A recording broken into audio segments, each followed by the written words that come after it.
got the key to life. Retro toys and comics we adore. TV and movies, let's explore. Sunday Night Geekery, it's the place to be. With Marc D, with a C, let your nerd run free. Old school vibes and stories untold. Tune in, tune out, let the magic unfold. Hey everyone, welcome to Sunday Night Geekery, issue number 210. And I like saying issue there, right? That's kind of like comic book lore, right? We got issue 210. And we got the ever awesome lovable dad man here with us tonight. Nice. Over that way. God damn it, Mark. Jeez. Welcome, dad man. Hey, how are you, Mark? Good to see you. Doing awesome, doing awesome. I didn't have to worry about any of my teams losing in sports ball this weekend, although I was kind of rooting for the Bills, I guess. I can say I'm rooting for the Bills because they are a New York team. So it's been a lot to root for. Yep. That's a wait to report. But I'm glad you survived the blizzard in Florida. You didn't freeze. No, well, it's very cold tonight, but we didn't get any precipitation. It was more where the misses had gone to.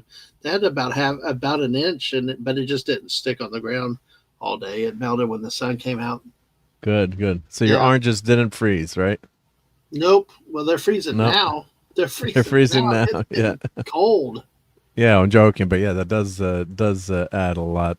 I mean, it's horrible for the orange growers. Yeah, I shouldn't really joke about that, but I was gonna make an off-color adult joke, but I shouldn't do that. But you guys have heat in your house, right? Are there some people that don't have? There's some people that don't have heat in Florida, or I don't know. Maybe in some of the old houses, but some had radiators, or some to get the radial heaters. But we've got the central heat and air, so we're good. So it's built into the air conditioner. It's both, right? Yeah, it's I don't think it's as bad as like AC up north. Where so many of the houses are built without air conditioning up north. I think more and more houses, a lot of the older houses are being torn down and replaced, and I think that as the newer houses are getting built, they're coming equipped with stuff. But you don't have. There's probably no houses in Florida without central air. I'm guessing, right? I mean, there's some. Believe me, unless it's really old. Yeah, probably the really old ones, but there are still people that don't have AC in their house. So I don't know how you can survive nowadays without it. Yeah. Especially down here. No, that'd be pretty tough. Yeah, pretty tough. Yep. So let's see here. I'm just trying to do some stuff in the background. Let's see here. So let's say hi to everyone first. Yeah. Oh yeah, let's definitely. Do that. Yep. Sorry, I'm multitasking, doing some Starfleet Academy homework that I should have done earlier. So I'm gonna get a bad grade. But let's say hail to a great buddy out there, Tim. He says, "I heart clobbering times." Yep. I just love clobbering time. And thank you for always leading with that. Much appreciated. And we got some Clobby wisdom to play tonight, too. I went in and watched his very first Star Trek show that was done about 5 years ago. He used to call a talking track on his Blog Talk radio show before he moved to YouTube. That's why his numbering system was so much higher, because he counted, all the shows that he did on Blog Talk radio for years, which I wish I'd found him earlier, but only found him here on the YouTubes. But so when he was moving here, that was his first Star Trek show. So we'll play a clip from that in a minute. And Keely Chow says, "Hey everyone, good morning from Hong Kong, all the way across the world." That's awesome. This technology is amazing that it can bring us all together from all around the world. So, which is awesome. Yep. And hail to the Great Gap After Dark. Great to have you here. And Donnie is here. Hail, Donnie. And Claude Saline. And let's see here. We got Brian Barth. Yeah, the gang's all rolling in. We got Wes Cagle. Awesome. Yep. Wes. And Brian Barth is very happy the Bears lost. The Bears lose. Oh, man. Yeah. I was cheering more for a friend of mine that is, Jess, our friend Jess. She's a big Bears fan from up there, but I don't know. I don't like any of the 4 teams that are left, though. That's what's so bad. But well, the NFL, I'm sure, is very happy that the Rams are in it, and the dream Super Bowl for them, I think ratings wise would be the Rams Patriots, right? Because it's a normie game, right? So they always want to have the two big markets across, But Denver's coast. historically got enough of a draw in national pull that I think they'd be okay. I think they're okay with I think they would be okay with either team from the AFC or even the NFC. Seattle's a pretty big market too, though. Yeah, but I mean they've been. That's why they moved all the teams to quote unquote LA, even though some of them don't really play in LA. They just love having that. The marketing nerds love having that. And hail to our great friend Admiral Teague. Admiral Teague, check your hailing frequencies on X. I set you a subspace communication to see if you. I'm not sure if you received it, if it made it through the Bajoran wall that they put up. Yep. Good to see you, Teague. So I had fun hanging with him on talking Starfleet Academy. And I made my watch it tonight, so I'm like, I got to rewatch it because a couple of times I watched it. Look, I heard you watched it 4 or 5 times. No. You know me. Star Trek has that bang, bang, pew, pew for me, but I happen to make the misfortune of looking at one clip or one scene. I cringed at the Klingons. I felt sorry for you guys with the Klingon dance choreography, singing. Oh, yeah, crap. yeah. But the captain Star Trek Discovery. But this one Strange scene, New Worms. Well, this one scene here now with the female captain like lounging like a teenager in a beanbag in the captain's chair. Oh, that was horrible. Yeah, that just. I'm not even a Star Trek fan, and it bugs the crap out of me.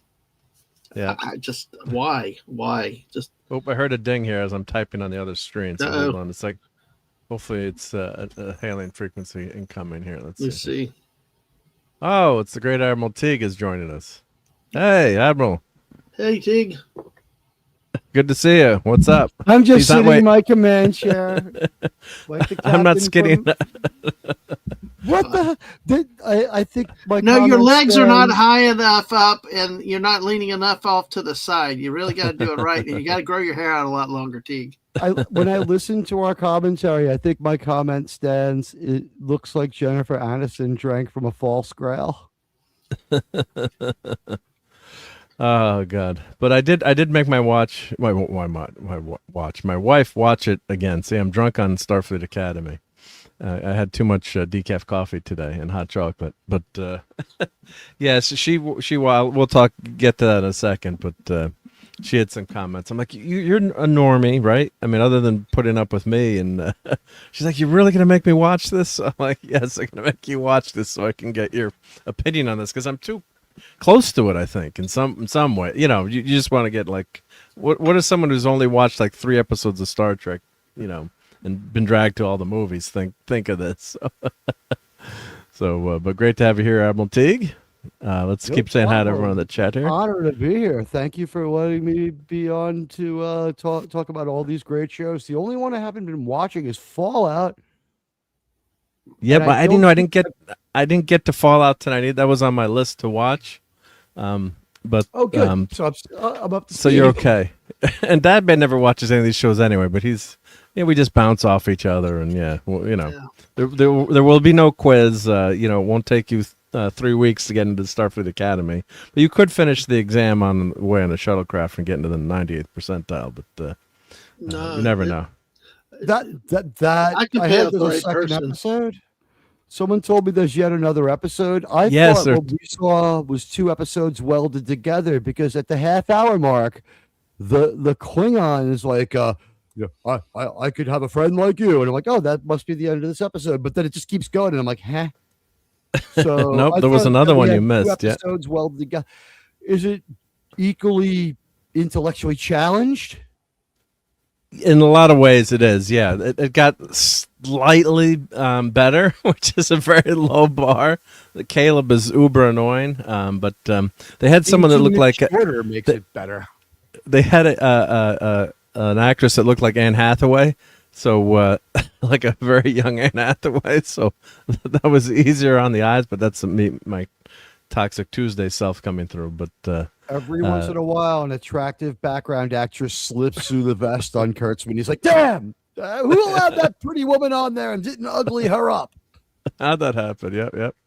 And hail to the great Daniel Barry, Sports Highlight. Check out his channel for sports highlights. So we'll talk a little sports ball tonight, and the Jets and the Giants and the Bears. Yep.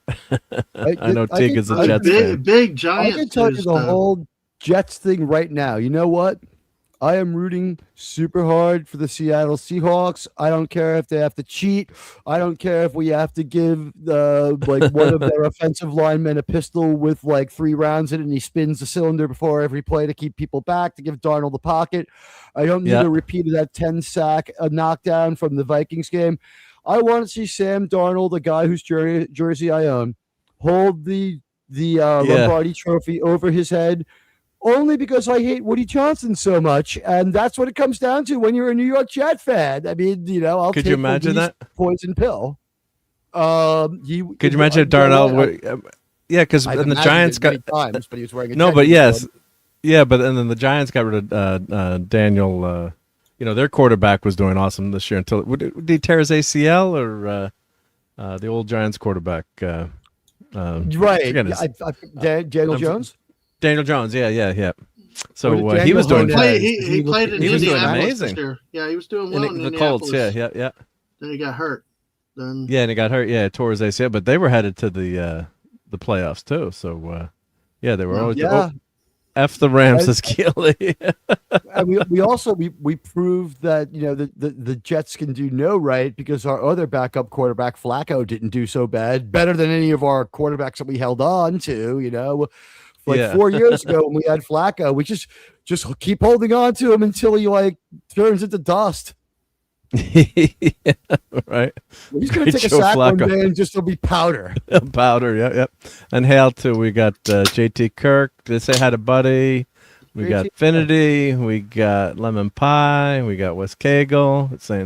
Who's saying F the Rams? Yep. Who was that?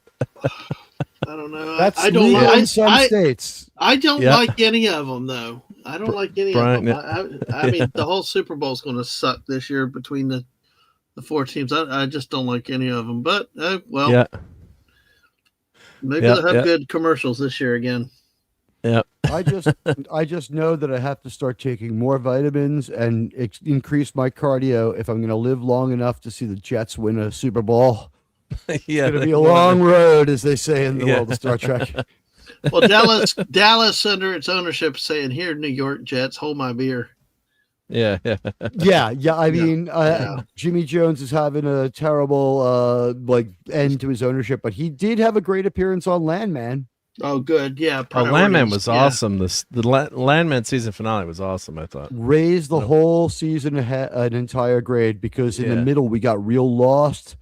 If you want to talk about Landman, I'll give you my opinions then. But just in brief, I think that we chopped out a storyline with Ainsley. She has the most problems with what happened, and she is shot in isolation more than anyone else. Oh, with the cheerleader who saved the world. Yes. Right? I believe that truck that drifted onto the highway with the hose in the window in front of the MTEX truck, and we spent all that time talking about it. I believe that was her boyfriend from last season who she drops, and we hear that he's an idiot in episode 1, and we never see him again of this season.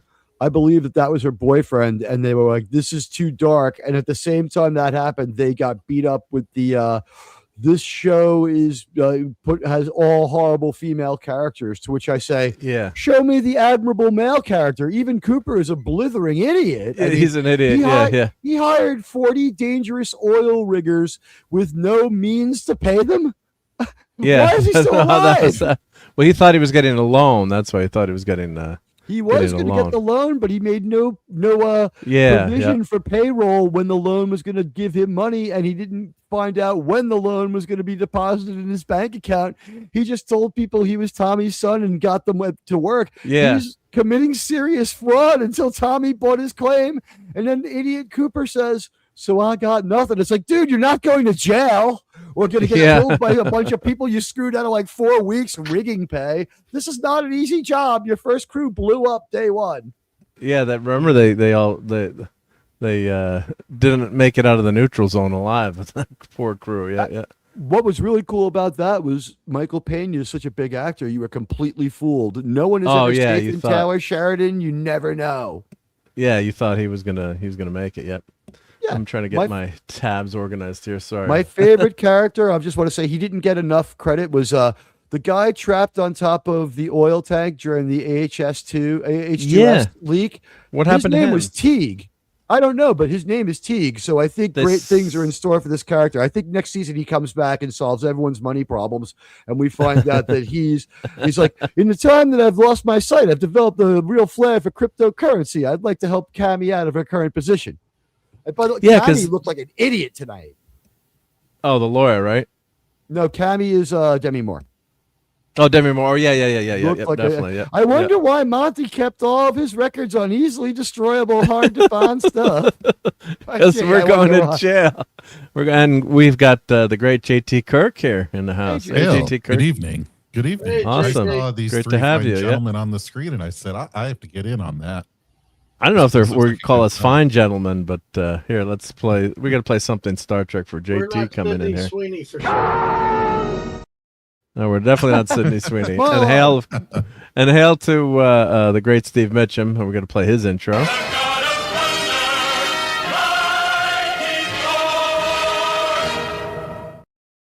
And Steve says, I'll never understand how people can watch other people who they don't know play a game representing a name only a town they're not from and couldn't care less about. Hello. Well, that was my dad. That you sound like my dad there, because he told me as a kid there was a huge soccer match, and his uncle asked him, like, Lucian, you want to go to the soccer game? He's like, no, why would I want to waste my time watching other people play a sport? he never liked watching sports. He's like, he made his motorcycle racing was the exception, and car racing. So get him there. But like, he took me for my birthday when I'm like 10 or 12. We went to he gets tickets to a baseball game, and I see their Mets tickets. I'm like, but Dad, I'm a Yankees fan. He's like, well, what's the difference? We had wow. We had a great time. Oh, sure. One didn't. Yeah. He's one of them foreigners that they let into the country, so he didn't know what the hell baseball was. Yankees got a better hat. Yeah, because I won a little bit more, a few more times. Yeah, but I love. He's like, but what's the difference? Yeah. So, oh my God! But he was a great dad. And Manny says he's starting to look like Odin, but you're looking like the muscular big Odin, not the old droopy Odin. Come on, Odin was always in pretty good shape too, I think. Yeah. That beats like looking like the degeneration of the Unabomber, like when some people grow a beard, right? Yep. All right, so why don't we talk? We got some guys here that like sports ball, right? So I don't want to scare away my whole audience, but I did want to talk about that. Controversial call, no call, right? So I'm sure we all have opinions on the, what we're talking about, the fumble, not fumble, interception, not interception. Mark, but every time the Lions play Dallas, there's always at least 10 call, no calls. Dan mentioned a test on that. Quit complaining. I'm not going to comment on a simulation cast off a Sega Dreamcast from the 90s. The real games were played yesterday, and the Jets won again. Yes. The Jets won again, right? Yeah. Yeah. But that call was crazy because the Steelers got that call last week. So that's what was crazy about that one. Anyone see the Not Favre. It's a Brett Favre. Who was the old dude? Aaron Rodgers. The Aaron Rodgers, former Green Bay quarterback. Yeah, that's why I was mixing it. I want to say right now, if Aaron Rodgers ever like runs someone down in his car or gets arrested for like stealing money from a charity, like if Brett Favre had actually gotten convicted instead of getting pardoned for all that money he stole from his state's food stamp program, they would have said former New York Jet, Brett Favre, convicted. And like they would, whenever you saw his picture, he would have been wearing that Jet uniform. Yeah. Yeah. That's for sure. Yep. So what we're talking about is the controversial, the Bills, and my good buddy Brian. His wife is a massive Bills fan. They're all from upstate New York, and so condolences to Kristen. So I was rooting for the Bills because you want your friends, You're used to it, team to win, and And of course, with it being a Giants fan, wide right is pretty painful for those. Just like FSU fans, 2 years in a row. And they're like, "Oh, you watching that game with my dad, the Norwood wide right game? I'll never forget watching that. That was just amazing, right? Right? Yeah, it was like, well, we're out of here, and then all of a sudden, my dad had won a bunch of money. Yeah, yeah, because that wasn't that tough of a kick. Not that I can see the immense pressure, but wasn't it like a 30-yard field goal or something, or it wasn't that. It was a little more than that, but the thing is, I believe it was like ideal weather in Florida. It's like there was no real excuse. Was it? I don't think it was a domed arena because, again, Florida. But with the rain, who knows? I just did. Did they allow him to press the plunger when they blew up that stadium? Though I think that's the truth. Yeah, I think they brought back Scott Norwood and let him blow up the stadium. Poor Scott Norwood. Yeah, that ruined his life too. I mean, Speaking had it worse. To stadiums, the Silverdome, the Pontiac Silverdome for the then Pontiac Lions, even though they're still the Detroit Lions, they tried to detonate it, and as the last FU to everything Lions, it failed to implode. The structure just stayed standing. Well, see, they weren't sure what to do with launch an airstrike. I don't know. It took more than one round of demolition charges on that. Who went back in there to put in more charges? Somebody very well paid with a life insurance policy. Was not Let's go me. drive that Home Depot and hire some guys to put these charges into the wall. Yeah. Let's see. Let's see. That was 1991 when that happened. Yeah. See why that is so significant, at least for me down in Florida. Florida State Miami, huge rivalry. Actually, within I think a few years before that, had actually had 2 years in a row where FSU's kicker missed wide right to lose to Miami 2 years in a row. This was 1991, the same year.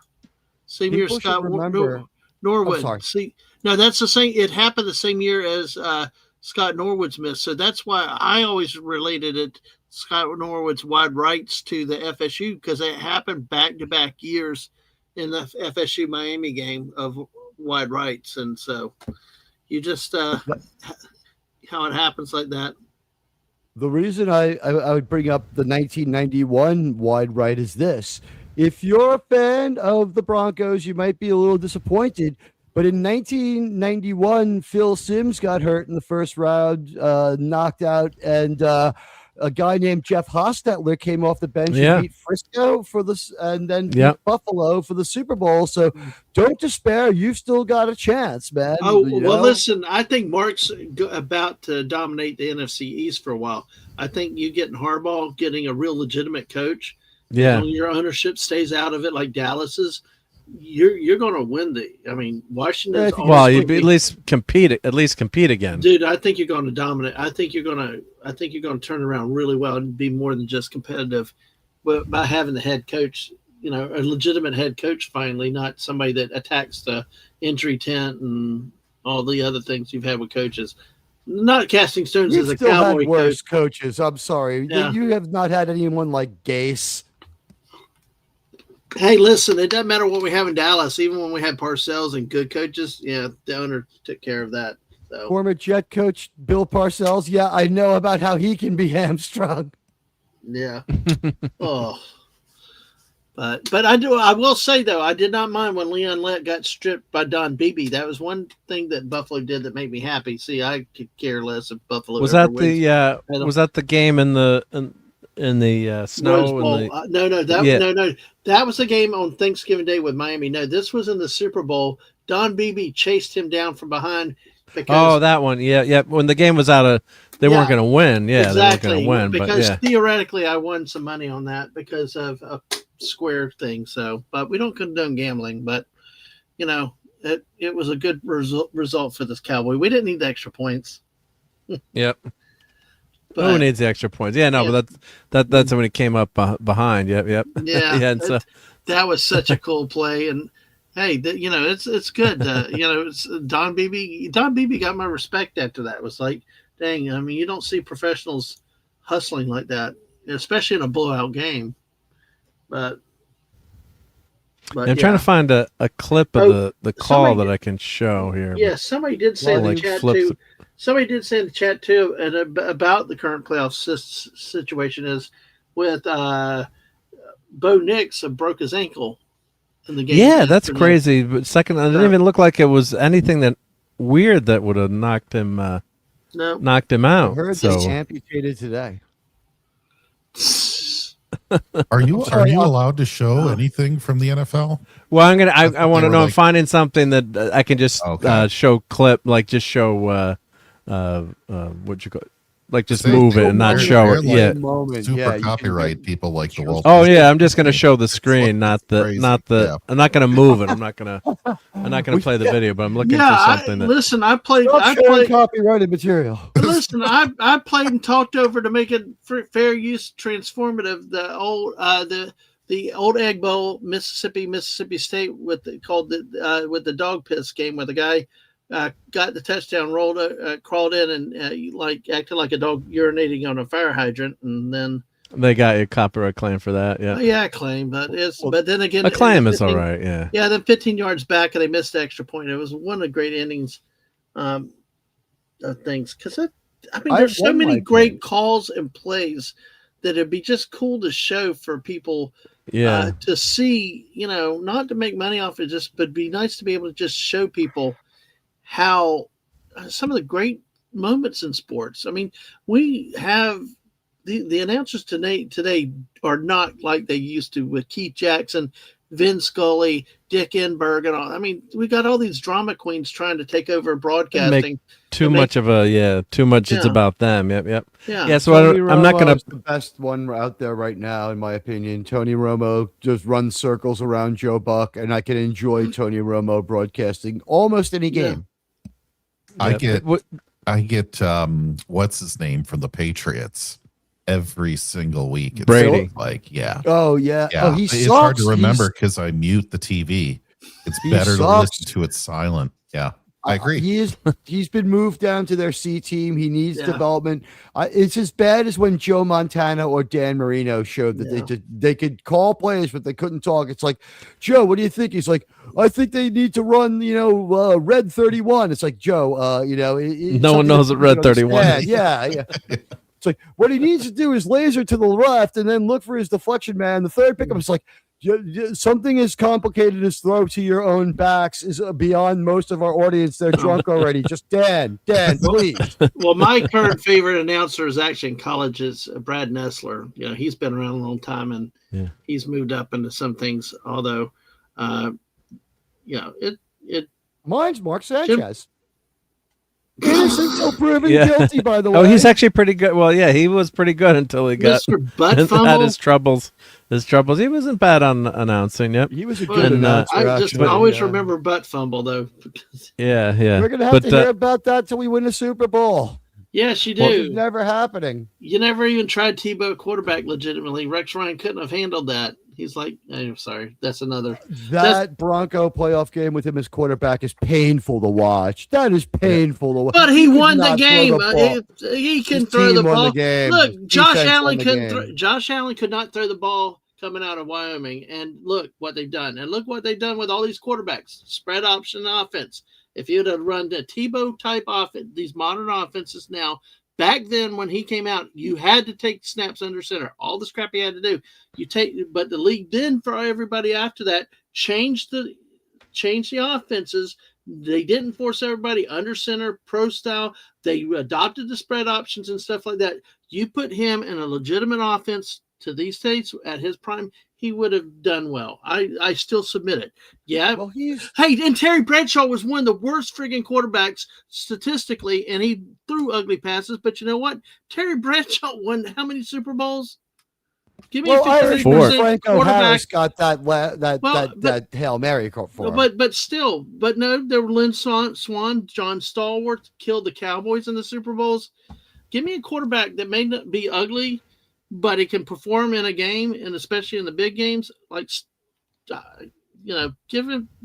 I I cannot well, believe. I do want to address this quote by Buddy Hepburn. I know we're getting deep, but I just want to so I can keep up with the chat. But no, I love the spirited. This is good stuff. I just want to say, Bill Buckner, the worst of anyone. So Bill Buckner was the great player for the Red Sox. I'm a diehard Yankees fan. Yeah. He was the worst managed World Series of all time, and my co-host's cousin is the MVP of it.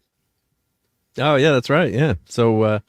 But what happened was Bill Buckner was out there just to be on the field when the Red Sox won the World Series. Exactly. And he should have been out there defending.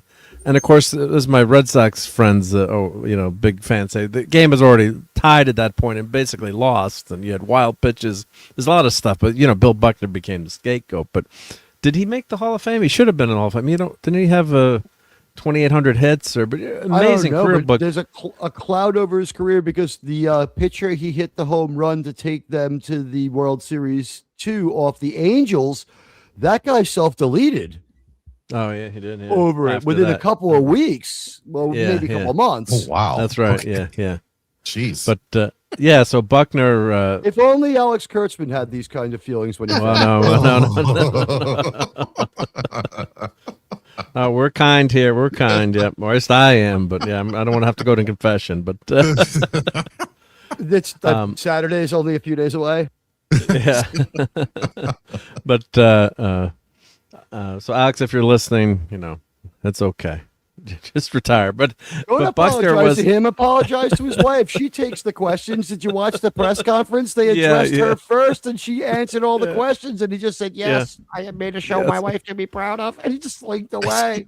Yes, dear. But let's finish up with Bill Buckner. So so he should have been in the Hall of Fame if he's not. I can't remember, but just crazy circumstances. And I'm in college at the time, and I remember when they put up on Shea Stadium, "Congratulations, Red Sox, for winning the World Series of the 8th inning," because the scoreboard, they were they had it ready to go on the scoreboard, and the guy pushed the button, it went on the scoreboard early. So everyone assumed the Red Sox had won, especially coming back in a baseball game is can happen, but not that common. And my roommates had all made plans to go Iron Barring. Joe's dad's got a huge van. We can get it down here. We can go up to the parade in Boston. They had all their plans were made up. Like everyone was, calling people and ready to, it was like pandemonium because the Red Sox hadn't won since 1918. So you think it's bad being a Jets fan. So when that game ended, my roommate and his buddy locked themselves into my dorm room and proceeded to throw 50 glass bottles against the door, smashing it. I had this really cool towel of this really cute Hawaiian girl hanging on the door. They kind of trashed her. My patent tank got trashed, and my SR-71 model got trashed. Oh, no. Oh, jeez. From throwing. So I'm like, Chris, I know you feel bad, but you got to pay me for these models. The Enterprise model was unaffected, right? The Enterprise model was unaffected. I don't think I had the Enterprise model up there at that point, but the patent tank got trashed, and the SR-71 got hit by a SAM missile, so that wasn't so good. The way I see it, that was probably the worst day in their town since Jack Kennedy got shot. Oh, it was. I mean, people were burning stuff, throwing stuff out the window because a lot of Red Sox fans at my college. So it was pandemonium. And the Mets fans. Plus you have it's Mets versus it's New York versus Boston. So it's pretty close towns geographically. So it was. I was a senior that year. That was my senior year. In high school or college? Yeah, in high school. High school. Okay. What was really cool was when the Mets made the World Series. Every game, my dad was rooting for Boston because that's where he went to school. But I remember he was just like, "Listen, I've done a great disservice to the family by not being a Yankee fan, but I hate them. Here's $20. Go out there and get as drunk as you want watching the Mets, son. You've earned it." Yep. So that was ugliness. Yep. So this is another controversial, but Buckner's play wasn't controversial. It was just bad timing. And Buckner, buddy, thank you. That's what I thought. Yeah, he did over 2,700 career hits, All-Star, batting title, a long career, but no one can remember his '86 World Series there. And I think he didn't make the Hall of Fame, as Buddy pointed out earlier. Yeah, but he did have Hall of Fame caliber stats and was a good fielder back in there, but the guy had no freaking knees. You can see he can't move when he's out in the field. He should have just, kept him as a DH for that game. But the manager was like, "Oh, we'll put you out in the field so you can celebrate." It's like, he had let 6, maybe 8 Hall of Fame seasons, not quite enough, right? Because he gets hurt. It was early. Yeah. It's the same thing as Don Mattingly. Those early weight training baseball players got hurt. Yep. And Mattingly said he figured out how to swing the bat much later in his career again through that back injury.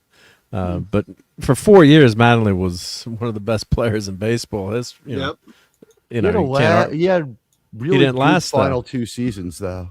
He did have a really good final 2 seasons. Yeah, he figured it out how to get around. He said he fixed his swing with how his back had been messed up. But Wade Boggs is some good protection. Yep. Mm-hmm. Right. So, and Donnie Baseball, 94, the Yankees probably would have won the World Series. You never know, but the strike year, they had a really good team. Back? I hate Aaron Boone, by the way. Should they bring Donnie back to the Yankees? Manager? Yeah, I do not like Aaron Boone's pitching choices at all. No, Aaron Boone is I don't even like his rotation.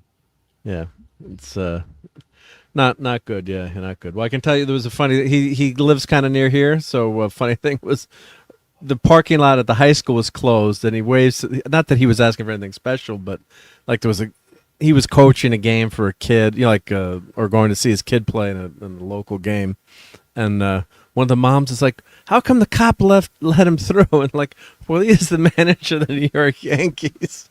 And she's like, that was Aaron Boone.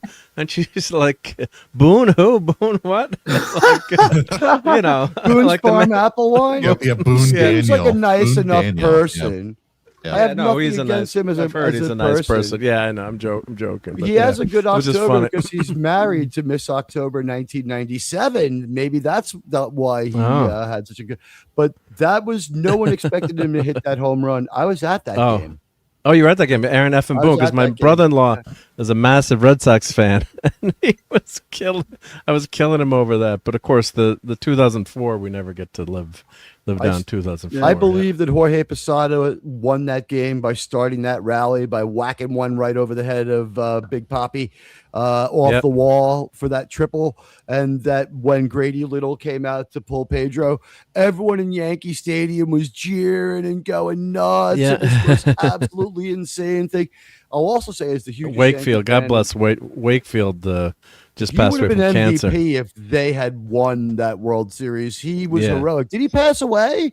Yeah, he died of brain cancer. Yeah. Brain cancer. That is terrible. One of the game's greatest, most heroic. I didn't like the Red Sox, but I did admire Tim Wakeman greatly. Wakefield, sorry. And I also really, really admired the way Pedro Martinez embraced bad guy wrestler persona as a baseball player, where he would stare down people and throw inside. Yeah. Interesting thing with Tim Wakefield, though, he went to FIT, Florida Tech, down here. I had a friend that actually went to college with him and remembers he was an outfielder in college and even in the minor leagues, and then he flipped positions and took up the knuckleballer and made a career out of it. Yeah, because his fastball was 72 miles an hour. He was he was originally an outfielder. He was a position player, and he switched. He had to switch. Yeah. So what's interesting? Yeah, I remember in 2004, we went to see my brother-in-law. We were able to get box seats to go to Yankee Stadium.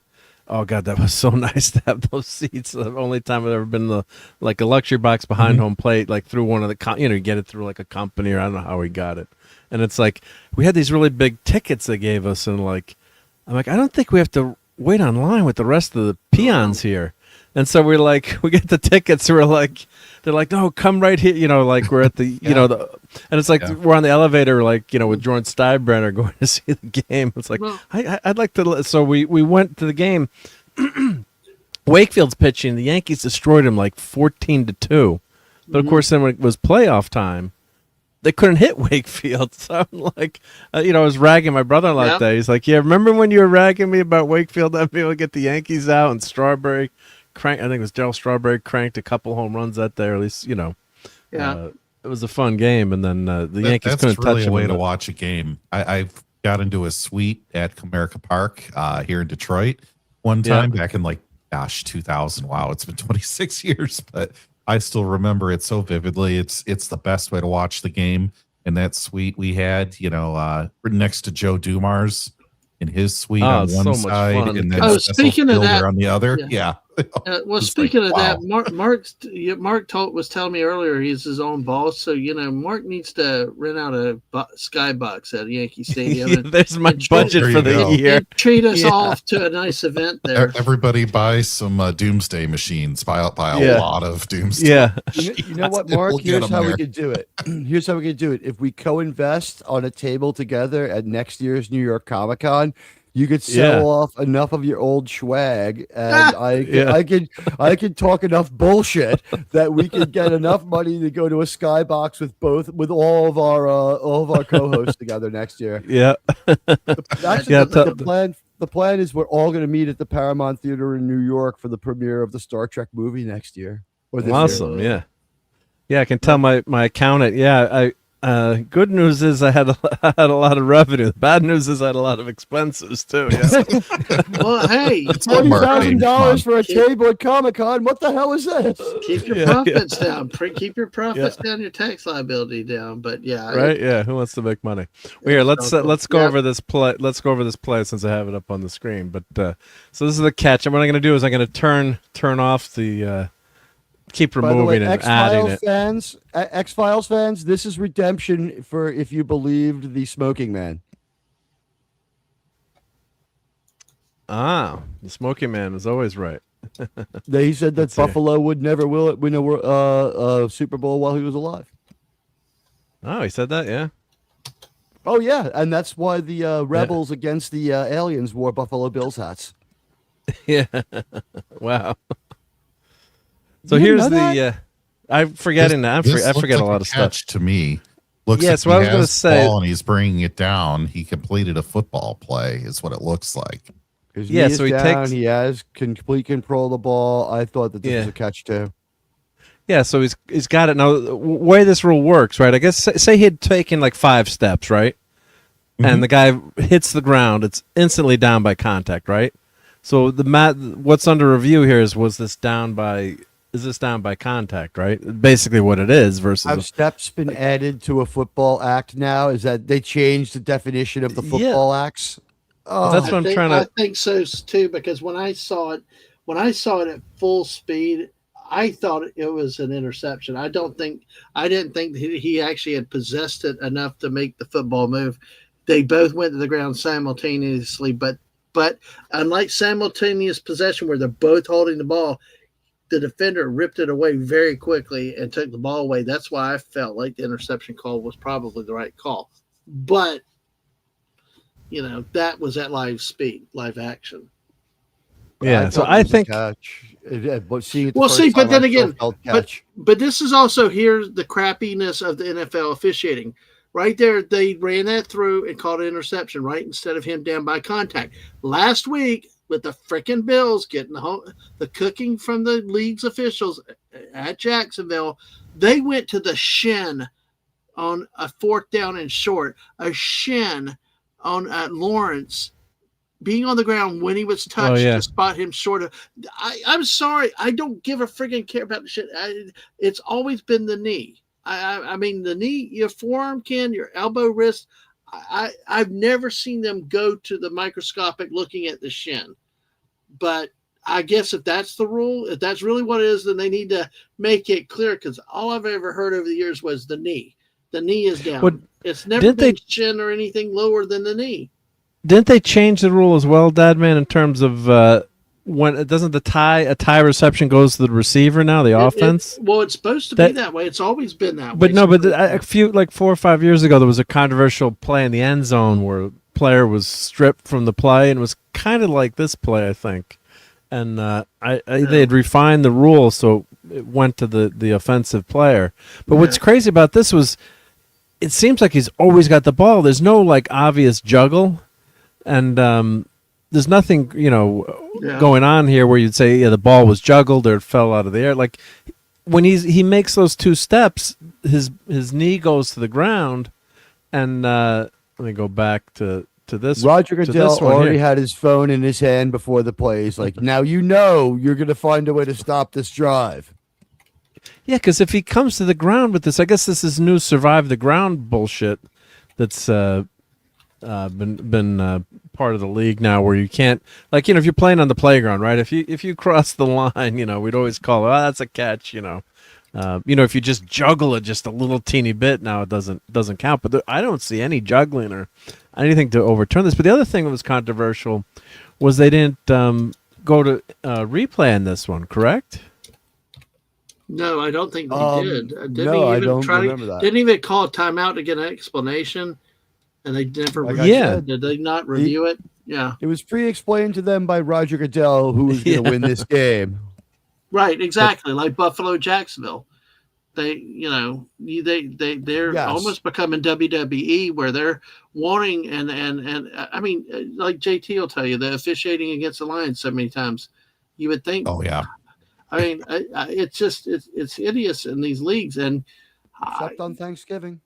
Yeah. It's just we're seeing so much bad officiating these days, and questionable calls and questionable reviews. Also, we're seeing reviews come back that we're like, what the heck were they looking at? And you can't help but get skeptical, especially with the how much gambling is becoming bigger.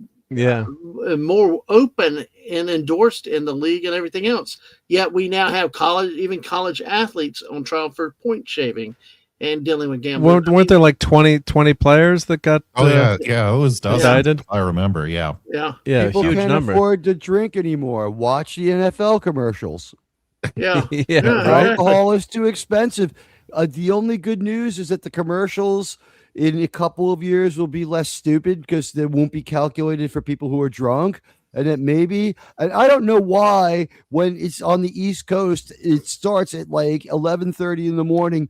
Why am I, as a man, like well past 40, expected to be acting like a damn frat boy at 11:30 in the morning? Are you talking all games? Whacked out on Bud Light when I would the pregame. The pregame. Am I supposed to be on like Bud Light and Bolivian marching powder, watching like someone like Richard Sherman jump up on the desk in a purple suit, screaming his head off while a guy I used to admire in the form of Ryan Fitzpatrick like sits there in a tuxedo and a Hawaiian shirt, and people that I used to admire or like talk to like Steve Kornacki, and he screams and yells about numbers and odds, and it's like, you know what I want for a pregame show?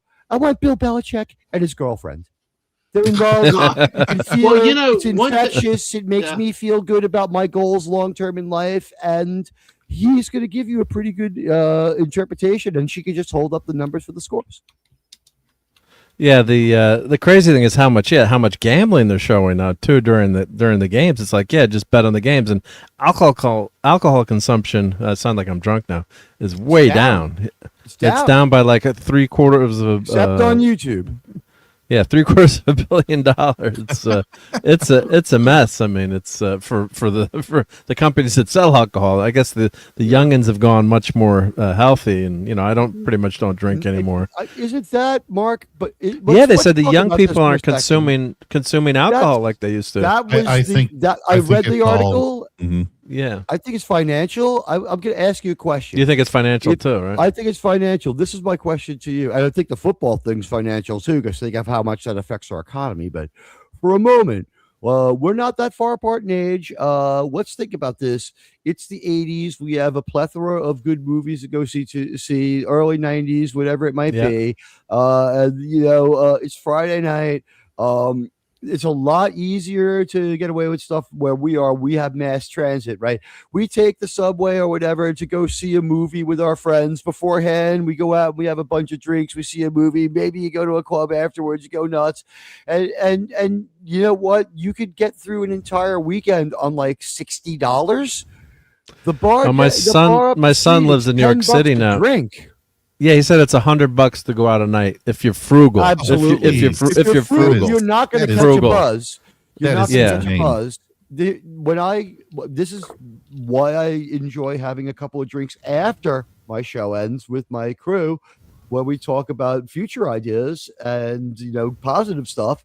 And I saved myself how much money, because to go out to a bar, and I mean a bar, we're talking if I get a buyback at $90, I've got a buzz. I mean, I've been at this drinking thing long enough to have this thing called a tolerance.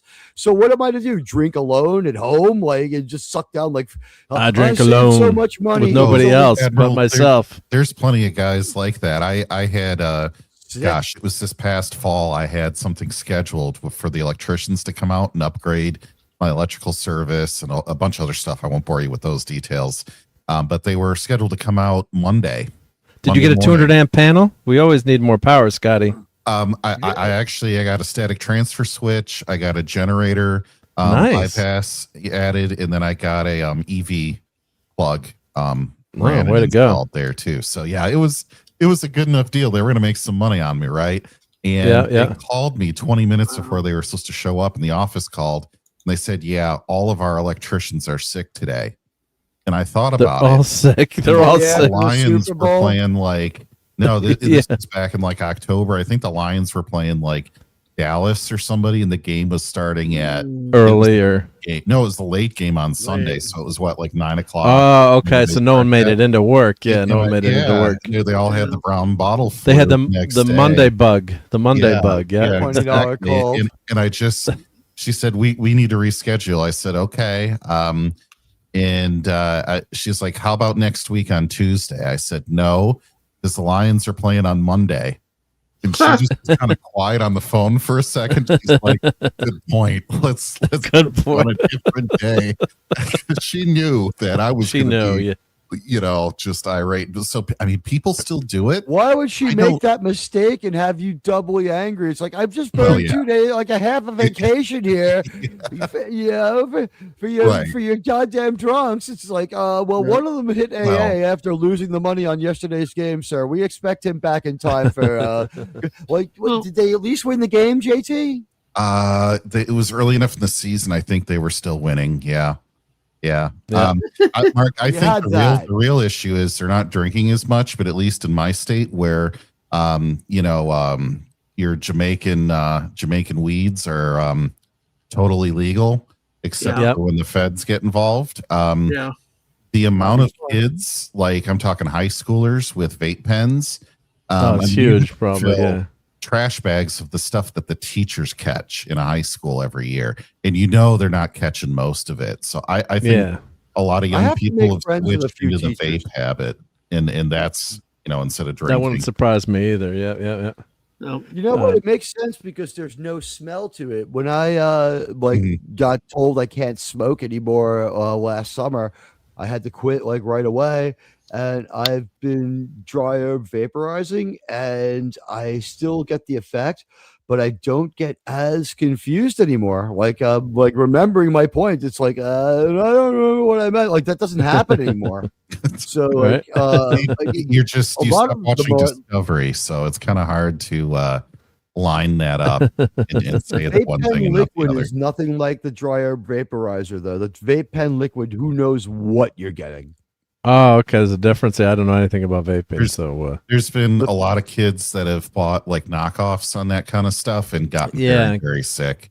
So, if you remember, once when vaping was really taking off big time initially, and it was overtaking cigarettes, and then they had a big thing where they were like, vaping is horrible, horrible for you, and it's killing a lot of people. Then I Googled, how many people die of cigarettes each year, and it was like how? I'm Googling it now. How many people die of cigarettes? Does that count people who like drop one in their lap while they're driving? Because I mean, they're killed by cigarettes too. Yep. All right. So cigarettes kill over 500,000 people, 480 annually in the U.S. alone. So like 500,000 people that also get heart attacks that are related. I think they're counting everything. Now the stat's been expanded. I didn't know that the thing I found out when my dentist hit me up for thousands of bucks that I willingly gave him, it was like, if we don't fix these teeth, you're going to get plaque in your arteries. I'm like, wait, what are you talking about? It's like, oh, That's how that gets there. We found that out in the last 5 years. If you have bad dental health, you'll have hardening of the arteries like in no time. I'm like, you know what? We have credit cards for a reason. Let's fix those teeth. Yeah. Oh wow. Yeah. Oh, and it can cause ED too. Oh man. It could cause cardiac problems. Yeah. That's how the plaque builds up in your arteries. So Okay, if you have ongoing dental problems that you don't address, the plaque will go right in there. Yeah. That's how I started spending $40 a month on mouthwash by Admiral Teague. That's my upcoming memoir. I mean, but vaping was, the stats compared to vaping were like, negligible. I mean, but my point was, if smoking is this bad, then you're gonna ban smoking too. Not that I'm in favor of that, but I mean, if you think about it, there's gonna be some new long-term disease that they found for doing that. But right? But they killed. They really squashed vaping really quickly. Yeah, I'm not going to live long enough to catch the disease if it takes 20 years to catch the new one. But if you have one of these, it's a dry herb vaporizer. It's actually a medical device. So what happens is there's no chemicals in this. This is actual like you open it up and you put marijuana in it, and it turns on. It hits a certain temperature, and you're able to use it without any of the ill effects.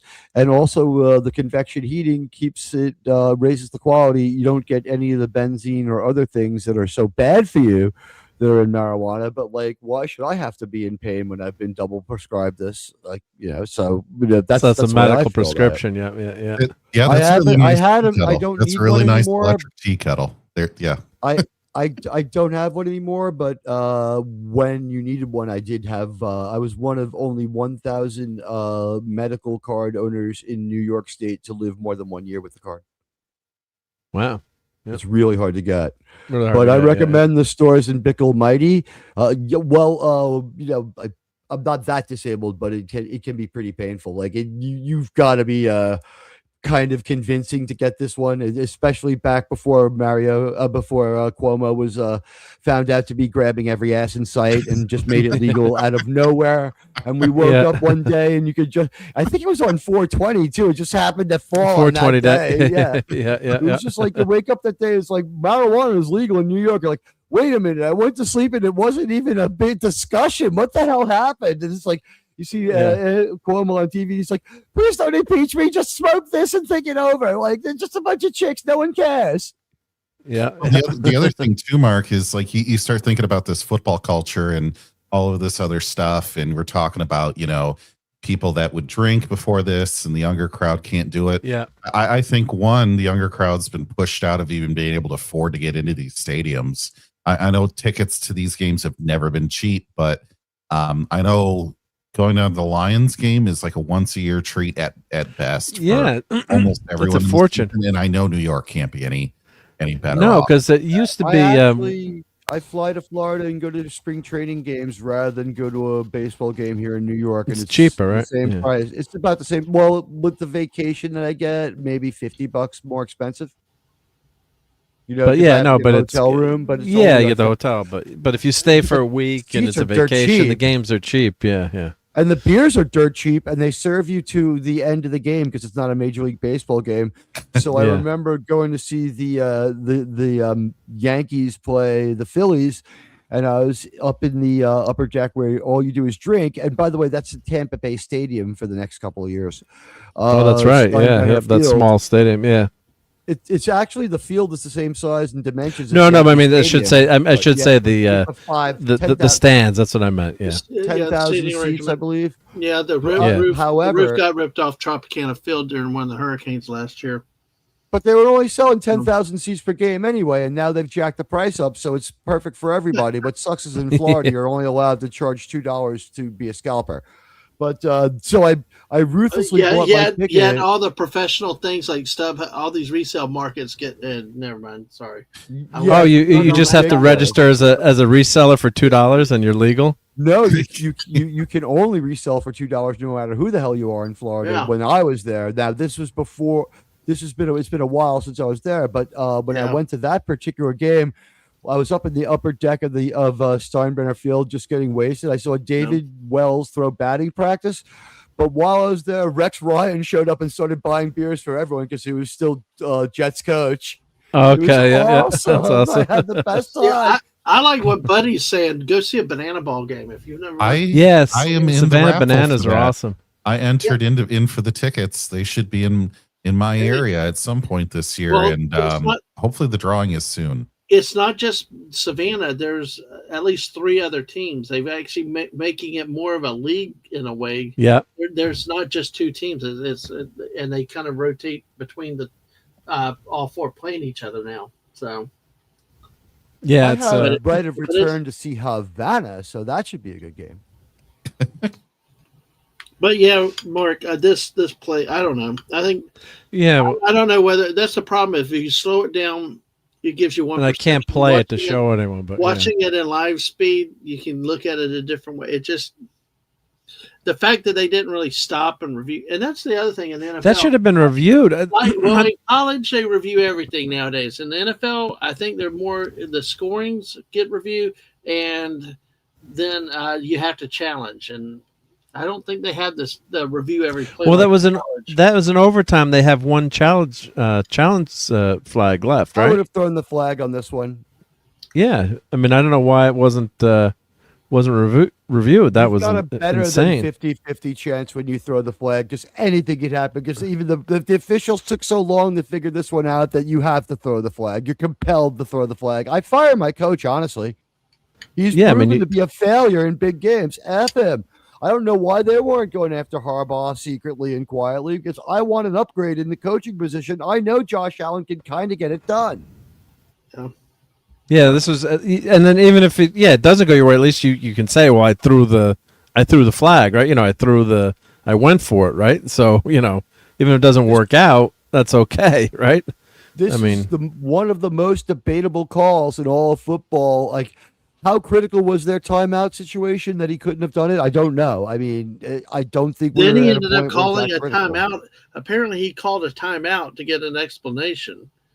So why not throw the flag? You throw the flag. You fool. You might get to pick that one up. I mean, for God's sake, every single gambling instinct and every single hedge of numbers was ignored. Like, if you can pick up that flag, you throw that one because there's a shot you get it back. The officials took so long to figure it out that New York's on the phone yelling at them no matter what happened. They might have a totally different opinion. You have a chance for plus you win the game. If it goes your way, you win the game too. It's a game winning. It's a game changing. Call there. So. That was just insane. But the crazy thing is because he's never bobbling the ball too. It's not like you could kind of say like the ball was getting flung around or moved around. He basically McMillan. He basically rips the ball out of his hands. Where when you touch the ground, like they call down by contact, it's like a sliver of your body touches the ground. It's down by contact. Is this the first playoff game that both football teams lost? No. I mean, Bo Nix. No. I mean, Bo Nix. I mean, broken ankle. There's no future for either team, really. Yeah, that's true, right? Yeah. So they're not going to go anywhere without their quarterback. As their quarterback now, who knows when the last time he was playing. So with that in mind, isn't this kind of the first playoff game where both teams lost? Yeah. Yeah. Good point. Yeah. So, because you didn't even know that he broke his ankle, too, when you're watching the replay. It doesn't look like a bad... And I hate seeing a player get hurt. I never want to watch... I always hate watching those... They said he got hurt on first down or something happened on first down. I watched the play, and it doesn't look like anything. And on third down, he went to take a knee to spot the ball, and then it rolled or something. And it was weird. It was allowed freak. to lie about that for misinformation to mess with the other team's No. heads? He had you an got big operation trouble already, didn't he? Yeah, no, he had surgery. Yeah, so no, that's crazy. You get there's he a walked big up fine. And shook the other quarterback's hand. He was absolutely in good spirit. He looked fine walking off the field. Yep. Oh, what a shame. Yeah, because I got to say, like when I tore my ACL, like right after that, it hurt initially, and then I was able to walk around for like an hour, And my brother was like, "You didn't tear anything. You're probably fine." And then my knee turned into like the size of a grapefruit. And then because we had a 4th of July party that night, I was going up and down the stairs, and we're cooking a barbecue and walking around. It would have blown up anyway. But he's like, "I tore my MCL and ACL." I was like, "You definitely didn't do it, right? Because you're walking around too much." Well, that's funny. That's like when Aang ended up breaking had just a little crack in their wrist. They were younger.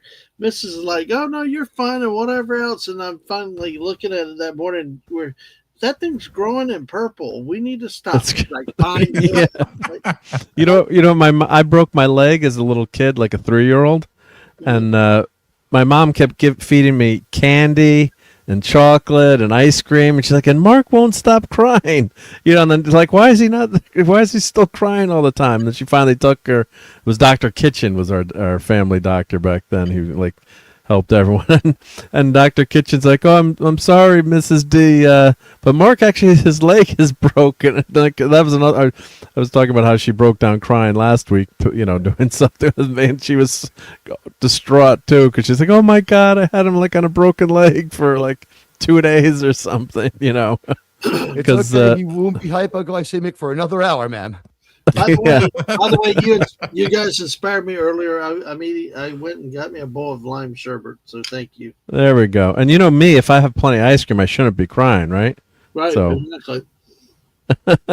he won't stop crying. Yeah. But my father was a city cop. His definition of hurt was like, "You're fine. You're fine. It'll grow back. It's an arm. It won't grow back." Yeah. So, anyway, we can take this play down. But I think that was I think Who's that this this Curtis Jackson kid threatening you, John? Well, yeah. What'll be interesting is tomorrow night we've got the National College Championship. Yeah, we should talk about that for a few minutes. Yeah, Indiana. Yep. I mean, look, Indiana University. Who would have ever thought Indiana University would be playing for a national title? Never in my wildest dreams is the Big Ten guy here. Never in my wildest dreams. You got them versus the convicts. I mean, the Hurricanes. So it's which they're.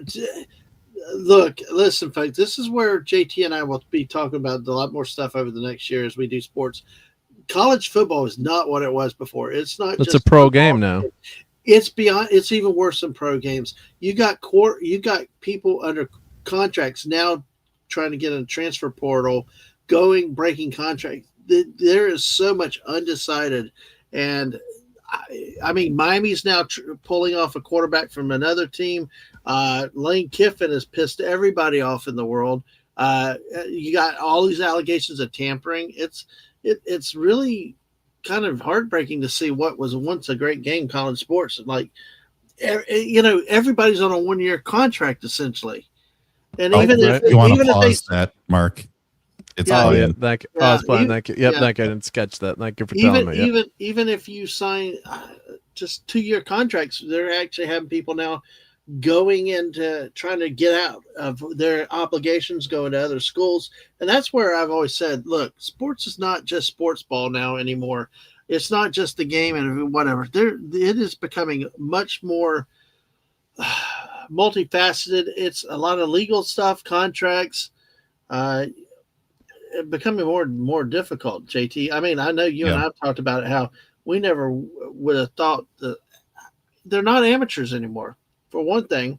No, it's a pro game, yeah. No. So, but in terms of tomorrow night's game, it's going to be kind of cool to see Indiana play Miami. You have old school tradition with Miami winning titles, and then Indiana, who, like I said, never thought we would do it. I think they had not won a bowl game since like the mid to early 80s, and so should be a fun game though, because Indiana has a Heisman Trophy quarterback. Miami's got a very stingy defense and a quarterback that's been around a long time, and now we're getting 7-year college players all the time. Right. So I mean, they can almost make more money doing that than being the backup on an NFL team. I mean, I think Michigan signed like a $9 million a year for their quarterback. That here's what's happening. Here's what's happening now. Diego Pavia at Vanderbilt, the guy that got an extra year from the NCAA last year, is still now part of a suit to stay in college again. Another quarterback, Joey Aguilar, has joined that lawsuit from Tennessee because they're contending junior college eligibility should not count. But here's the dirty secret. Both of them made $4 to $6 million this year playing quarterback at their schools. They're likely to make more than if they made the pros. That's more than they would make in the pros, unless they had a signing, signing bonus or or there was top 1 or 2 round draft pick. Yeah, guaranteed a good contract, and that's what the debate is now becoming. Is the concern is these guys? It's not name, image, and likeness, which was always like if your name got used on a placard or jersey, video game or stuff. It's really pay for play. It's not name, image, like they call it that, but effectively everybody's on 1 year pay to play contracts, and it's where's the test case? When does this go into court to be decided? How can this man be wrong when the marching band for the Vanderbilt, the Fighting Commodores, wear little capes? Look, right? we all know you love your capes, even though Maz or whatever name from The Incredibles says no capes on superheroes. No capes, right? Yeah. Yeah, that is now the captain from Star Trek Academy. So wow, think about that one, right? I do agree with Keely Chow though about Miami. Yes, exactly. Oh. But that's because you're going to make more money if you think of it. You stay in college. And the other thing that's a weird dynamic too is you could have some of these players that are making more than the coaches. Yeah. Yes. So that's another weird happening. That was happening in a lot of schools, Mark. If they blew a ton of money on one player that they thought was going to do it for them, in almost none of the time does that ever happen. Well, the Michigan quarterback, they got $12 million this last year. It definitely made more money than the coach. Well, now the coach is making $0. I know, because he had a lot of side. Well, plus it could happen, and I think the chances of that happening too are maybe mid to smaller schools. It can even happen in some of the big schools, but if you've got a smaller school too, or some of these, especially if you're a good-looking lady, you can make $1 million. It's not easy or not that common, but. Dunn, how much did she make at LSU gymnastics? $6 million 1 year or something, or what was Olivia Dunn? Yeah, she made good money. That's what's. But the thing is, they keep calling it name, image, likeness, and it's really not. Some of them it truly is, like if they write a book or whatever. But what's happening in football and basketball is bad too. Is just It's like, what about training up, bring up your own people within the program now? Now, it's every year you go and raid everybody else, and these mid-majors, the smaller teams, lose the good players every year.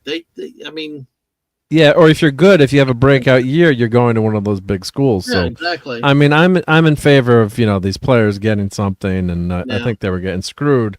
I mean, I just watched the 30 for 30 on the Fab Five, and there's a lot of controversy about that team, and did what's his name get money before? And some of the people are saying, no, I don't think he got money before. I think he got money from that agent after he hit it big.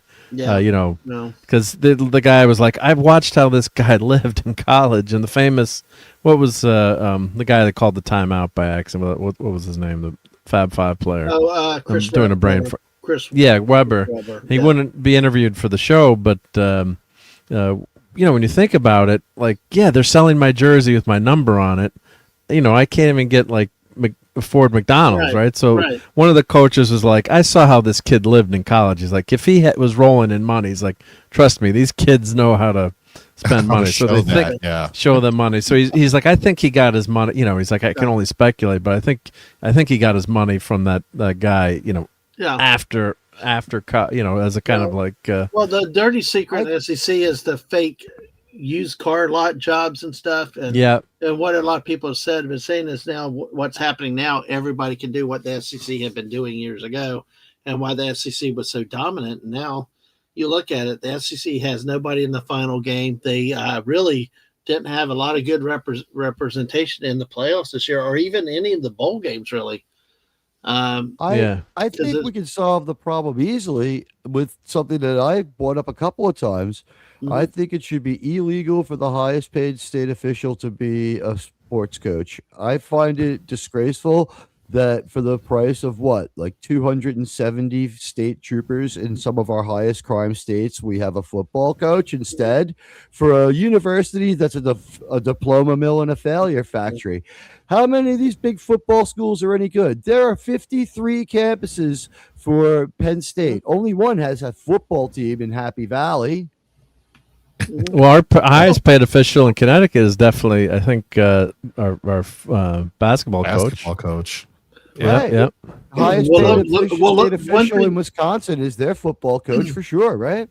Well, they politics. bring a lot of money in. Yeah, but see, the politics is getting in all this stuff too. Brian, JT will acknowledge this because his favorite coach, Brian Smelly, was fired from LSU this year, and he was fired by the athletic director at the time, and didn't show up for work for a couple weeks. Then the politicians got involved and said the athletic director did not have the authority to fire him. So now he's had to sue the LSU for the full amount of the walk-off when he wanted to take $11 million less. And then of course the governor of Louisiana got involved too in the press conferences and this stuff. And it's like, wait, folks, why are we dragging sports in the world of politics and running our government? It's just because it's a nexus of money and power, right? It's the deep south. Because let's not talk about the nexus. Oh, what a great movie that was! Yeah, get there in a ship like I did, and you can't leave. Thanks for letting me talk about Indiana Miami a little bit, but yeah, I think Miami. I think JT, as much as I would like Indiana to win, I think that Miami's going to win because of their defense. You think? Well, I think Miami. I think Miami's going to win, and I want Indiana to win, but it says here Stephen A is scared for Miami against Indiana. Oh, wow. And Stephen A is never right. So that means Miami's like win. that is heartening for the other team when Stephen A has a take like that. Yeah. Yes. I love when Stephen A does his political commentating. Like, that's what I want. An unhinged screaming man telling me how to vote. That's like taking health advice from a guy while he's shooting heroin and smoking cigarettes. Like, he's thinking about running for president. Steps in every day. Well, I'd love join to. I would vote for Urban Meyer first. Well, George. Oh God, yeah. Well, join JT and me Tuesday, and we can talk more about this and much other stuff. We'll talk Olympics and other stuff later in the year and stuff. But I will say, it's hard not to say that it's not rigged, because when you look at the playoff selection committee this year, JT and I talked about it repeatedly. Why not Vanderbilt? Why not BYU? Why did it have to be Alabama? Why did it have to be Oklahoma? The same teams that lost 3 to 4 games and yet got in based on their reputation, right, JT? Exactly. Oh, but and I'm starting to get some dyspepsia here looking at Mark's screen. Oh my gosh. Oh, here we go. I was trying to distract you from that, JT. Yeah, and I want to say hi to Kimberly out there. Wallace is here. Who am I missing in the chat? Everybody. Sorry. And hey, everyone. Wallace. Yeah. Yep. So we're going to segue. Indulging us in the sports ball. Sports ball. Sports ball talk is over. I was going to go to Lord of the Rings next, but we're going to talk about Parisi Squares. It's Starfleet Academy. Oh wait, they don't do cool things at Starfleet Academy or have any effing technology whatsoever. Look at is that a box of crayons and pencils? Starfleet Academy, like the Daystrom Institute. Okay, that's chicken nuggets. Academy, God, the Nuggies. What is it? The Hassan Piker show. But Starfleet Academy, just like the Daystrom Institute, has absolutely no technology. I would like to point out that I went to school in the 1970s, and we had more technology in the classroom than these people have in Starfleet Academy. We had a cathode ray television set that showed Dynasty TV. That was very wholesome programming. Yes, David and Goliath every day was like that was. Oh, I love David and Goliath. Yep. Love the theme song, man. I think we did a ska version. Now, is this actress getting a different haircut like every episode? This is the second. I think that's the second episode. Yep. But I had an unflattering name together they've filmed them. By the way.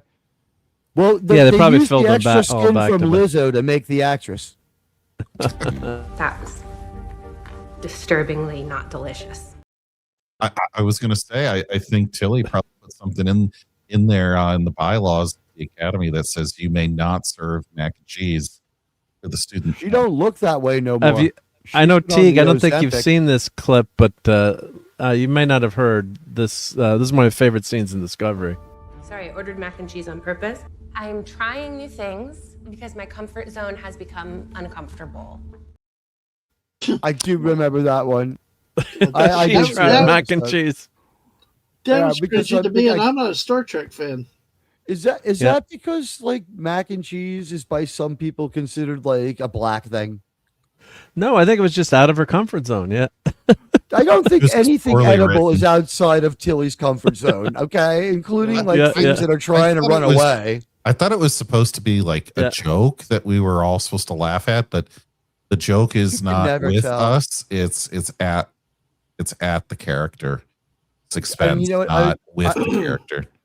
I would like to point out that since that scene, we have changed over the writer's room 5 times, making it worse every time with less and less qualified writers. So that is high quality Star Trek Discovery that we just saw there, as opposed to what we're getting now, which is young adult novels who only wrote same-sex YA romance novels. We checked this out. This is the truth. There's some very dubious qualifications. Yeah. The most famous, the most qualified person wrote a failed Voyager novel. Oh, in season 3 of Strange New Worlds. Yeah. Mark, I sent you a couple of the pictures from today for a little okay. bit. Yep. Oh, let me go to X. Yeah, well, let me play our clip from our Dear Departed. If only this picture was from today. So this is. Yeah. But let me read this from. I'll read Donnie. I want to read your quote because our good friend Donnie's in the chat and he's got some things to say about the show. But this was I clipped Clobbering Times. This is the first time I clipped something. So I guess if you go to someone's YouTube video, you can actually clip it, and it's it's still on their channel, so it doesn't go on your channel. But it's you can make a clip and then you can share this clip if you want to highlight something someone said. So every once in a while I go back. Well, I have quite a few of those in my blackmail collection, actually. So every once in a while I go back and listen to a Clobby episode. And there's a few I actually haven't watched yet because I met him maybe like 2 or 3 months into his YouTube stint. So he'd actually started, as I mentioned earlier, he was on Blog Talk Radio for years. Didn't know him there. Some people, transitioned over to YouTube, but his son kept saying, "Come on, Dad, you got to go on YouTube. That's where the people are." And so that's why his show numbering. This is show number 14 on YouTube. So a long time ago, Clobbering Time 714. So he did 700 shows on Blog Talk Radio. But I just wanted to play this clip because I think, and then go back and watch. I recommend watching all of Clobby's episodes, but really watch this episode. So this was on the 99th birthday of Gene Roddenberry, and he used to do a show called Trek Talk on Blog Talk Radio. So this show morphed into Saturday Night Star Trek. So this is probably the first or second quote unquote Saturday Night Star Trek, episode, even though it's not that format there, but it's 20 when the heck was this show? Yeah, August 21st, 2020. So 6 years ago. But listen to this clip from our buddy Clobbering Times. Oh, did I share that? Let me unshare it. I don't think I shared the audio. So let me take that out and then share the audio with this. Hold on, guys. Folks, while he's working on that, make sure you smash the like button and double check that you still have subscribed going too. Thank you. Yep. So here, let's play. Let me turn the volume on. And yet, unlike any other TV show that ever existed, it was inspiring people to change their lives, to take a certain road in their life. That cannot be underestimated or undervalued. It inspired people to want to be better. A TV series that lasted 3 years, that had ray guns and spaceships in it and funny costumes and weird looking, aliens. Because it's about ideas and inspiration. That's what Star Trek's about. That's what Gene Roddenberry was doing. And, of course, everyone involved. But this is his birthday celebration, so you stick on Roddenberry a little bit. They named the space shuttle after a fictional ship in a TV show. Why? Why, Alex Klutzman? Why don't you understand what Star Trek means? It's art. It's entertainment.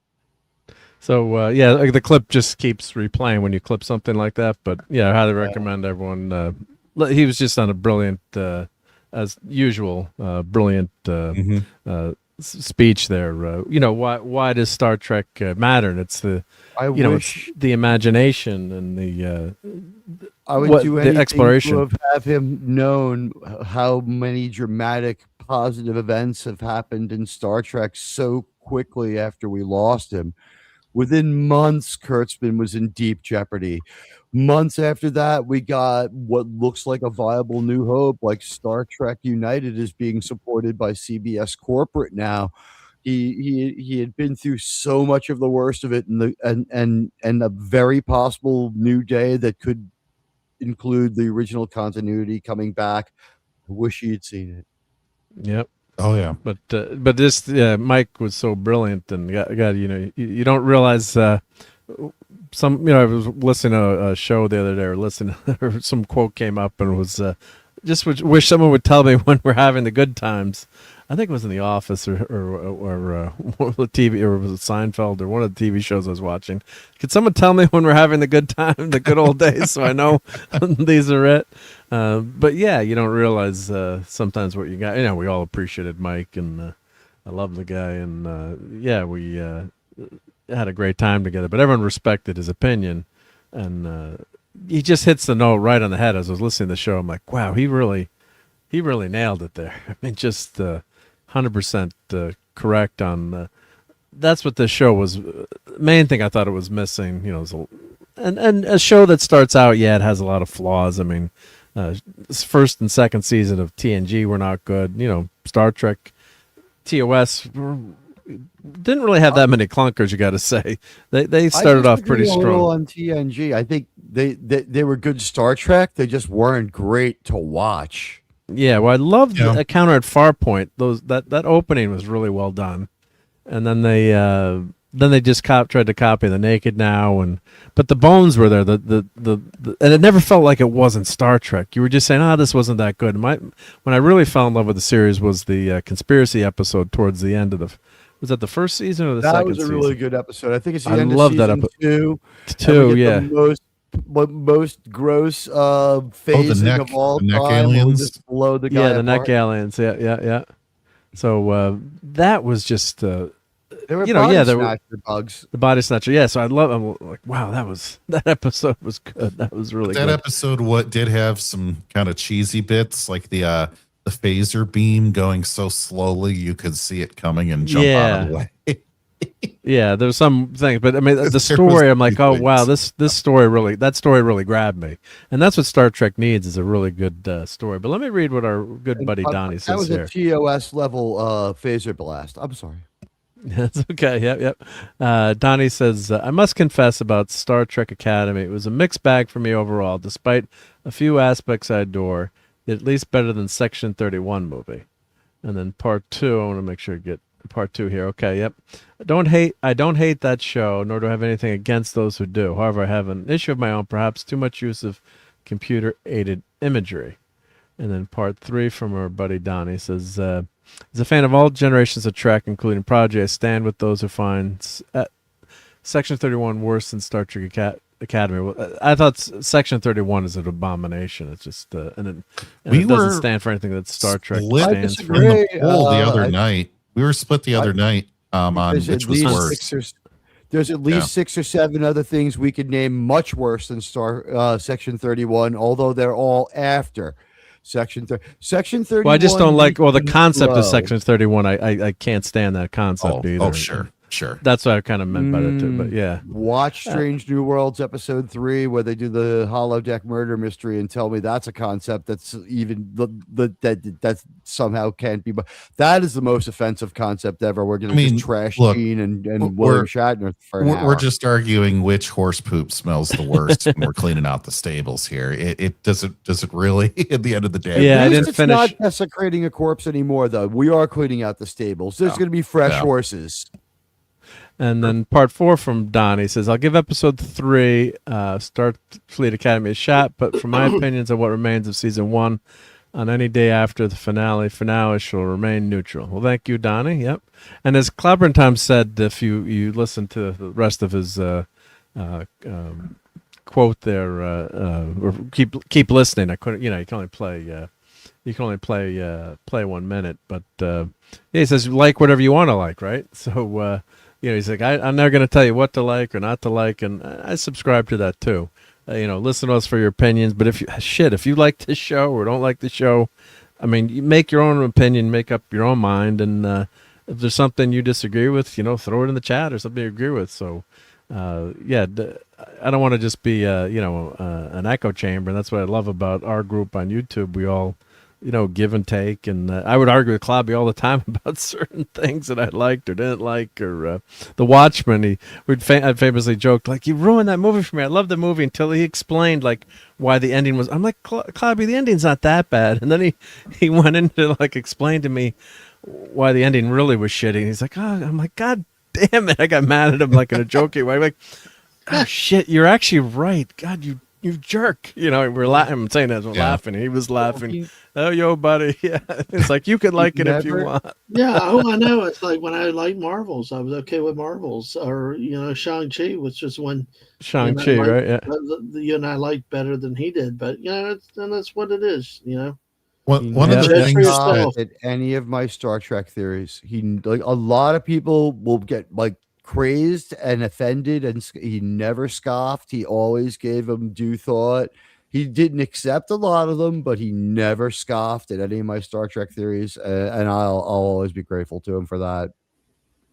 And Your Old Toy has a great comment here. Yet Mike lives on through us. Yeah, as much as you remember a friend, that memory lives on. Yep. Let me speak to that for 1 second. Honestly, Your Old Toys, if you want to hear something and get in touch with your Clobby emotion, when my show hit 1 year, I was thinking, about Clobby a lot, and I listened to his very last Saturday Night Star Trek. Listen to the last 3 minutes when he says goodbye to everyone. I cried. Oh yeah, and it was a good kind of tearfulness. He sent a special shout out to you because you weren't around. You were sick. JT, and everybody was and watching the we're all worried about JT replay. That night. Yeah, we're all worried about JT. And I was like, wait, what? I heard everything. I was leaving the hospital and I was hearing stuff was going down. It was, I forgot about myself for like 3 days. Yeah, because we're all worried about you, and he's like, yeah, we're worried. Yeah, and then I was not worried about myself. Probably enough. I was more worried about Mike at that point, but because didn't you went to the hospital during the show? If memory serves.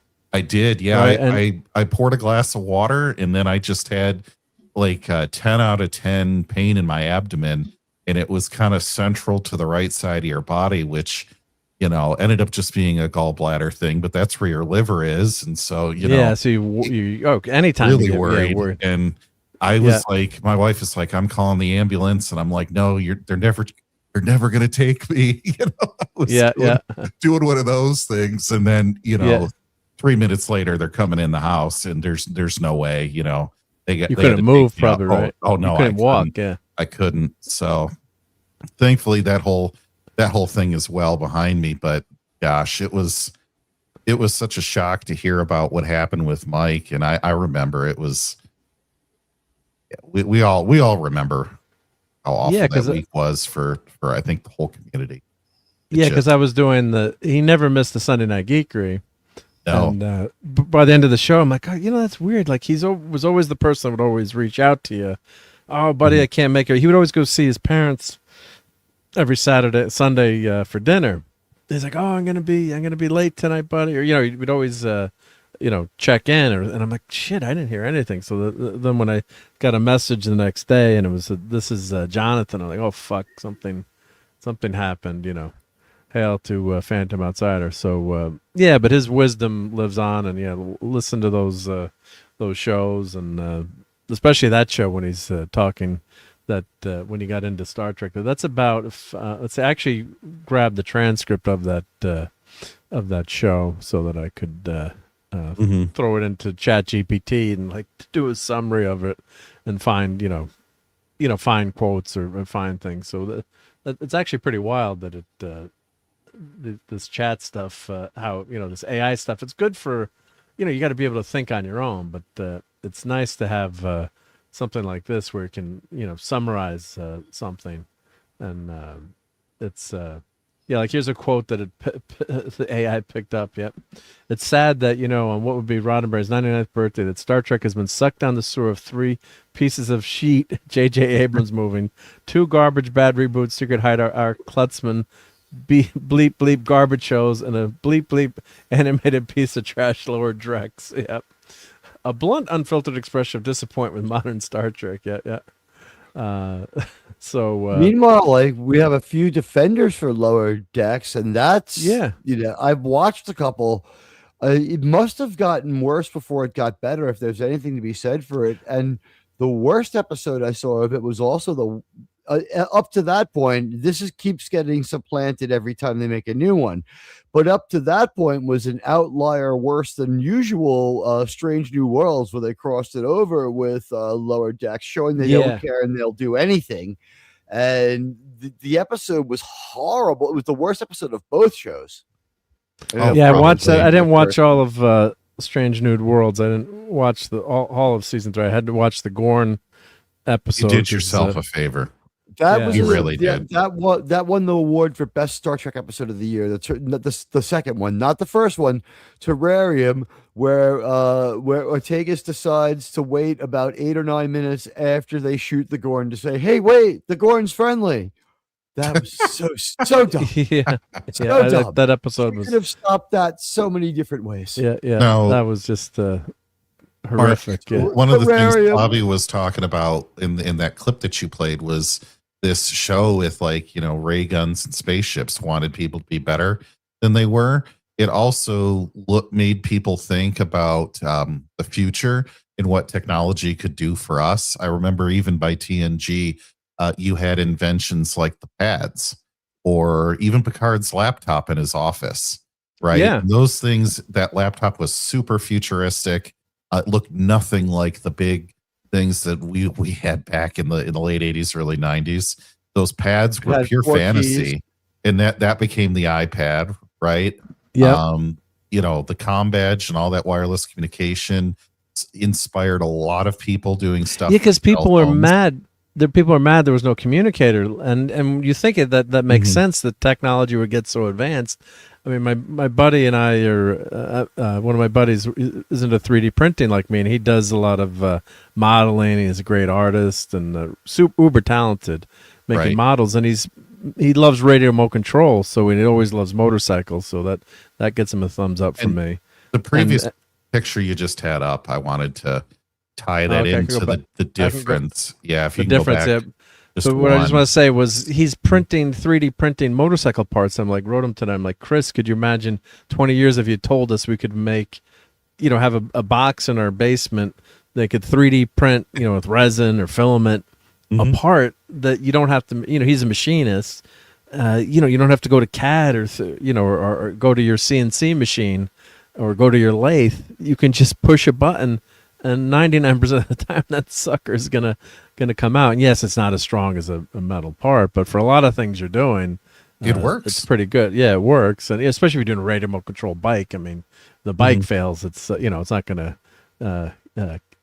kill anyone. It's a RC thing, but just the tech, it's like Star Trek. Yeah. So you're looking at like the box, like when they've had something cool to eat with here, you're saying? Eat out of that, well, I was just saying that like the tablets in TNG were pure fantasy, and that inspired, an iPad, right? Yeah. The design, the technology, even if Steve Jobs never said it, it certainly was true. The thought of that, right? You look at this tablet here on the screen, and this is emblematic of all Kurtzman Trek. That's 3D printed, by the way. Someone did a much worse job than our friends here would ever do. That is just like right off. Yeah. Piece of 3D printed paper. Someone took an X-Acto knife, did a photocopy of a L-Cars, cut it with the knife, and just stuck it on there. It's reused from something else. I got that off the internet. Why is there a solid piece through the middle of it? This is a regression from even the original iPad. I don't think you can see my mouse on the screen when I show. Oh, you can't see my mouse. All their when I stuff this has way. a weird semi-imperial look. The view screen in their ship looked like a Star Destroyer view screen. Yeah, what was really cool? What was the show with the Rocinante? Or what was that? Rocinante. What's the name of that show? The gosh, the books. The Expanse. Thank you. Yes. Yeah, so the Expanse, you had cell phones, you had there were like 3D holograms basically. So you're telling me in the 32nd century you're gonna have like a chip that you put on the table and it's gonna be holographic or something, right? You're not gonna have a physical pad like that, or it's not even gonna be that fat. It'd be like something that you would be high tech, and it wouldn't have a domino or a marble that you pull out of your comm badge maybe and set on the table. But instead, Admiral Teague brought this up earlier. There's almost no technology in this stuff, and that is emblematic of almost all of this Kurtzman Trek. There is no technology. Station had no tech, none. You know what? I figured out why they had stairs in there instead of an escalator or some kind of hover device to get the stairs, because some of the steps in these out of shape. Yeah, the out of shape cadets. Now that's the other thing too. Like, hey, I'm freaking, I'm a load, dimensionally challenged. I'm getting down there in the weight a little bit, but trying. But I mean, in the future, I mean, you're gonna be able to take a pill, or they're gonna give you an injection, or they're gonna manipulate your genes. Anti-fat guy pill, and your anti-crazy pill, and your anti-idiot pill, and you go to work.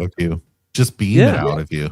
Sculpt that's what via they the did transporter. in this stupid show. They beamed them into through the beaming portal, and then all of a sudden they were all like and what's with the standards there? Like the white guy, he gets a haircut, a shave, and a fresh new uniform.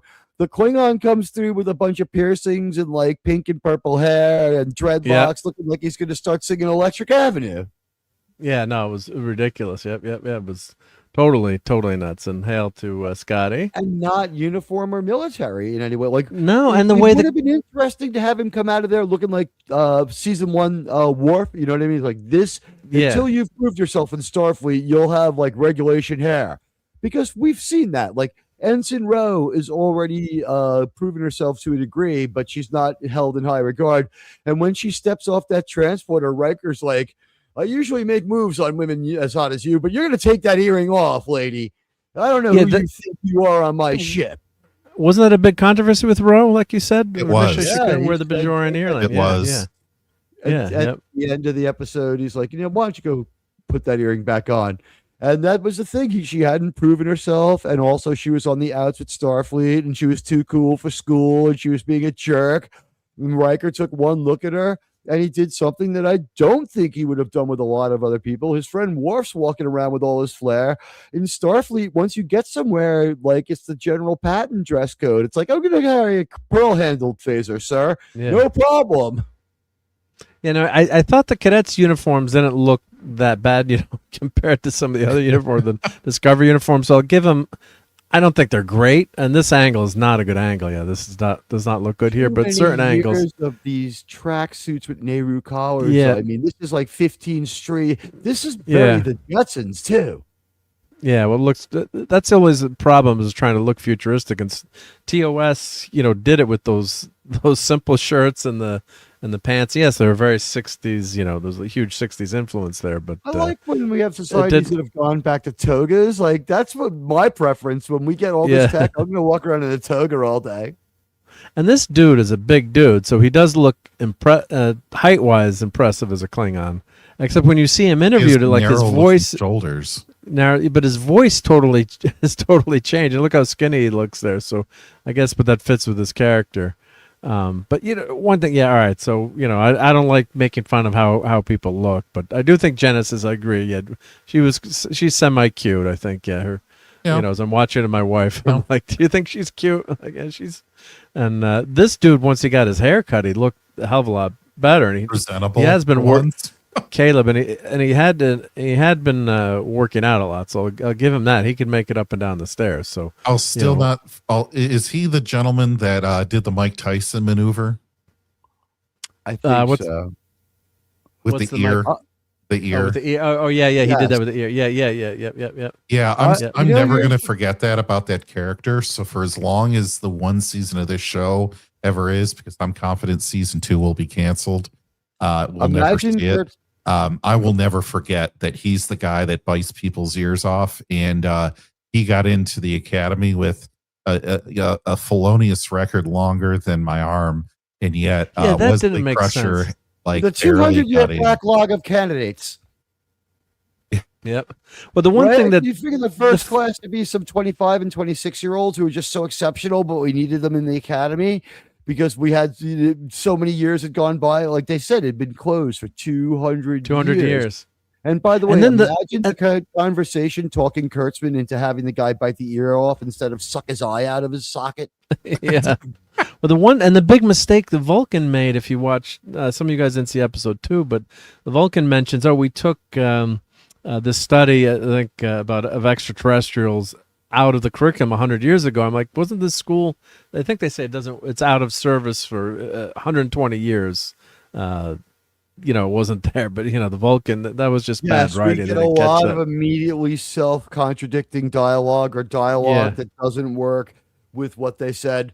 I'm like, why does the EMH need to be handed tools when he is like physical and incarnate? And later on in episode 1, when the they them Hadar is injured in the ship, why do they need hollow emitters for the EMH when he has had a mobile hollow emitter for 700 years and we have had that much time to make more? We haven't bothered to make more mobile emitters, and we haven't decoded that yet. We still only have one. Now, did they ever show the mobile hollow emitter? Because he used to wear that on his arm.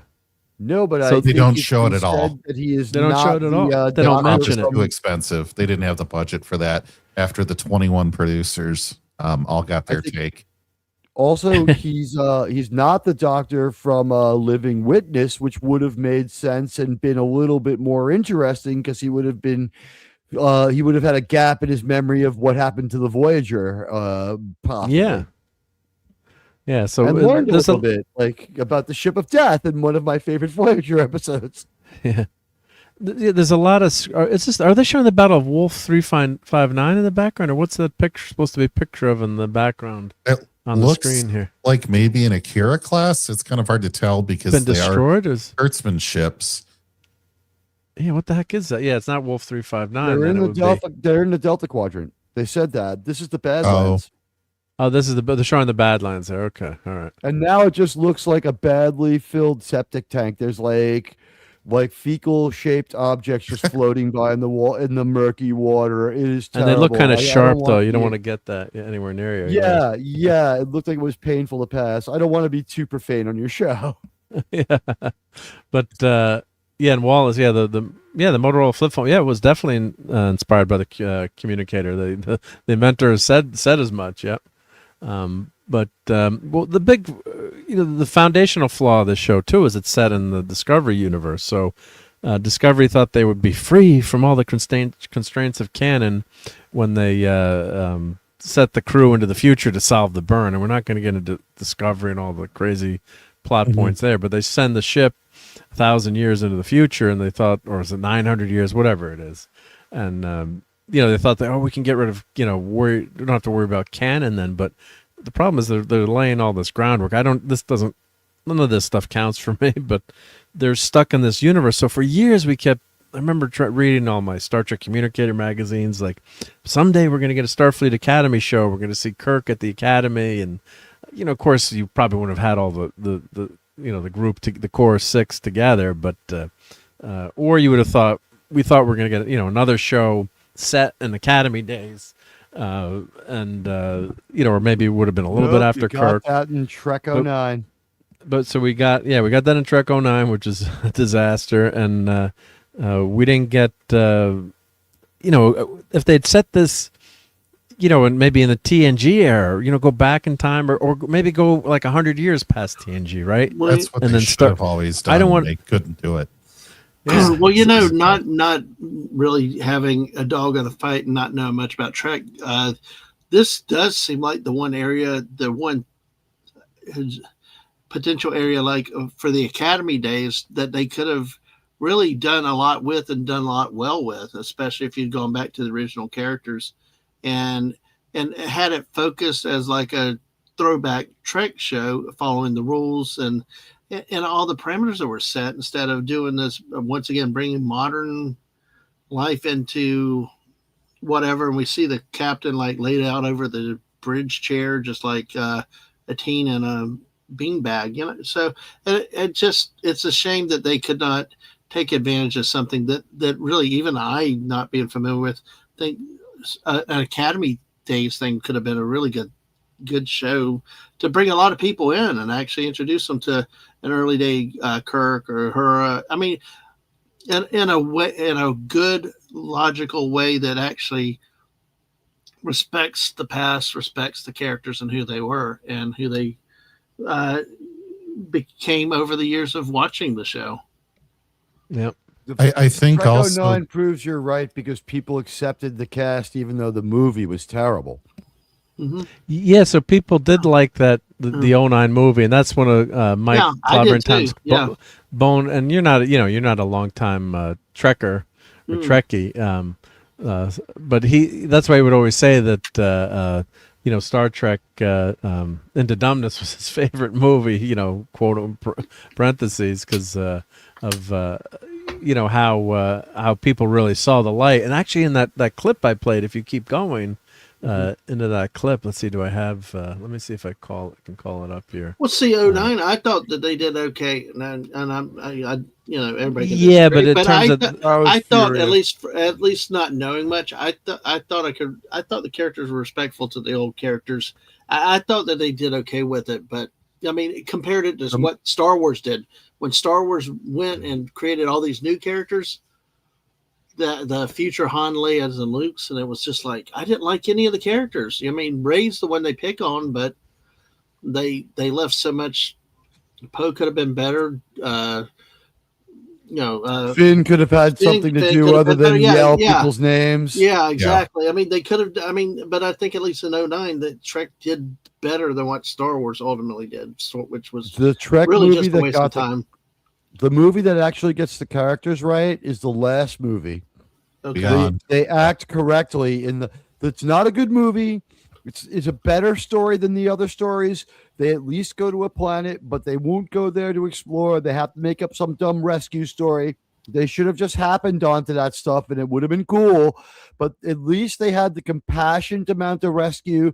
We were stuck with Uhura and Spock's relationship, but we break them up in the first 5 minutes, just like we do in Attack of the Clones, where we're like, Jar Jar, we need you to do homework at the Jedi Temple for the rest of this movie. And everyone's like, yeah. So we do a lot of cleaning up in Star Trek Beyond. Mm-hmm. So we break them up. That's the only one of their movies that doesn't have multiple breakdowns by Spock. Right. Spock has multiple breakdowns in the other two movies. Kirk is outright brave. They sillyify the whole thing, and they force gay Sulu on us. But aside from that gay Sulu moment, which was pure Kurtzman and probably the only thing that guy wrote for that movie, because some of it's good. The guy was against it, too. Oh, yeah, he was. Yeah, that was the last time he was cool on social media. Right? We all know how he thinks. Up to that point. And he still took the stance of what the character that Gene wrote was supposed to be. And then he created, he said, I put serious work into making this guy's vision come to life. Yeah, he said it was an insult to both their work. It was the last time he was cool on social media. But aside from that moment, the Sulu at prison, in that prison camp with Uhura, where Uhura is appropriately used as sort of a leadership figure among the prisoners, that was an appropriate use of Uhura, and she acts like Uhura, although she's a little bit amazing and brave when she saucer steps the ship. But she is fourth in command even in TOS and would have known that. So I'm okay with that. But the movie is not great, and Idris Elba's worst performance. And hail to Oliver. And Dadman, you got to head on out. Yeah. So, but thank you for being here. And then you're streaming tomorrow some Fortnite during the day, or what's your plan? Yeah, Jess and I are going to be around noon Eastern after the missus at 10 o'clock, even though she's on the road. She's doing her morning streams every morning this week, even Thursday at 10 a.m. But I'll be live at least at noon tomorrow, and maybe again later around 4 or 5 o'clock. I don't know yet. Depends. And then Tuesday night I'll be with JT Kirk at 9 o'clock talking more football and more other stuff. So nice, yeah. But yeah, so it'll be a good let me put. Well, first I'm going to put Star Trek BSG expert, Dad Man. Oh, Yes. yeah. Special correspondent for BSG. Wait, I do want to get back. I do need to get in Battlestar Galactica again more going forward in the future. And one that I would like to do is Space 1999 that I've not seen. I remember visions of little pieces of it from a kid. A lot of really bad episodes. Episode 2 after their movie is so terrible, and it's got the guy from John Wick, Ian McShane, is in it. Is that the Space 1999? Yes, their first proper episode that's not part of their movie, and their movie makes very little sense. You have to really think hard and read some Wikipedia. All right, gotcha with that. All right, Mark. Did you get everyone's up to misses? Did you get those pictures, by the way? Did you get those pictures? Let me go into short attention span theater here. Let's see. Yeah, because folks, if you didn't know it, Lord of the Rings is back out in the theater. I think that they're starting. If Friday it was Fellowship of the Ring, yesterday it was Two Towers, today was Return of the King, and I think they're cycling them again. But what's interesting is you'll come by the Mrs. Show tomorrow morning. Tomorrow is National Popcorn Day. So Cinemark. How American is this of you? You took sorry, I'm interrupting you, but I love this American solution. Go ahead. Well, Cinemark specifically said, hey, to celebrate National Popcorn Day, they're doing it today and then tomorrow on the actual day. But what they're saying is you can bring in a bucket, any size bucket, be creative, some even Lowe's paint buckets, and they'll, for $5 popcorn. So what they did is they basically for $5 you get 2 extra larges put into your bucket, and then you can actually buy another single one for $5. And what this was a garbage can that we had to put a liner in it, a garbage bag in it, and I've eaten half of it. Right, I got it right next to me right now. Actually, I got mine for $8 because I got $2 off being a club member. So, so if you like popcorn, Cinemark is doing those tomorrow still. And like I said, it was nice to see Return of the King, the extended director's cut again on the big screen. It was awesome. Yep. Just the emotions again and seeing Sam on the big screen. It just was really a great movie. Again, a great experience in the theater. So I just wish we didn't get the battle in the Shire, but the movie, like the end, I think they could have chopped a half hour off. It was kind of like I still love the movie, but yeah. See, and they did mess with the. Has talked about doing that with technology down the road. Well, see, I would have liked to see the battle adding with the it. Shire. Yep. Yeah, I would have liked to see the battle with the Shire, but it would have changed that whole ending the way they Another did it. hour. And I know that they had Peter Jackson talking a little bit before the event started, and one thing they were really big was about the length of time and stuff like that. So I mean, some people said Tom Bombadil wasn't needed, and I wanted Tom Bombadil. I wanted him. We've seen what happens. The 2 successful Lord of the Rings movies skip Bombadil, so I'd have to say we've only seen him done bad. The idea that God would be black does not bother me at all. But wasn't he also like sort of a singing, dancing sort of gay? Yeah, crazy. He was a crazy druid. Very eccentric. Yeah, very eccentric. But yeah, I mean, people, loved him in the book. Power iteration. The Rings of Power. I haven't seen. I watched one episode of that and turned it off. I have not even done that. I've taken. He did not translate well to film. Neither does Bjorn. Yeah, but I mean, you could have had him as a special feature. I wouldn't mind he deleted scene or something. But I remember my friend when they get to the prancing pony, and then my friend turned to me. We were like, "This is really good!" Like in the movie theater, we loved it so much. And the Return of the King probably is really, really close to the book. Yeah, the third one messes up the characters. Like one of my buddies is a amateur Tolkien historian, and whenever I see my friend Larry, he's like, and don't ask Steve to explain what's wrong with the third movie because we're going to be here for 4 hours. And then Steve starts going, and we're like, and Larry's like, just shut up now. We've heard it before.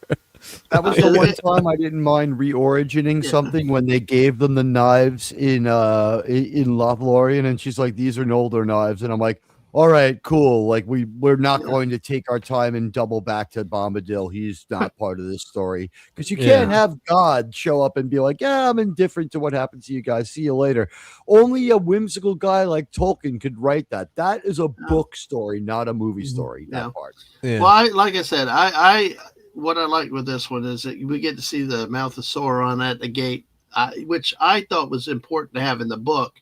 The first theatrical release, they just march up to the gate, and then next thing you see Aragorn going and charging, and it's like, it was just like there was no context, and that's and Bruce Spence.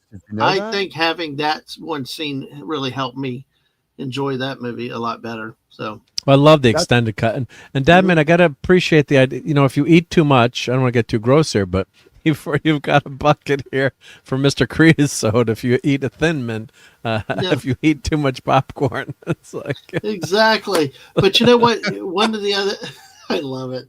But one of the things that I got to do last year, they actually had all of the extended cut director's editions back to back one day last year, and so last year I spent 12 hours in a movie theater, either last year or the year before. It was really cool watching them back to back with they actually had an intermission, but it was nice to have it all in one sitting, and it just was a great experience if you ever get a chance, and if you're a fan of it, to try to do it sometime.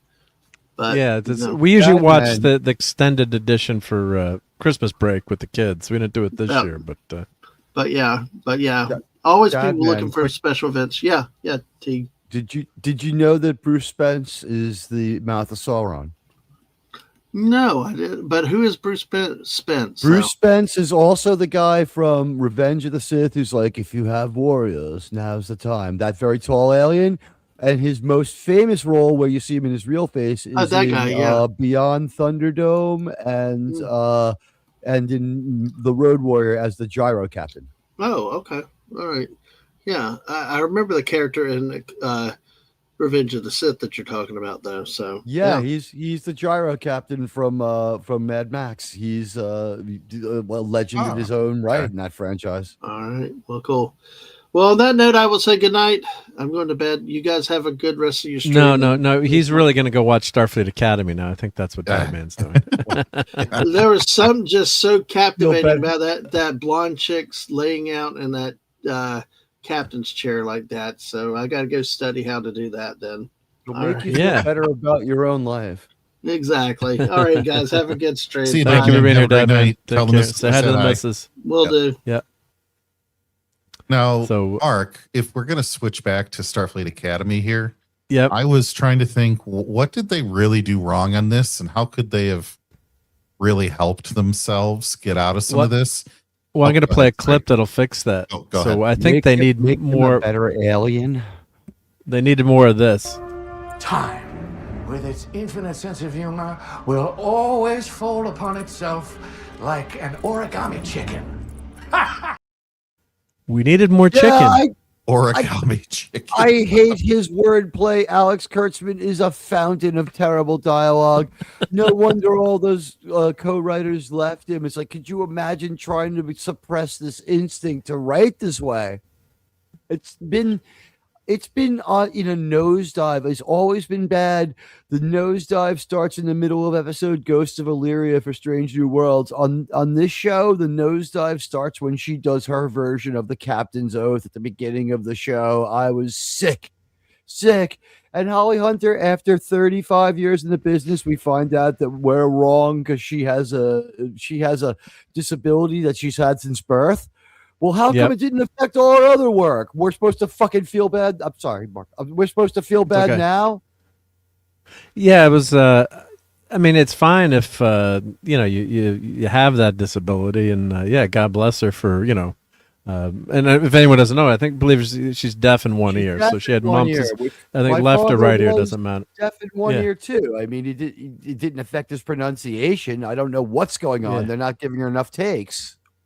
I watch every. Oh, you couldn't make out what you said. Echoes. Oh, let me turn this up. Let me unshare. No. It was RobAltis said Cavernous Bridge, and I said, "What, RobAltis?" Oh, okay. No, because from all the echoes. On the bridge. I thought I had the audio. No. Because I think that hopefully that wasn't echoing too much. Mark, one of the things that I think they really messed up here was making a ship in the first season and trying to have a school at the same time. This show does not have the budget and is in far greater risk of being canceled than all the other Kurtzman Trek before it. So what, in my mind, Paul says they're not going to show season 2 is his new thing. And I would agree with Tachyon Pulse. I think Tachyon Pulse was heavily affected by meeting me.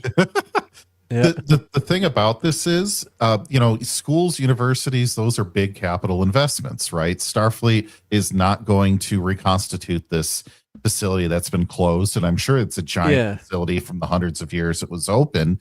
When you're thinking about a low budget type of set and you want it to do what you need to functionally with the minimum amount of alteration to make it look like the scene it's supposed to be, you would want an academy with buildings.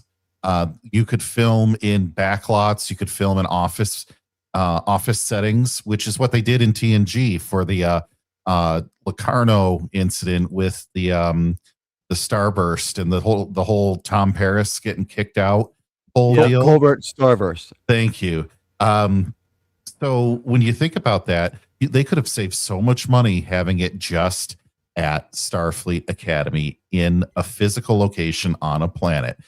This being the 30 millionth century, going to land and be the Academy. That when I saw their ship, it was so stupid looking. I'm like, the only thing that makes sense is this will land and be the Academy. Maybe and they did that, and they left the nacelles in orbit. Now, you see, I gotta say, I don't.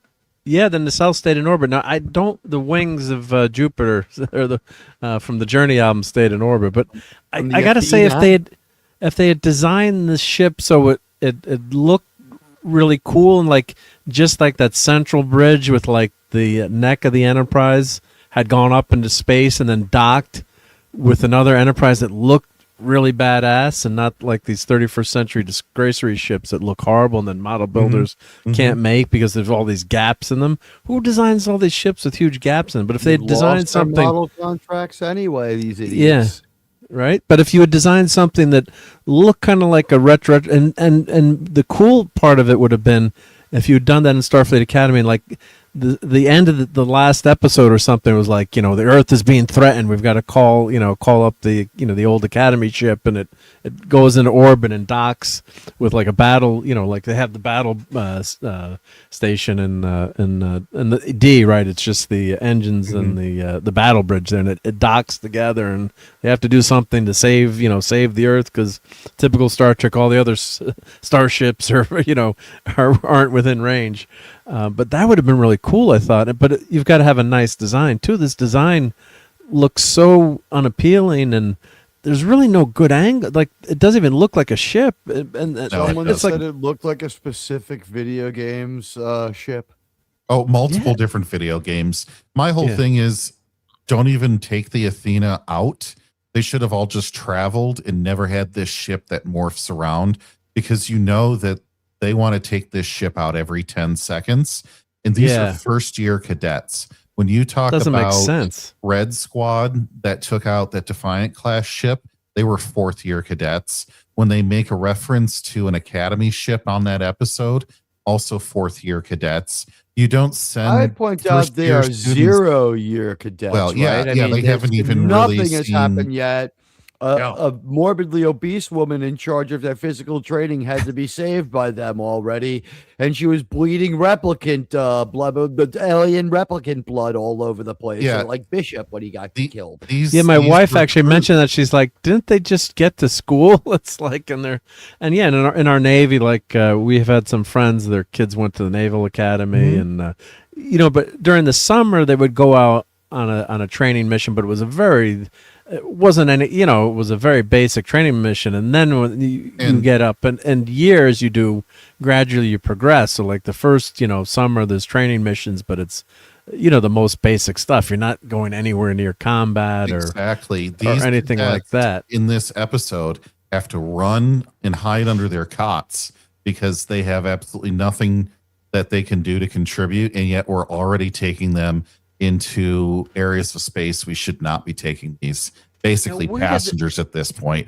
They should be going to an academy, a real building, and just meet there. Have everybody meet there. We don't need this Athena. And then you use holodecks for everything. Because Mark, you were talking about like a real Navy academy. When they go to the academy or just any other schools, you have like fire training, stuff like that. You have all these different prototypes that resemble naval vessels at these training sites, right? And you don't go out onto a ship you don't go off the coast of Iran in your first week at Annapolis. Yeah. How did this episode start? They hacked into the academic curriculum and have all the answers now already before they've even begun instruction. So what, they figured out their teacher's 4-digit PIN code? These are your professors? This organization is doomed. Now, where was the Athena originally in the episode? It was above Bajor. Around the 50 million star bases they had floating around, and we never got to see Deep Space Nine. Yeah. Yeah, that was ridiculous.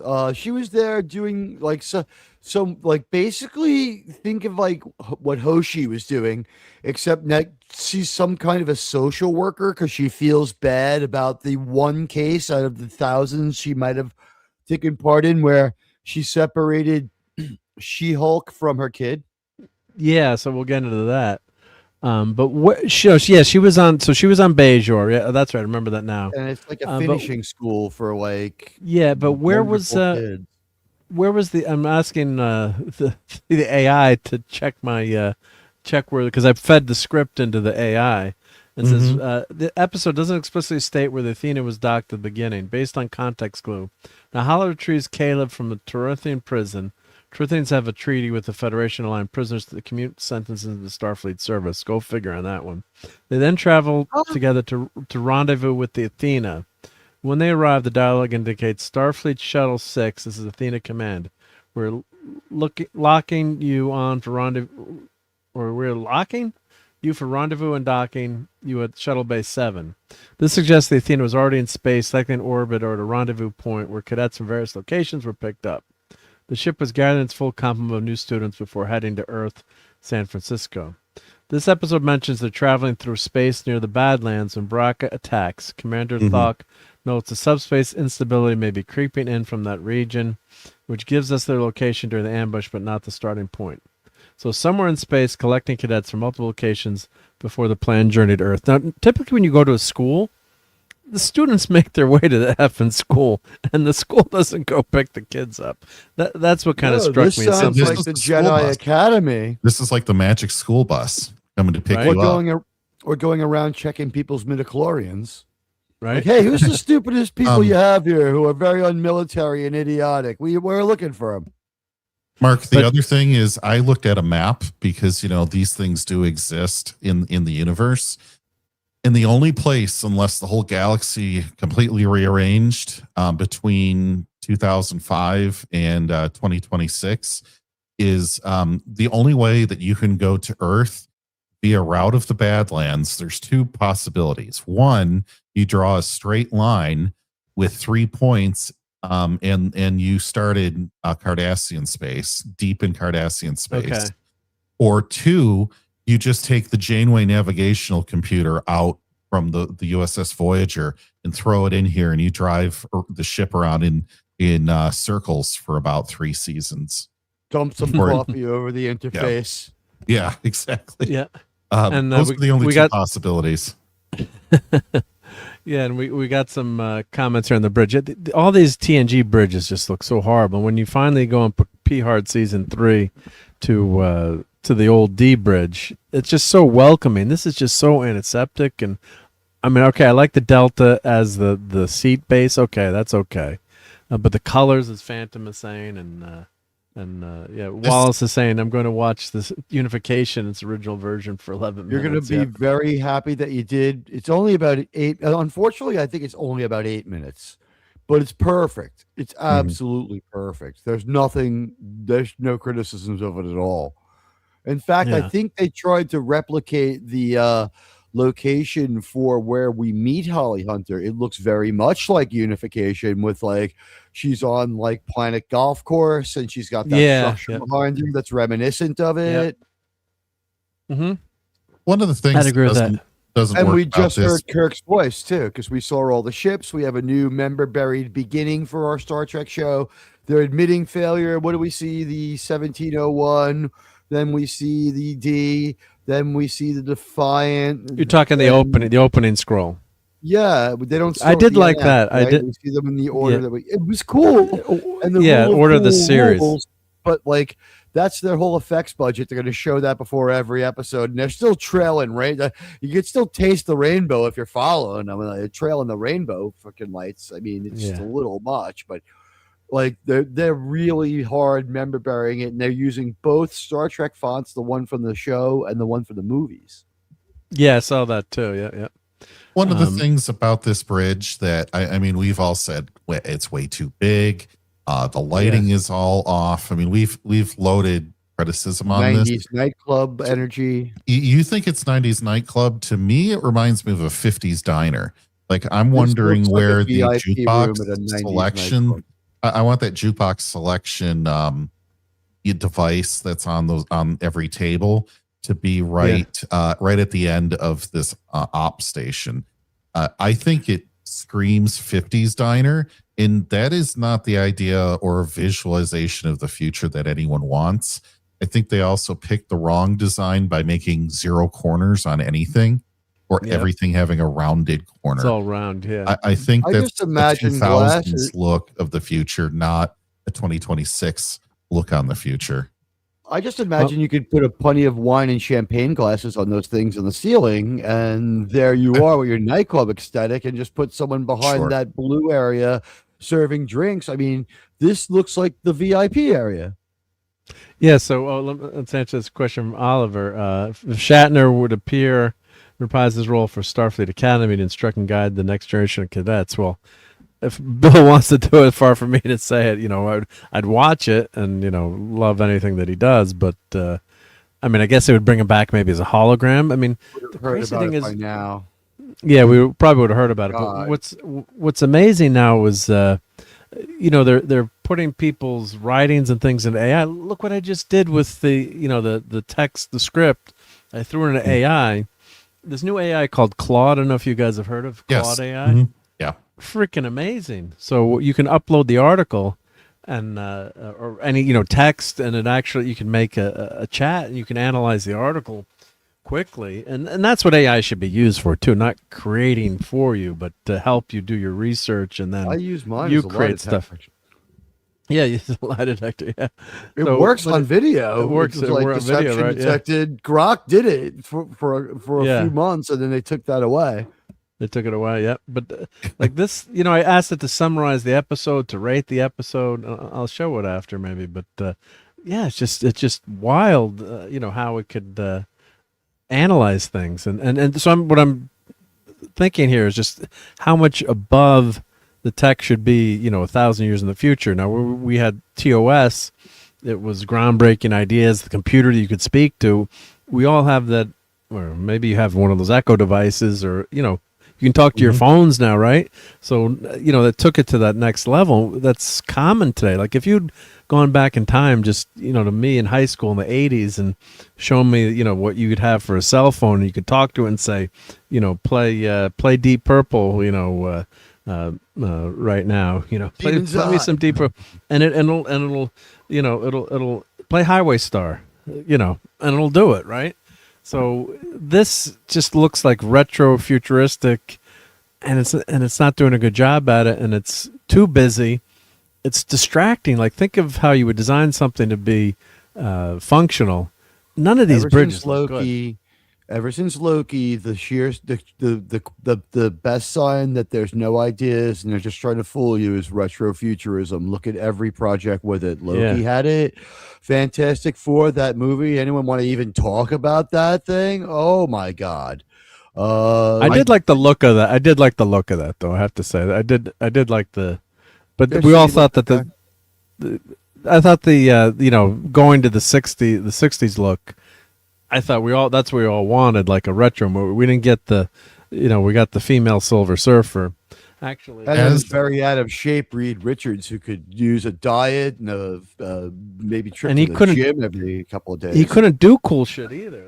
Like Rubber Man. Why do you choose to have limited. Like a big gut? If you're made out of rubber, why would you have a big fat stomach? Yeah, but also his powers are so Reed in the comics, his powers are phenomenal. Like, in terms of how much he can stretch, and Galactus is pulling him, and he's like, I can't stretch that much. I'm like, wait a minute, Reed can stretch a lot more. Well, let me show. This came in the mail today. God bless the Amazon driver that. I don't want to put. There we go, and digging yourself. Yeah. Oh. Ooh. Is this the Kirby Silver Surfer? That's the only true Silver Surfer. Indeed. Man almost dies over this surfer in Crimson Tide. Come on. So there, I got my ring light there to try to make me look good, which so awesome. But this is really the embiggened one. So Eric K, shout out to Eric K. I'm gonna have him on to review this with me. But this is what cover is on this. Let's see what it says on the back. I thought I saw what issue number. 72, FF72. Okay, FF72. Yep. There we go. Inspired by that. So great Kirby art. So and this thing is big. I mean, yeah, it is. Very, it's big. Yep. Look, turn that camera off. Oh, then I'll show the other thing I got. Mark, you're a little far away from the mic. I agree with Mark. I want to agree with Rob right here. His comment on screen. Yeah, and by the way, when I've seen William Shatner speak, he's scoffed at this Star Trek both times. Yeah. Oh, okay. So I used some of my Amazon gift cards for very practical items that I got from the holiday. So, Donnie said it out. Great hanging with you, Donnie. So I got to do a build stream for that. Yep. So this decent one sitting build, 393 pieces. That's not bad. Yeah, this is a smaller one, but great. That Doc Ock on there. Yep, it's Doc Ock. Yeah, I love that scene from Spider-Man too. So that's probably one of the. I think that's the best scene in all the Spider-Man movies. From Indy. Yeah. So good stuff there. So thank you to family for those Amazon gift cards. The worst thing is when you got to watch out when you get those gift cards and you put them in early, then you got to wait. It like keeps trying to spend it on you. I'm like, I want to spend this on not practical stuff. I don't want it to go for like the toilet paper or the paper towels or something. So it actually took $10 off. It sucks because you keep getting like 32 cents off of the next thing, and it's like, this is not. I would like to compile this money, so you have to keep consciously remembering to go to your source and say, "Don't use my money this time," and it rechecks the box on you every time. Yeah. I have managed to have enough discipline or spend enough money at one time to have like $17 in Amazon money, and I'm like, I'm getting that Black Sabbath T-shirt I want. Yeah, well, that's why workwear. So that's why, and then if you have a subscribe and save order, so like it took $20 off for my subscribe and save order. Like I get like my vitamins every month, and like I have filament on order because I'm always printing. Like, you bastards, I want to waste this money, Exactly. They calculate it. I swear on that stuff. They calculate it, Mark, so that way everything will just show up like 1 week too early.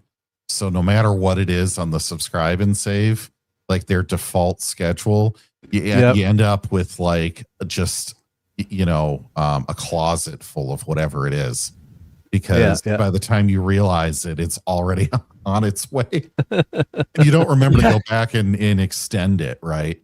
the interval for the next time.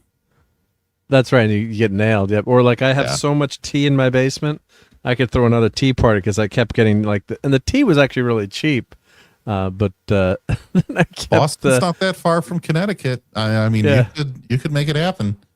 I have this roll of the dice I do with Amazon where if I buy something and it's pretty good, but it lasts like say 2 years, if they're still making it, I'll buy another one outright and get the insurance on that and send back the broken original one and end up with 2. And I'll be like, all right, what's that for me? I'll admit I had to do that before on a power supply for a computer. I was 92 days in since I bought it when it died, and I didn't want to send it to the manufacturer at my own expense. Nah, that's ridiculous. For a $50 power supply. I was like, 92 days and it expired at 90. Okay, we're gonna do this. Yeah. Not I had right, one of my good power supplies when kaput, like one of the platinum ones, and it was like, and then it was they said, this model was no longer in warranty. It was originally it was lifetime, and then they're like, we changed the warranty. I'm like, you bastards. Yeah. There's a limit. Extra. You don't do it to like what do you call it, like ink cartridges. You have to do it for things that you really get burned. You save that one for when you really get burned. Yeah, exactly. Now, Mark, I was watching some reviews on this, and I tend to agree with them. The relationship that they show here on the screen is all wrong for how men and women would interact with each other. She wants him more than what is appropriate for, I guess what 2 young people would probably go after, but she wants his bones, like tomorrow, the second after they meet. This is Tamara Sadal, so this is played by Zoe Steiner, and I thought she looked like a young Anne Hathaway. No, I think this is from an episode we haven't seen yet, because I don't remember this scene in episode. This is episode 2. When did this happen in episode 2? When you were tweeting.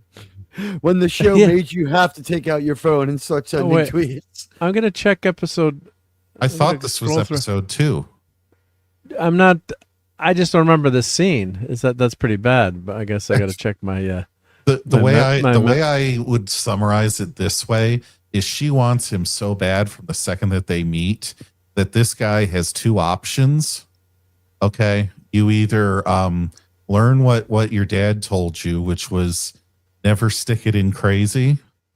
And if she's coming at you right away like this, 1 second in, chances are she's probably crazy. Avoid her. I don't know. I don't know. My wife fell head over heels for me the first second she saw me, and that was it. So sometimes you do fall in love this fast. So I'm just in case Maureen is listening. But we both the sparks. Let's just not get too personal, but the sparks flew at our first meeting. Okay. Let's just say. Well, so I mean, so that can happen. My personal experience. I knew like within 15 minutes. But it's gonna sound cliched. Like I'm like, I think I could marry this woman. But which is nuts. But I don't want to ask because it's not appropriate in your case. But in this case, the only reason they don't make little cadets is because he acts like a way that a man would act in a women's literature novel, where he's there's a lot of flawed stuff in this, and I'm like, this is some trashy romance novel of a way that a woman would like a man to act. A 19, 20-year-old guy has enough hormones going through him that if a woman comes at him like this heavy, she can read your mind too, I guess. But no, this scene is. Yeah, come on, he's 19. If Tilly came on to him, he'd be like, you know what? I'm gonna give it a try. Give me some of that Saurian brandy first, but I'm down. So Caleb is right. I'm skipping down here. It says Marc D, the love machine. Yeah. Just quick on Caleb, like you said, like he had a good physique and all that. Caleb is not leading man material. You know what he is? He's your other kind of shows like Dick character or your like season 1 villain for a kind of show like this. He's got the look and he's good enough looking and has enough charisma for that. He's not really a leading man. Hail to Dude Bro, and he says, Shatner's doing Unexplained on History Channel. That's right. And so the new season just started. Yes. Yeah, thank you for nice. And this was, and dude, bro is on Rumble. So hail to our Rumble listeners cool. as well. Yeah, very Hail, cool to sir. have on Rumble. Mark, did you watch episode 2? It sounded like Yeah, so I did this. This is not an episode 2, so this must be another. Okay. I just skipped. So what happens is, spoiler alert for anyone. So the beta episode 2. We're jumping in episode 2 a little bit, but episode 2, they're trying to bring Betazoid back into the Federation. So this is the president's daughter, and the president is a very overtly Trumpian-like guy who has walls up and is a total isolationist. It's not so subtle at all, and so that the sparks fly between these two, even though he acts like a kind of like a doofus. He sounds all right from what you've told me so far. So the sparks do fly, that but they did have a little bit of chemistry on screen. And then, oh my god, like these outfits, I mean, I guess they're trying to make these look like the Star Trek 3 military police. Oh no, I was thinking Spaceballs. Yeah, they're just but this is a bad interpretation of that, but is that what they're trying to go for there? Well, yeah, let's get back to episode. Why is he there? Bill Nye? Oh, he was probably just hosting it. Why is children's entertainer, non-scientist Bill Nye at this? Come on, he's got a podcast. He's qualified. So he couldn't even make a case against creationism. He wasn't able to do it. Yeah. Mark, in episode 2, they have the Betazoids communicating to one another via sign language. Now, yeah, I didn't understand why were the Betazoids using sign language. Telepathic. Well, they only read emotions. They're not. They're not clairvoyant. Oh, wait, that's right. We hear the Troys talking back and forth. Yeah. Yeah. Troy is only an empath. Telepathy. Troy is half Betazoid, so she's an empath, not a full telepath. Loaxana is a full telepath because Betazoids are telepathic. So she's half Betazoid, half human. Yes. So that explains why Troy has what she has.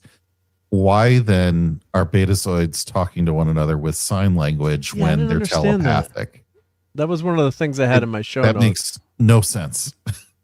Yeah, so it all goes back to the conversation I had with Istophobos, where I was trying to explain that if you can, that Alex Kurtzman is making Star Trek that is so bad and asking for a fee that is inordinately high, and he probably has a right to. I'd love to ask Tom Connors.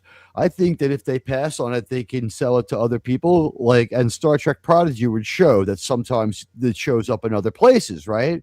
So if this is so bad, and he's asking them for like insane amounts of money, and you can tell this was made gonzo with garbage money. So if he's doing that, I think that the implied threat here is, and you don't have to be a business major to know this, if we're making a beer that's selling really well and Budweiser doesn't want us to do too good, they could come to town, name their beer almost exactly like ours, and make a bottle and a package that looks like ours, sell it for less and make it taste like shit. They've been proven to do this. They have been sued and found liable for doing this.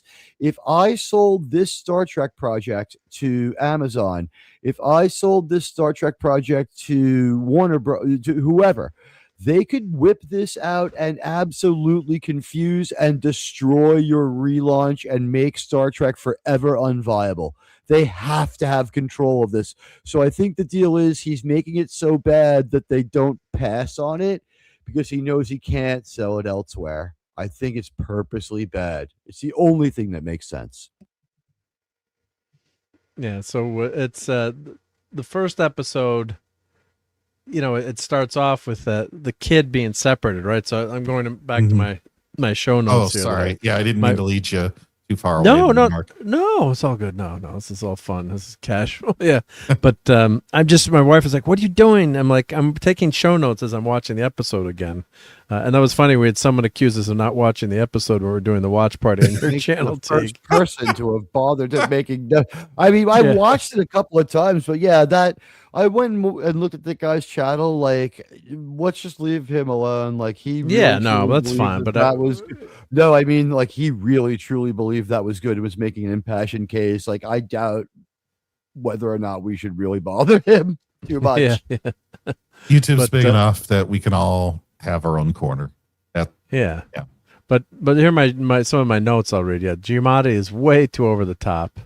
Can't they make food with replicators? So, we're living in a post-scarcity future. Now, of course, they tried to introduce that again with the burn and lack of energy. It was totally ridiculous because you're that high tech. They had fusion. You would have had fusion. They had fusion reactors. So yeah, for hundreds of years by that point, someone had a bunch of dilithium watch.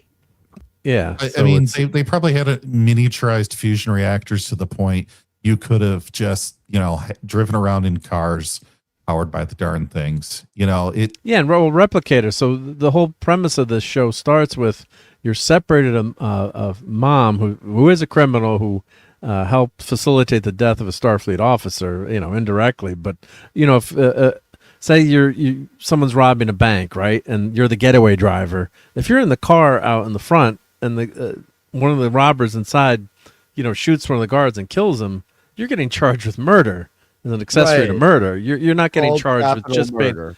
You're not being charged as just the getaway driver. Right. You were a shot caller and you were part of that. But I think wasn't it said that they didn't have a choice and she didn't know what was going on and they were aware of this, but they're going to throw her in jail anyway, so she learns how not to make mistakes without knowing things. There was something in there that exonerated them too. And exonerated the Federation, or no, exonerated Tatiana Maslany and her kid. They weren't as guilty as it was. Like they were just there because they were less guilty. And he went and attacked something, and they were there. Let me read the script here. Let me look at the script here. Poor man. I have the script. Yep. So even Tatiana Maslany didn't do that. Yeah, facts are facts. You brought down a Federation supply vessel and murdered the shuttle pilot to steal food rations. No, the facts are a woman was starving and it had a solution. Not an idea, not good intentions, a solution. Braca, shut up. You turned a woman desperate to feed her child into your accomplice, and now an officer's dead. So it sounds like she was coerced to me. Yeah, the 12th this year at the hands of the Royale. Yep. As ranking officer on site, it's my duty and pleasure to tell you will be spending the rest of your life on a Federation penal colony watching episodes of Star Trek Discovery. Ashimir at this point. Oh wait, no one had any representation. Lawyers. It was summary judgment. Yeah, what would have been a charge of theft became felony theft for the death of the pilot. You will be placed in a rehabilitation camp, aka concentration camp. Not even a drumhead to turn over to serve. Well, right. Because the way the scene went, this wasn't a sentencing hearing. It was a judge, jury, and executioner, right? It was weird. Yeah. It was a weird. And we had talked about this every other Star Trek, Boston Legal or Law and Order or whatever court TV show. Every single Star Trek episode of that, you always had representation. Even the funniest example is when Worf got accused of blowing up that ship with the innocent people on it, and they brought in that Klingon prosecutor. As kind of cheesy as that was, it was a great episode. You always get representation, even if Riker is forced to argue that his friend Data is not a man. You will get counsel. No matter Kirk got a relatively hot chick. Well, of course. In every episode. Yeah. So here's this scene's. He got that crazy guy with the books. I'm sorry. Well, I was just going to read. Cogsworth or Samuel L. Cogsworth or with the book. He was in the movie Falcon. I can tell you that. We all can picture who we're talking. Yeah. But who's that? So this is like, let me read the script again here, or the subtitles. Yep. The man is named Nus Braca, and he was very good at helping me find food when food was hard to find. But he wasn't good at telling me how he was going to do it. No, I mean, come on, you can't just steal, like, if you have zero food. I mean, this makes no sense. I mean, in this, you've got a freaking spaceship that can go faster than light, but you can't get food.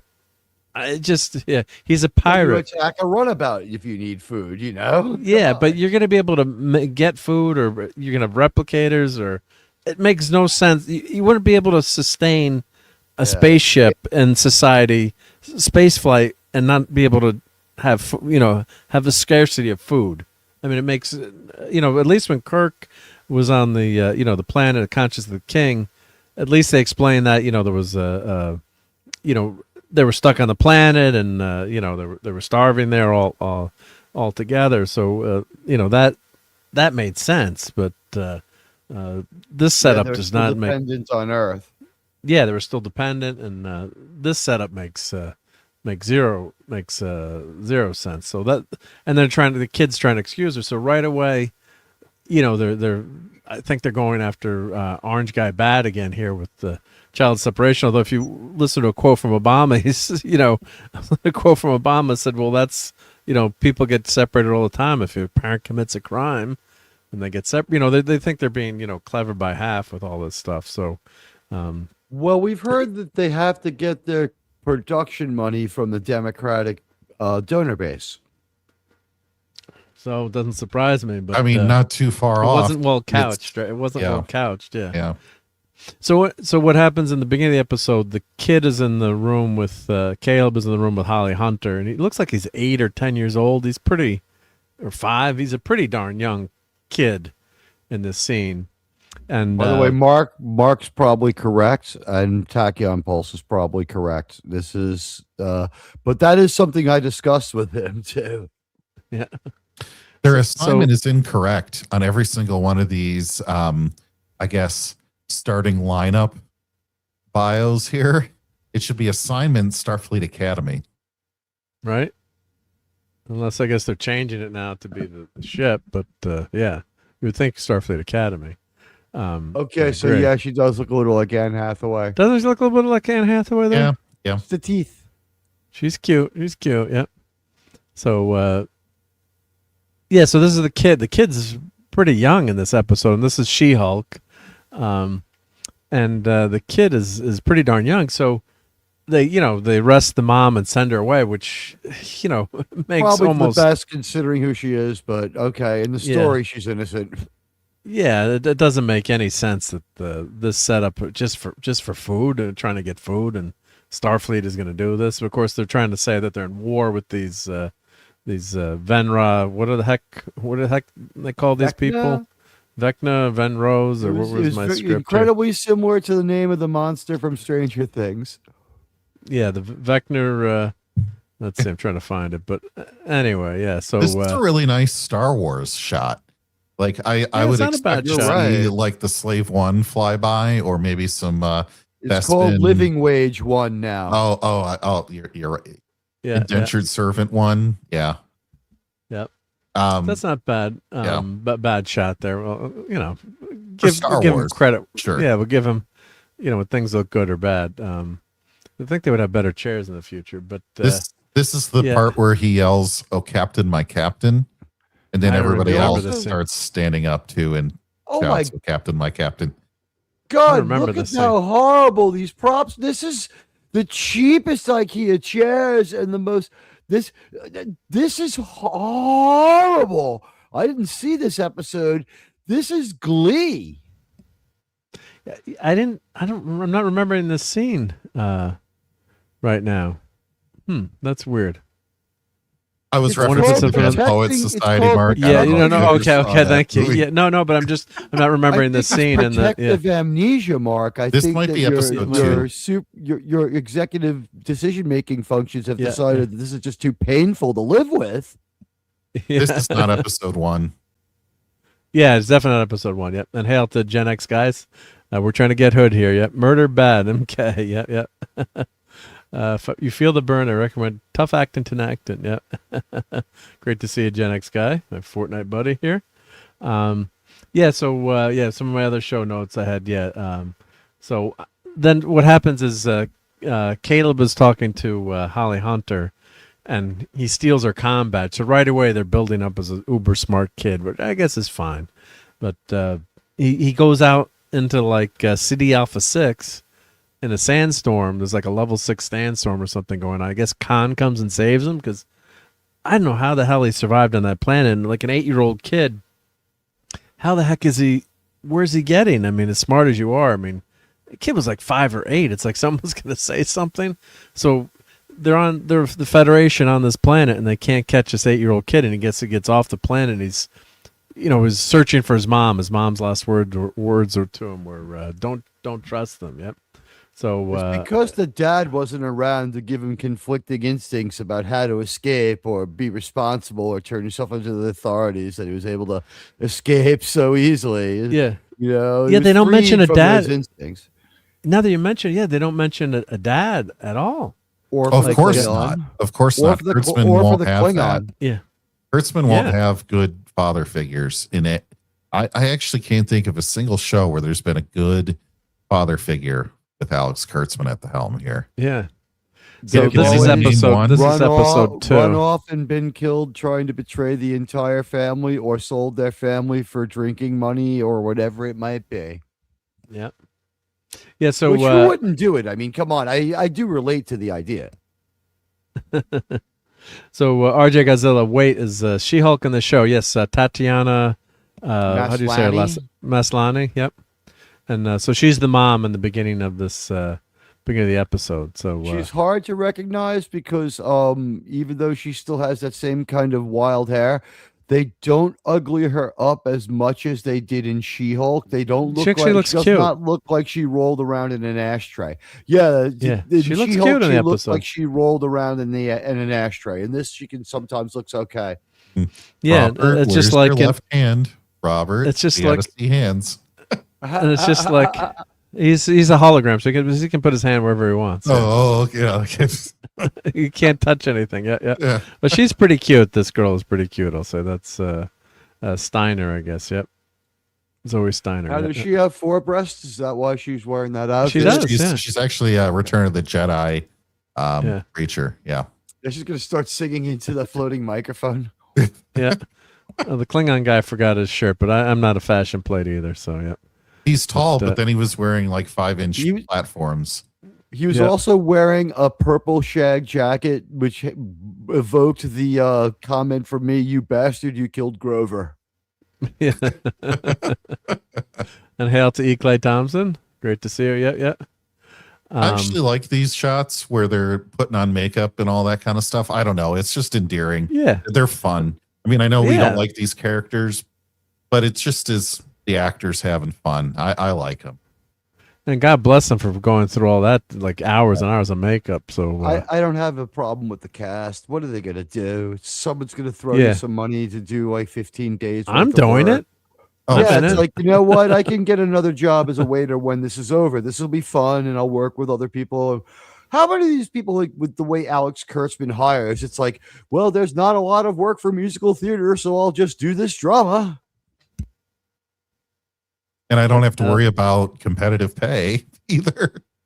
Because they'll work for anything. Yeah. So Phantom is saying, use sign language if you want to communicate with the crazies you're among. Don't understand what you're saying. Although being betazoids, they could have used telepathy. Yeah. I thought it was weird that but then there was a translator for the sign language too. So maybe they spoke 2 different languages of betazoid. Maybe. Yep.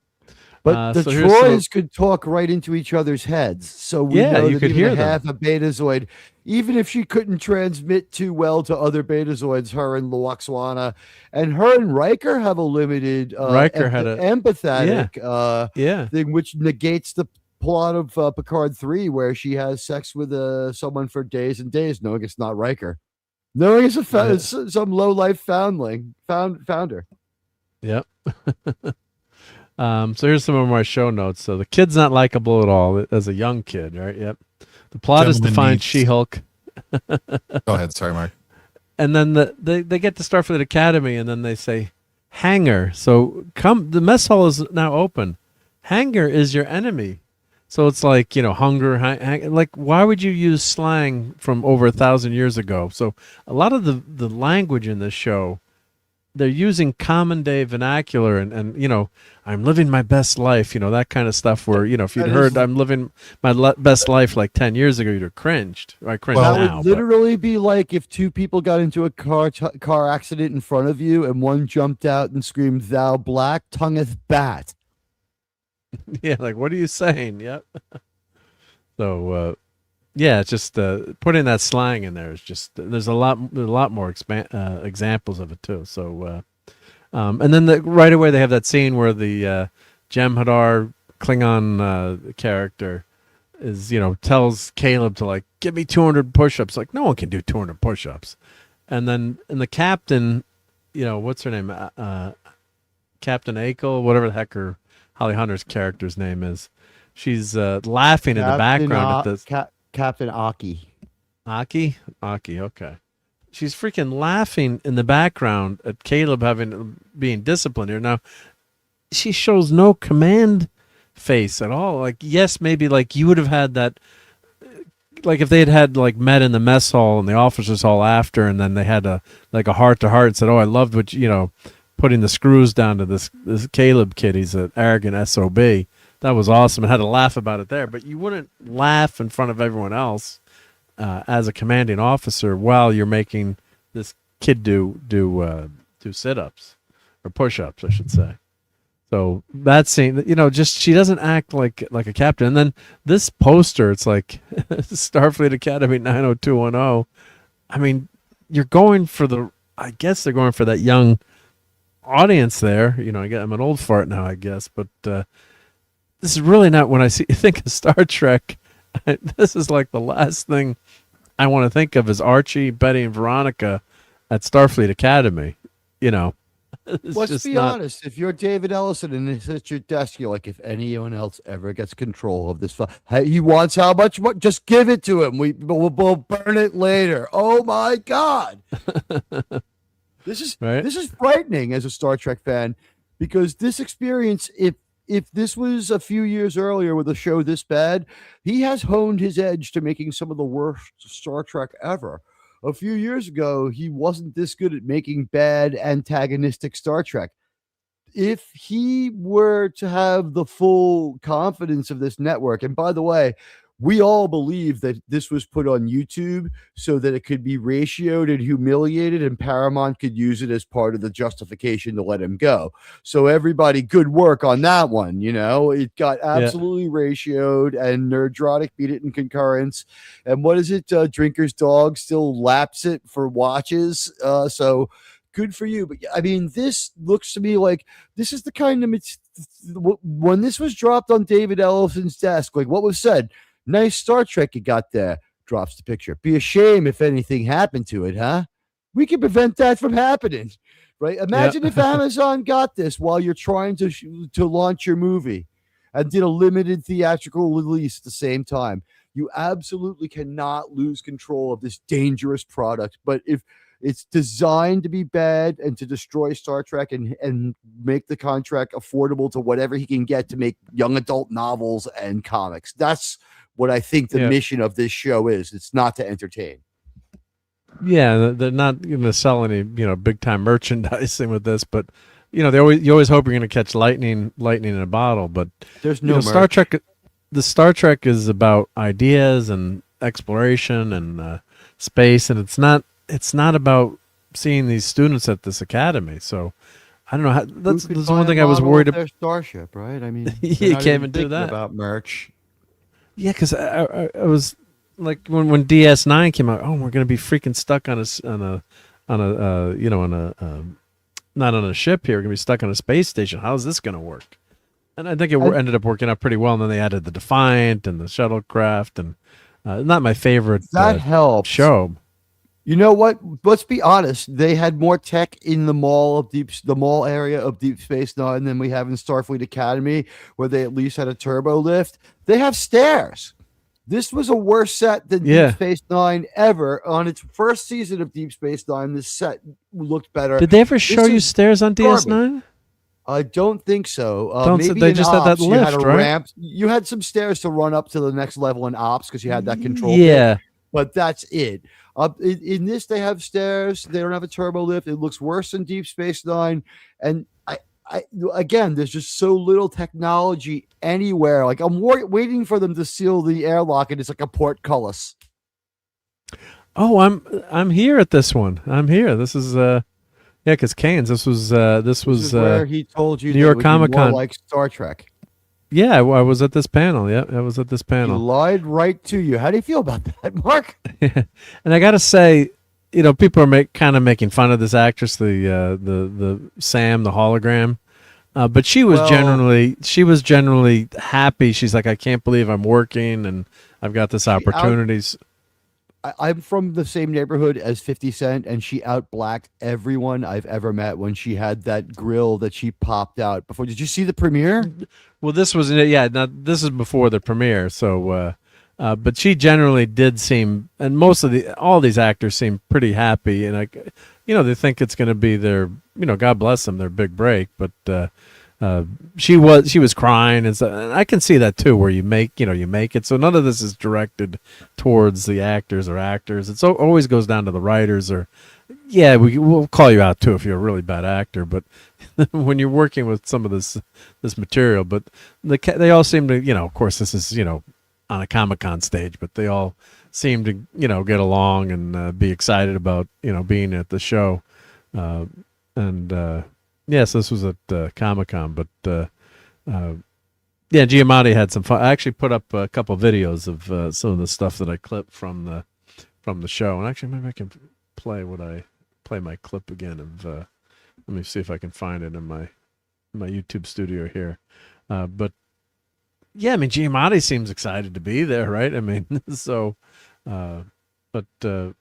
Yeah, it's just it's not capturing the essence of Star Trek. He has a drinking problem or something, because ever since his Academy Award, there was one more movie, and then his career, forgive the pun, has gone sideways. And he is terrible in a couple of Ridley Scott movies, and I've seen him hand in horrible performances.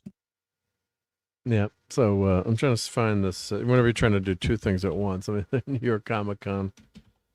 Oh, I got so many Comic Con videos, but. Here's the red carpet. Don't two of the people on the screen have Academy Awards? Yeah, Holly Hunter and Giamatti both do. Yep. And sadly, they don't have a script that actually could use that, right? Well, that's the new thing, though. Michelle Yeoh's got an Academy Award as well, and look what that garbage was. Although I honestly. You want to talk about the inappropriate over-the-topness of Paul Giamatti? Tell me he doesn't act exactly like Gregorio, who has her name on the Wall of Fame for some reason. Space Hilter. Oh, Giorgio. Emperor Giorgio. Yeah, she's got an Academy Award. Yeah, so I'm forgetting her name, the actress's name though. She was in Everything Everywhere at all. Michelle all at once. Yeoh. Michelle Yeoh. So but they as soon as she got that award, they're like, we better get this movie out to take advantage of this. So but it didn't happen. So didn't turn out well, I should say. Yep. So here, let me post this into the chat here. So this is Giamatti at at Comic-Con. This is Mike. I guess I can't. I have this up on YouTube, so probably pretty safe. I'm I'm safe to play this on my own channel. But I'll skip to the end here. Yep. Let's see. Let me share this. Let's reshare this. Yep. Bear with my technical skills here. There we go. Share the audio. It's like, oh yeah, I don't want to do that. So I got to play up. I'm the bad guy. It's fantastic. There's a great tradition of bad guys. I get to do it. So I'm happy as a pig in shit. So that's Giamatti, and then the first clip. The first clip is you're a real deal fan, right? I am a real deal fan. Like Holly, since about 7, 8 years old, I'd watch it with my father. So I grew up with it. All the iterations of it. I love it. So I kind of wait. Can you pause this for a second? Yeah. I have a hard time believing that Paul Giamatti watch Star Trek with his father, who was the commissioner of the National League when he was growing up and was commissioner of baseball. I don't believe that Bart Giamatti watched a lot of Star Trek. I mean, come on. If he was talking about watching a Pittsburgh Pirates game or something else like that, I would believe him. I absolutely don't. I scoff at the idea that this is true. Let's see now. They're saying he was born in 1967, June 6, 1967. So he must maybe watch on reruns with his dad. Generation. But I'm just saying, like, if your father's a commissioner of baseball, are you really watching Star Trek with them? Come on. I don't know. My dad wouldn't watch Star Trek with me because he thought it was, what's this fake bullshit, this crap. It's this fake science fiction crap. It's not real. So I don't know. I'll take him at his word, but I guess he's saying that pretty sure Uhura he might watch it. He maybe watched it on PIX channel 11 and at midnight every night with his dad. Yep, because they lived in the Northeast. Yep. So what I hate is that the U.S. the U.S. We know that's beautiful. true. So you think so? I didn't have any sentimentality for it. I thought it was it looked like a brooch. Yeah, I don't know if Gen X is joking there, or is he's or if he's giving us what he thinks there. This is Genesis. Yeah, we've got to find Genesis. Yep. So, no, the stairs looked like the staircase at like New York City's Palladium nightclub circa 1991, a place where Kurtzman probably hung out when he almost failed out of college. I've come to believe that almost failing out of college is pivotal to Kurtzman's life, and that everything he does focuses around that 1 year, because everyone, like, it's not like whether or not you have a leather jacket, it's what your leather jacket says about you. And it's very myopic. It's very narrow vision. His humor is very flat and very like late 80s, early 90s, but poorly executed. It all comes off like the Living Color Star Trek skit. And Phantom is always great with the stats here. It says, yes, the promenade also had stairs as well as turbolifts. I seem to remember the turbolifts in the middle, but yeah, and did have stairs. Okay, on the sides there, right? Yep. But I mean, it's a promenade for, it's like the mall there too. Yeah. So, it was like to go open up more shopping area and use the space more. It was like in this, like, they had to use these stairs to get from point A to point B. Like that made no sense. Just gone over to the turbo lift and split the promenade level. The promenade level was just set up that way. Or double tap your transporters that are also your comm badge, like the number one, the Hadar. Yep. She did that. Everybody else has to run. Everyone else had to run. Yep. And hail to JPR PH1. How's it going? Hello. Yes. So this is the douchebag evil this roommate. The guy's a lovable asshole. Yes, that was how they the described typical him in his character card. Yeah, the typical guy. And then of course they're becoming more friendly already by the end of the second episode, because they're forced to room together as roommates. The white guy's gonna die, so you might as well make him sympathetic. Yeah, so he's roommates with Caleb, and then her brother and her join Starfleet. Although this is not a dress uniform for Starfleet. But certain formality on the bridge. Yeah. So the crazy thing was the Betazoids and that chick is dressed like I'm just gonna say it, like she cried at that one thing. She was inappropriate at the premiere. Maybe she might be just crazy. And she's an adult. I mean, this is an 18-year-old. I'm sorry.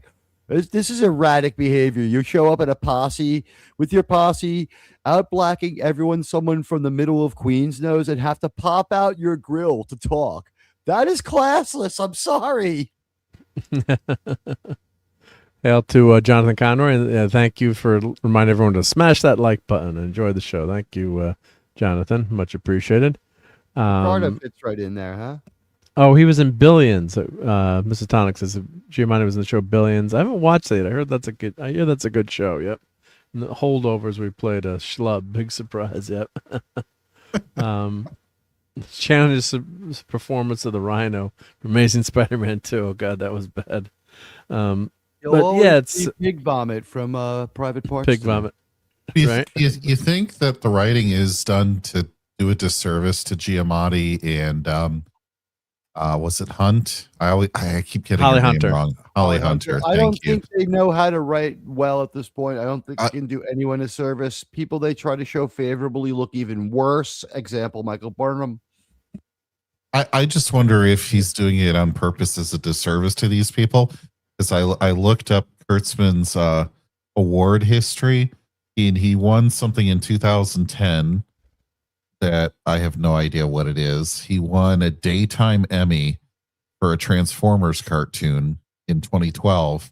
Yeah, Transformers Prime. It was his best work of anything he's ever done. He just directly transferred a comic with no editorial input. He just oversaw it. He just had the. It was nothing was changed. One character was implied to be gay. That was his one contribution to changing the story. And then he also, his most notable win after that daytime Emmy is a 2010 winner of the Razzie Award for worst screenplay in Transformers: Revenge of the Fallen. Yeah. That's all he's won. Those are his 3 awards. And Transformers is now owned by Paramount, so they will not be hiring him back. Mm-hmm. So, Phantom says jealous. Yeah. Fantasy watched Trek after the New York Yankees game on WPIX. Hello, in New York. And so is Phil Rizzuto, because he left the game in the 7th inning just early. Really, really quick from where I'm sitting. I saw with all the football today, I saw the Cincinnati Bengals and the Kansas City Royals quarterbacks' fathers play baseball in New York. I saw Deion Sanders play for the Yankees in 1994. No, that's right. I saw Pat Mahomes pitch for the Mets in the 2000s. There you go. Yep. It makes you feel really old. It's like Deion Sanders. It's like, my God, this guy was like not even like he was 2 wives away from marrying this kid's mother when I saw him like get beat up by Carlton Fisk at Yankee Stadium for drawing a $sign in the batter's box, which is very disrespectful. The umpire didn't even break. He just turned and walked away. No one got off the bench. Weirdest baseball fight I ever saw where no teammate went to help him. Ouch. Even his coach didn't argue it. So this is the ship. Here's the picture of the ship. So it's garbagey looking. It's garbage. But like, does it land there? Yeah, well, it goes in the land. So what would have been cool, I think, like I said before, if they had this part, like just this, the nacelle, right, or the central disc, right? You got the central disc and the neck here. If that had like gone into like a really cool badass ship, like it's a stupid idea. Like, why the F are you going to do this, right? You've got transporters. You can just instantly transport up. And what people forget too, if you read all the technical manuals, like they've got transporters that can transport over 100 people at a time on the Enterprise. When you see the transporter room, it's only right. There's another transporter room for massive transports, like when you evacuate the Constellation. Mm-hmm. Yep. So there's a troop basically you call it a troop transport. And that was another thing that my wife got kind of freaked out. We're watching Galaxy Quest. She's like, and we're watching it, and they need the plans. And transporters were hilarious. Yeah, and she's like, "What kind of person actually has blueprints for a starship?" I'm like, "Well, that's pretty realistic." I'm like, "That's pretty cool." Yeah, the kid would have the blueprints. She's like, "No one would have blueprints for a starship." I'm like, "You're like, I'll be right back. I'll be right back." Yeah, what kind of loser would have plans for a starship, buddy? So I go to our bookshelf and I bring back the plan. She's like, "You're a freaking nerd." But it worked out well. But my wife used it to prove I was insane and take all my money. Your wife finds it endearing. Yeah. Oh, the fate of our Star Trek schematics. but yeah, because like even if you do the Mark idea, right? If you hired me, if I had to have the ship leave, I would have this part dock. But you have transporters. You just transport up to your badass spaceship. Why are you going to go? And then if your tech is that freaking advanced, you could do pretty much anything, right? What would be really cool is to have. Is it? Sorry, go ahead. what we're considering the nacelles, those weird spread of like angel, like weird ass wings. The wings. Would those be the spore emitters? No, they don't. They only no have spore one drive spore anymore. Ship. There's still only one spore ship that is Grace. We don't press a tardigrade to make our ships go. God, nope, they got rid of the tardigrade. Star Trek pack lead. That's the level of intellect of the writers' room and every character. So, well, Mark, we had a person eat their comm badge. They're pack leads. You had that idea. I had the idea of just for set reasons, just make an Academy only and use holodecks. But they could make a modular ship and have the saucer section go into like a part of the building, and it just becomes the Academy.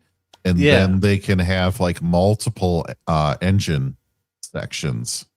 Right. Yeah, you could change the way the ship could work. Yeah, you could transform and the do ship. it that way and be cool. Like this week on our field trip, we're taking I don't know, this science a Voyager module, class. or this week we're going on that globe ship that Dr. Crusher had, the Olympia class, where it's like the a medical ship. Yeah, you could do that kind of stuff, but they're not going to do anything that cool here. Don't worry. Yeah. So, well, let me finish my show notes. I think we've terrified our audience enough. But so basically, I'm just gonna read through my notes here. Yeah. So, so they go through those notes here, like regulation appearance arches. I thought that was kind of cool. You go through the arch, it changes your clothes. All right. Then, of course, the doctor's got the stupid watch your bowel movements quote to Caleb, which was a lot of potty humor in this. Starfleet Academy has been shut down for 120 years, but a Vulcan says we removed this item from our courses 100 years ago. The warrior, the Klingon says a warrior does not let a friend face danger alone. I thought that was one decent line in the show. I did like that line.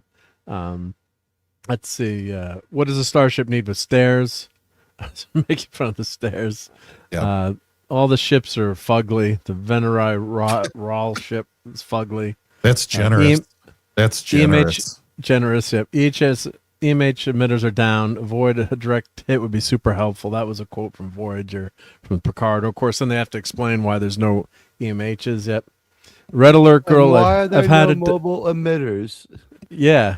Why are there no mobile emitters for sure? Yep. And why does that guy have none that he can't get there and fix this them Hadar who's like in pain? Like she's a Klingon and a them Hadar and she can't handle the pain and she's like, what's crazy?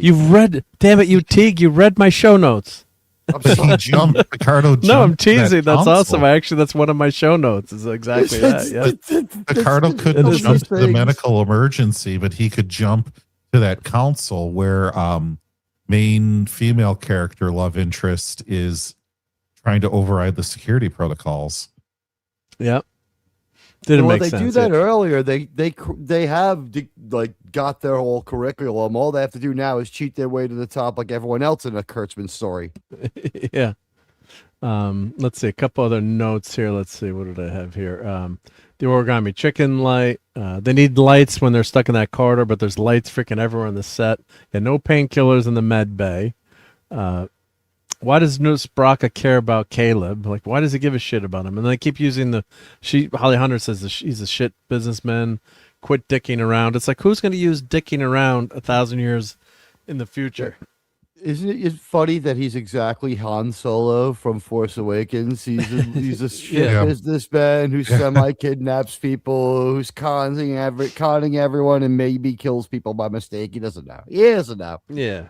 She also says, blow it out your ass. That's right? Great. Yeah, great line for the kids. Again, like this is 1,000 years after the next generation. It's 900 years after the next generation. So what is it, like 1,100 years from now? This would literally be like we go to the hospital and the guy walks out in the plague doctor mask and starts waving like burning sage in the air. It's like, you will be all right, don't worry, but in Middle English. I mean, this is crazy that people would say this is like the word gnarly hasn't even survived from the movie Fast Times at Ridgemont High till now. And that was an iconic word that had a 10-year run. And we still are doing this like we have people saying things like, that didn't really just happen, did it? I don't want to talk about it. I don't think we should mention it again. Like so many hand wave statements, and again, the absolute statement of we haven't been around in 100 years. By the way, while we weren't around 100, we haven't been around in 120 years. But after that, while we weren't around, we were active doing things such as this and this. No continuity. No, it's so sloppily done. The worst written stuff. Relax. All right? My old man is a television repairman. Got this ultimate set of tools. I can fix it.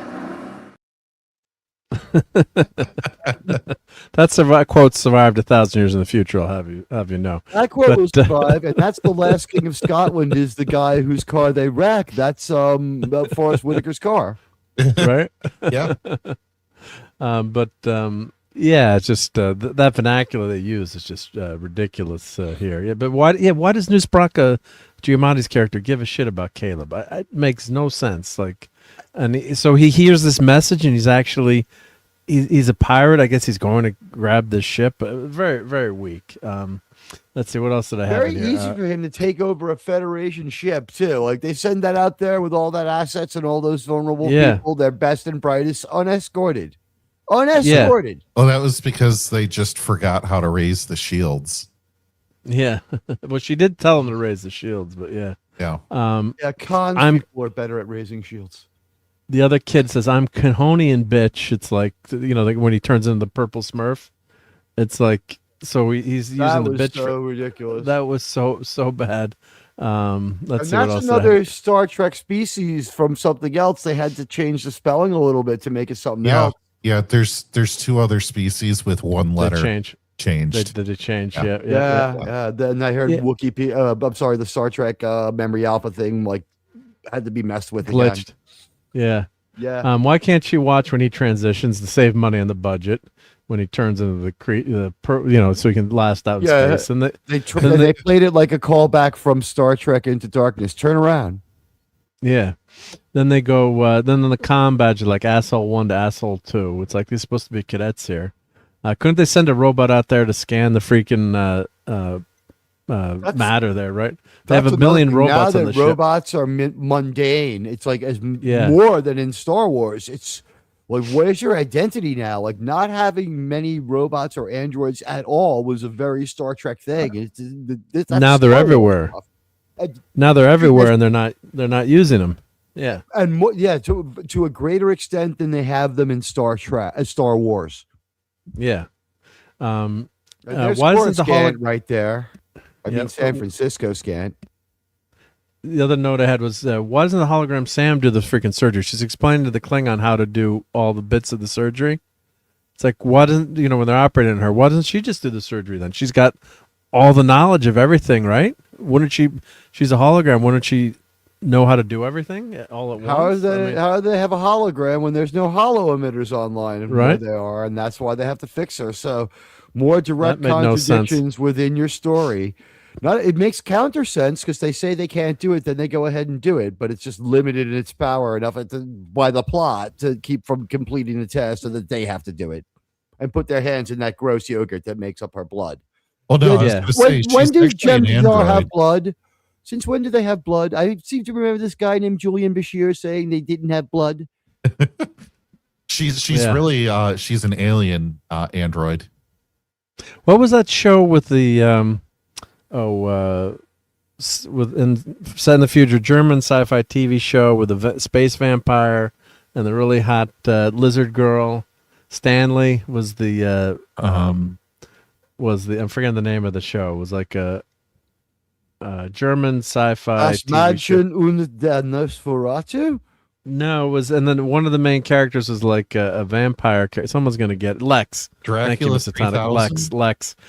No, the TV Lex, and he had no blood. I think he had no blood. The kind of hot vampire dude that was in that show. I think he had no blood, right, Mr. Tonic? Why does the they them Hadar have blood?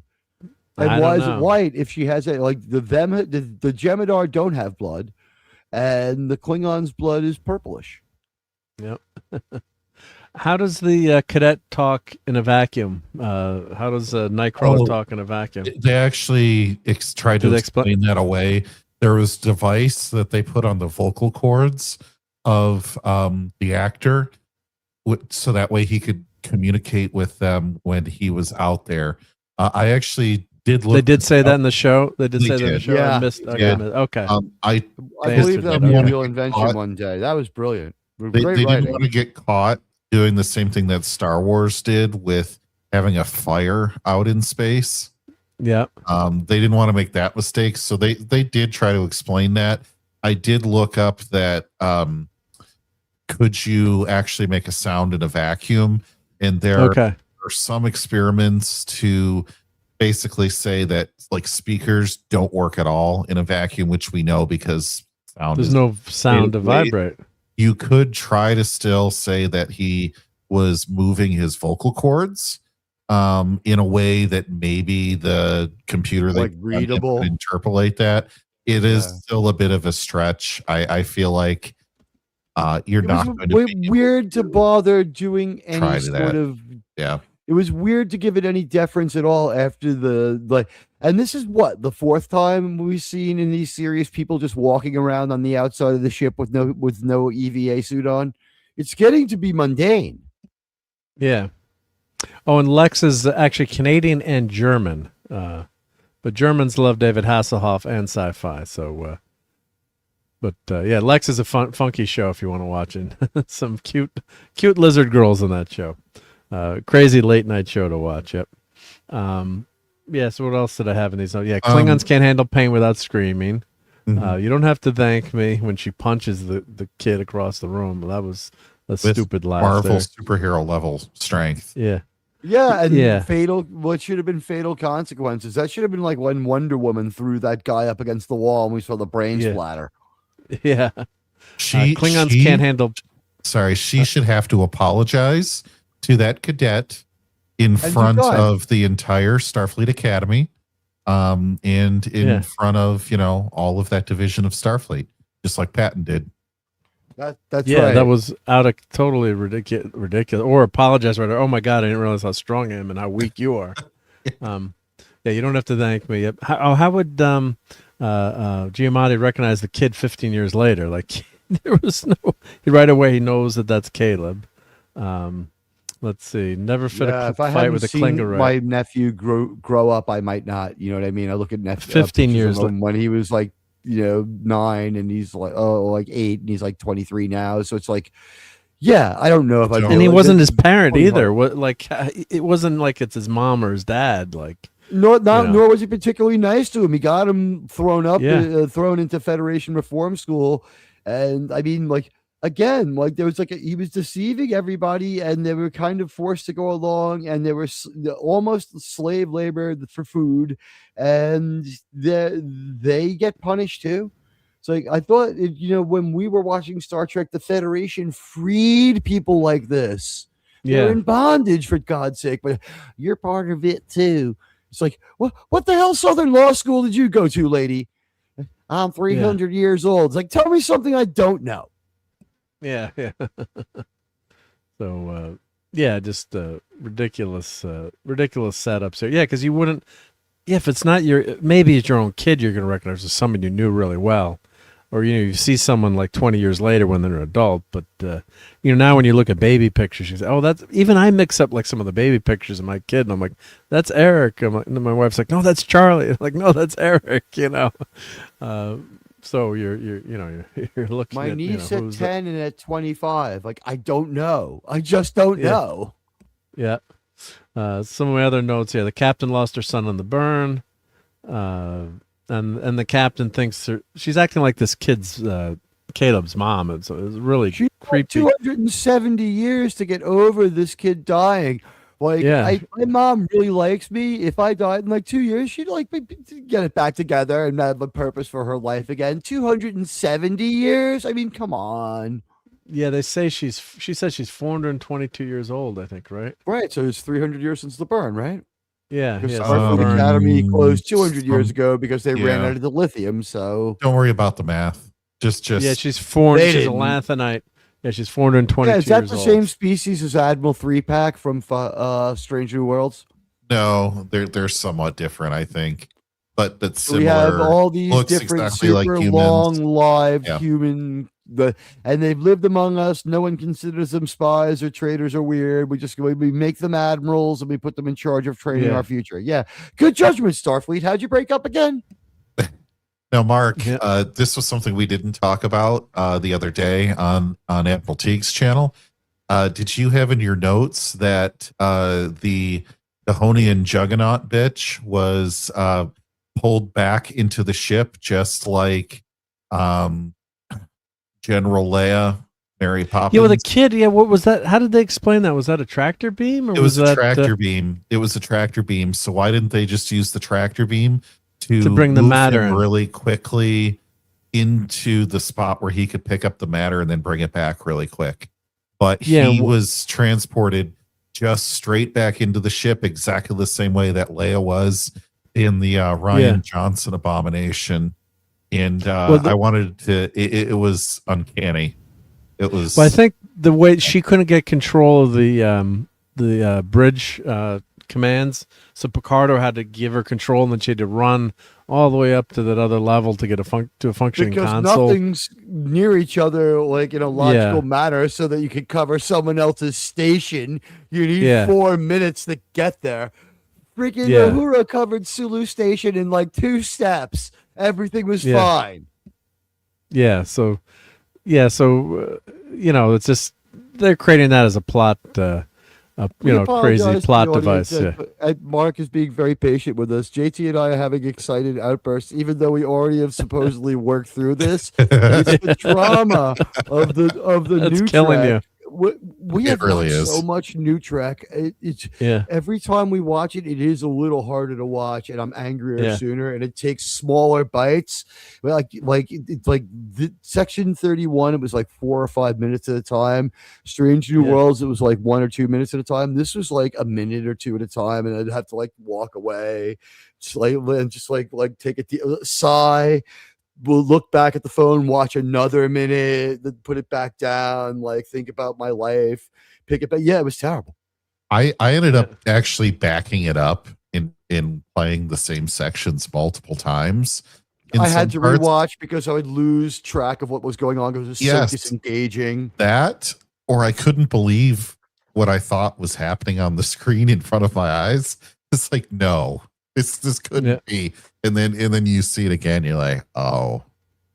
I wish that the Twitter app could have floated over the screen so I could have done that while I watched it because it was so hard and boring to watch.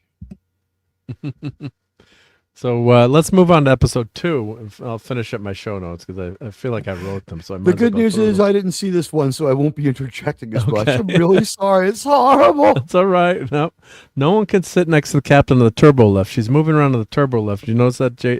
And she's just she's like moving around and they keep switching seats there. And what's her name is or Peanut is on the. On the what are those life forms that are the freaking robot little droids? Exocomp is on there, and then you also see the thing-like character from Prodigy shows up a few scenes later. That's who that is. He kind of looked cool, I think. Yep, kind of copy. Yeah, they tried to make a cartoon species go into the real world, the live-action world, and make the kitty cat. That would work. Yep. So that was kind of cool. I thought he looked pretty decent. Yep. We got more dick and balls jokes, tropes of roommates who hate each other. Piggy's out to pasture. The captain insists on walking around bare feet in the bridge, and they've got this commandant who's from the war college. It's like I don't know if I have a picture of him up here, but in addition to like just not sitting in her chair correctly, she's got to walk around bare feet in the in public areas. Uniform like at that point. She's out of uniform. Yep. I'm sorry, but like an asshole. Like what an a asshole, stupid thing to do. But she signed all the waivers in case she gets injured. So so she's walking everywhere in the freaking no, and the guy from the other, the head of the other academy, the War College. They call it the War College, JT, or is it? It's headed by a man. It's I believe it definitely called is. the War I College. believe it is the War. They call it the War College. Yeah. So he's chewing her out. She's advocating for social change. And then they bring up the head of Betazoid. He's an isolationist who campaigned for keeping the wall up, not related to any politicians. Where can I donate to this guy? Yeah. Children are ambassadors Does he sell hats? Now. Yeah. Why are the Betazoids using sign language? Some real shit is happening here, so they talk about real shit. Tig Notaro says, let's make a mixtape. Who the fuck is making a mixtape?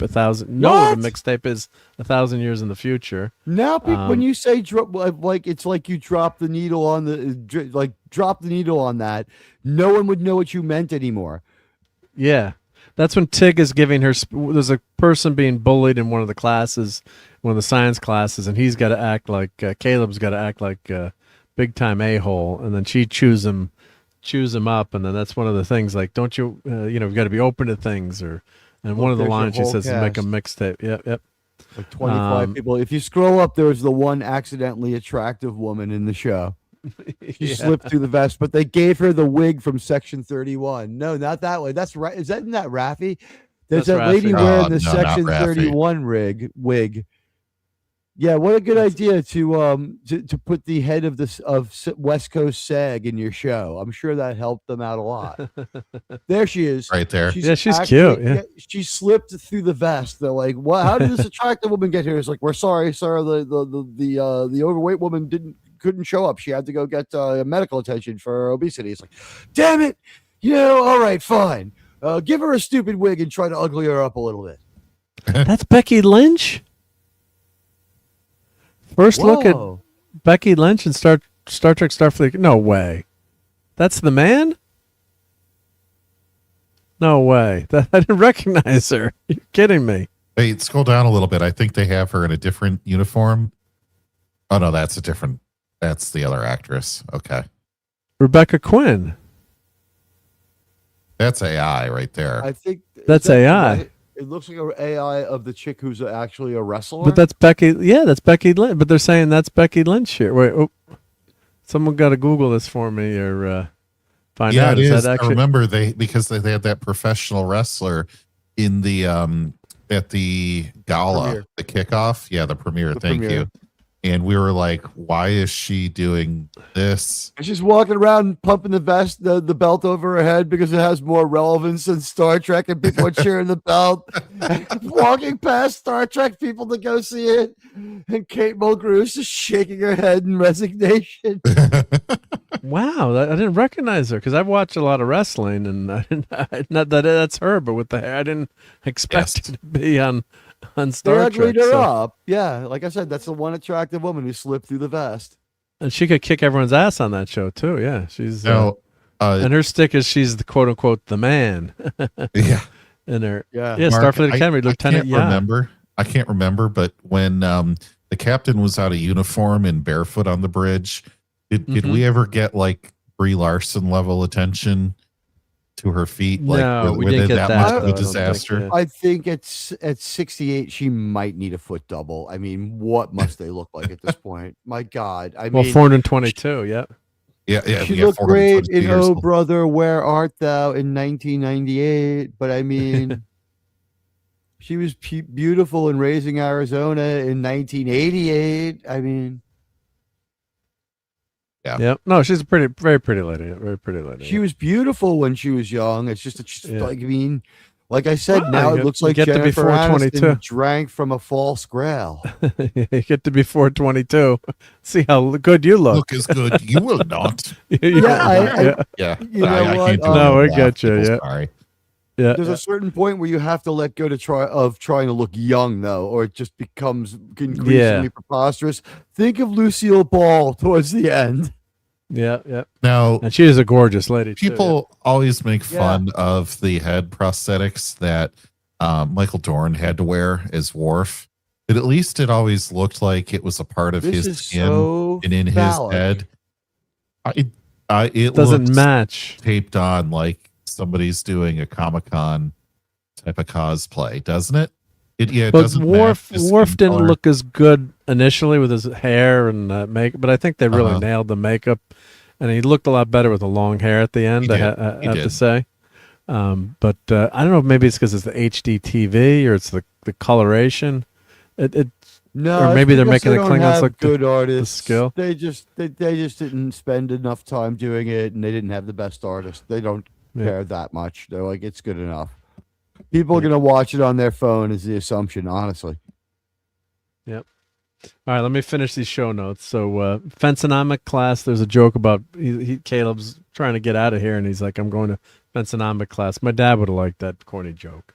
Lower the wall. So he's trying to escape Starfleet, and he's doing it by climbing over a wall. Like, why do you have to climb over a wall? The Bajorans are there, and the president is negotiating with the head of the Federation in public, in front of all the cadets. There is a Kirk pavilion, or a little member bearing there.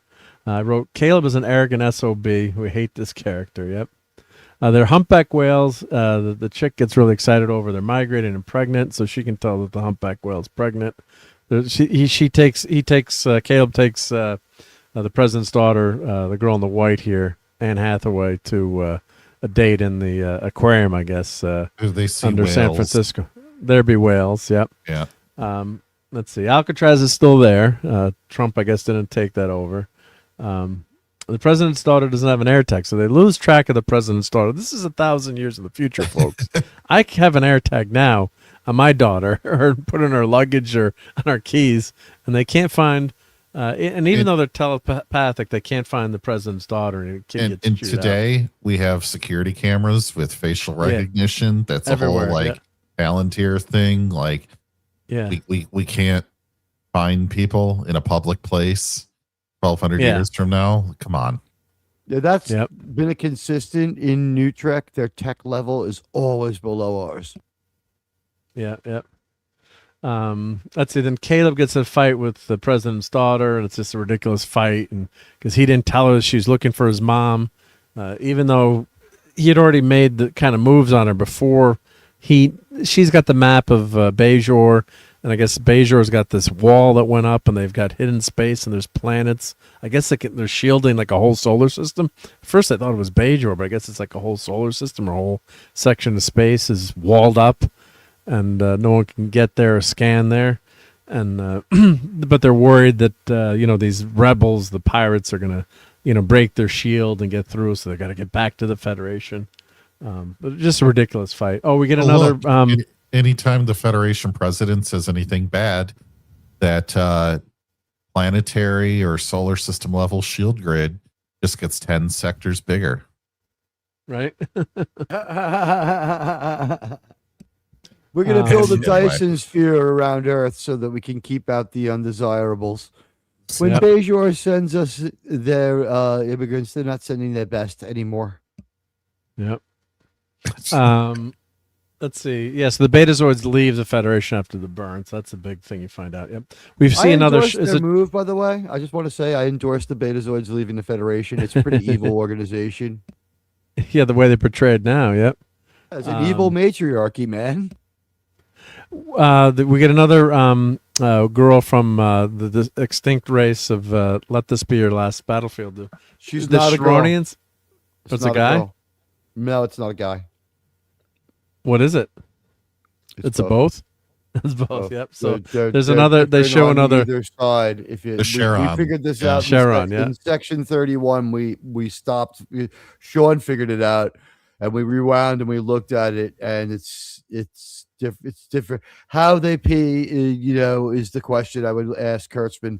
But yeah, it's a different gender on either side too. And I just, which gender is which color, I don't know. All I know is I'm evil on the right side. JT is evil on the left side. Yep. As far as our show goes.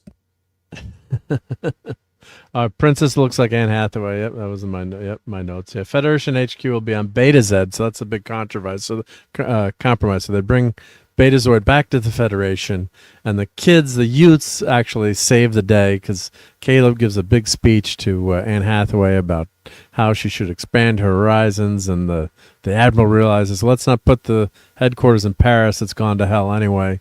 That Eiffel Tower sucks. Let's put it on Beta Z. I would tell them to F off about that. Like, because then the next planet that wants to come back is going to demand something just as outrageous. Like, no, you're coming back. That's just how it is. You need to accept this. Sorry, that's just how I saw it. How come they womansplain everything to everyone except the people that they really need to listen to them? No, no it's the preferred form of communication. They just harshly tell everyone what to do, except when it's important to like you need to cut through the bullshit and do it. Like that's when they're like, won't. Just this is unexplainable. So, Starfleet Academy. This is the War College people look very militaristic in their outfits, right? So that's the War College people next to our nice, friendly Starfleet cadets. I don't know why you would have two separate academies, but they mentioned that in the episode that they had two separate academies the whole time. But there was only, as far as I know, did we only have Starfleet Academy? I've never heard of them separating. Never heard of War College. Right? I've never heard of it. That's new to me. I mean, it's just doesn't make any sense. And it's very unfederation. It would be called like Advanced Starship Tactical School or something.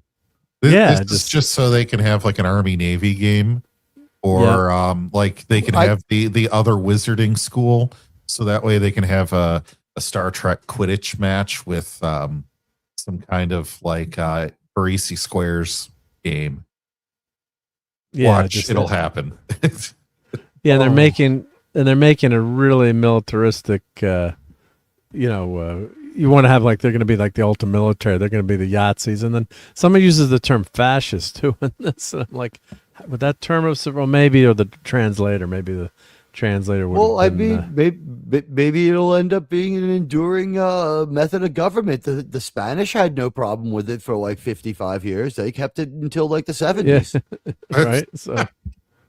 And then a lot of people thought Franco was a nice guy. What are we supposed to do? We can't tell people how to live. They thought it was great. Yeah.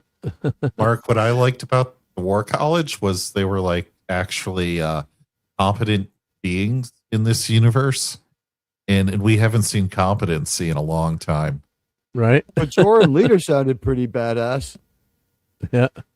So he's B's portrayed as the closed-minded person, but he finally does it. Yep.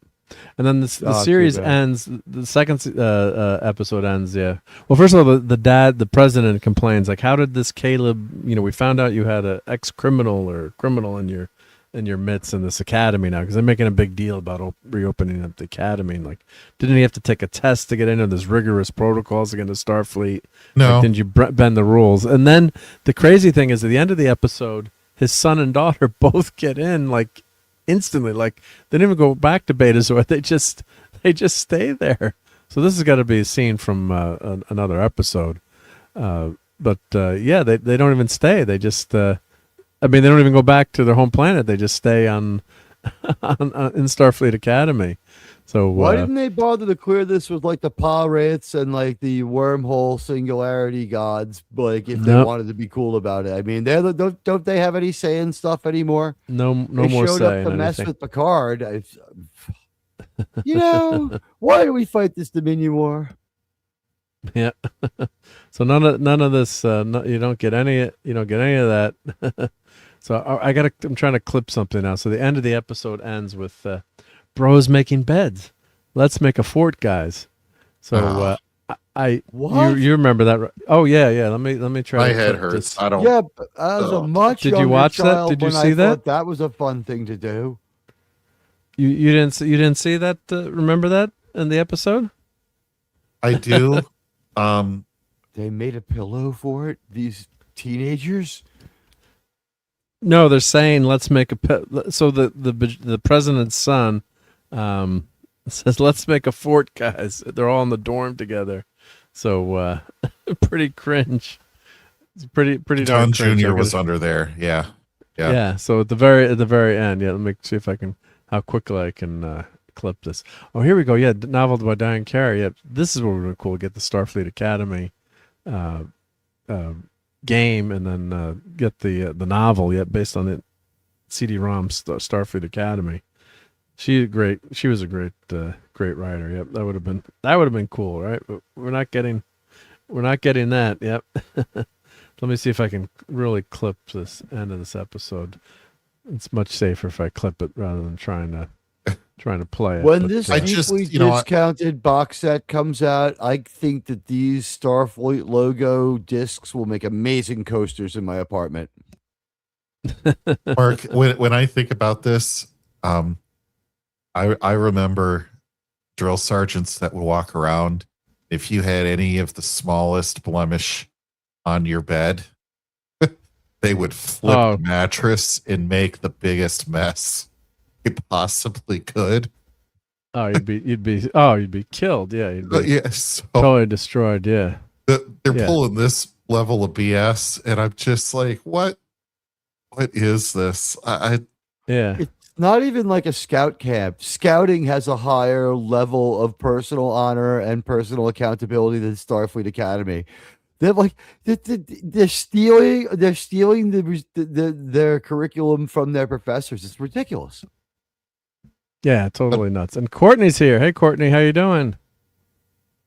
She is sinking in, I think. I don't know. Oh, there she is. If you can hear there me, you are. I can't hear you. So give me a moment. I hear you. Okay, yeah.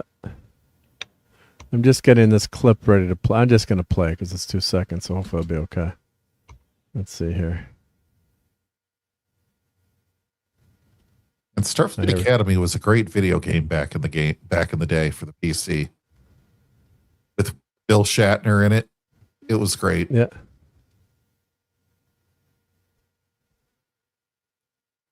should have stayed as a computer game.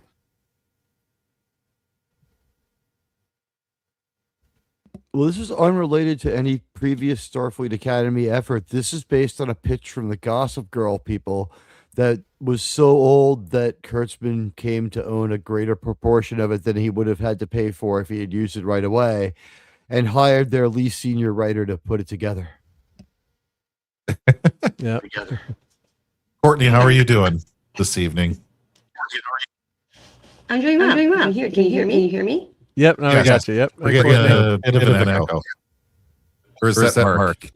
I don't know if that's me, but I'm going to play this 2 seconds as clip. Listen carefully so I can take it down. But I think you're okay. I think you're okay, Courtney. So here's this horrible clip here. Yeah. I'm just going to stop it so I get to the money shot. Better safe than sorry. Yeah. So I'm just going to go like that till we get... Yeah, so... Making bros beds. Bros making bros beds, yep. Straight. Love to see it. Love to see it. Now here we go. Let's make a fort, guys. Did you hear that? Let's make a that fort, is so guys. cringe. Gross. And it was that feature that was making it echo. I think it was. Maybe it was. Courtney, please come back. Courtney, it's not please you. come back. It's not you, it's us. Yeah. But yeah, so that's how that I got to clip that last clip. Paulie. But, hey, Tino. Hey, Paulie, my buddy Paulie, go to bed, nerds. Well, Paulie, I did get a lot of exercise the last 2 days shoveling the driveway today and then the day before. So yeah, I'm getting tired. And then it snowed since I watched Starfleet Academy. And then it snowed, and it freaking snowed again tonight. I did the driveway, got everything cleaned up, and then it snowed another couple inches after later. Yeah, that's why I like 10 living o'clock. in an apartment. I heard my landlord, my super out there scraping away on the sidewalk in the early morning. I'm like, damn it, I gotta get more exercise tomorrow. Yeah. So sorry about the echo, but help me get from getting Paramount mad at me, I guess. So But, Let's make a They are the fort. most petty ones. They will come after you the fastest. I've been I've lucky heard, enough to win against them every time. They're very bad at getting back to saying that, yes, it is wrong, but they're very good at slowing it down. I don't think they care. I think they just want to stop it from affecting it in the moment. They don't realize what they're doing. Like they just want to delay the criticism of New Trek for a day or two, but it seems to bleed across to all their other stuff too. It's like even old Star Trek where they're a little more generous with the rights in general. Those are different rights holders. Gets you stung a little bit. Yeah, let's make a fort. Let's yeah, make what a the? I was ready. Like, honestly, forgive me for saying this. Like, let's pull a train. Was about along the lines of the kind of style that was weird and cringe and gross and inappropriate, and you would get punched in the face if you said that. Yeah, and of course he's Bajoran too. He's Bajoran. So how does he even? Like, I guess there's a translator translating this stuff, a universal translator, or it just doesn't make sense. It's who is this for?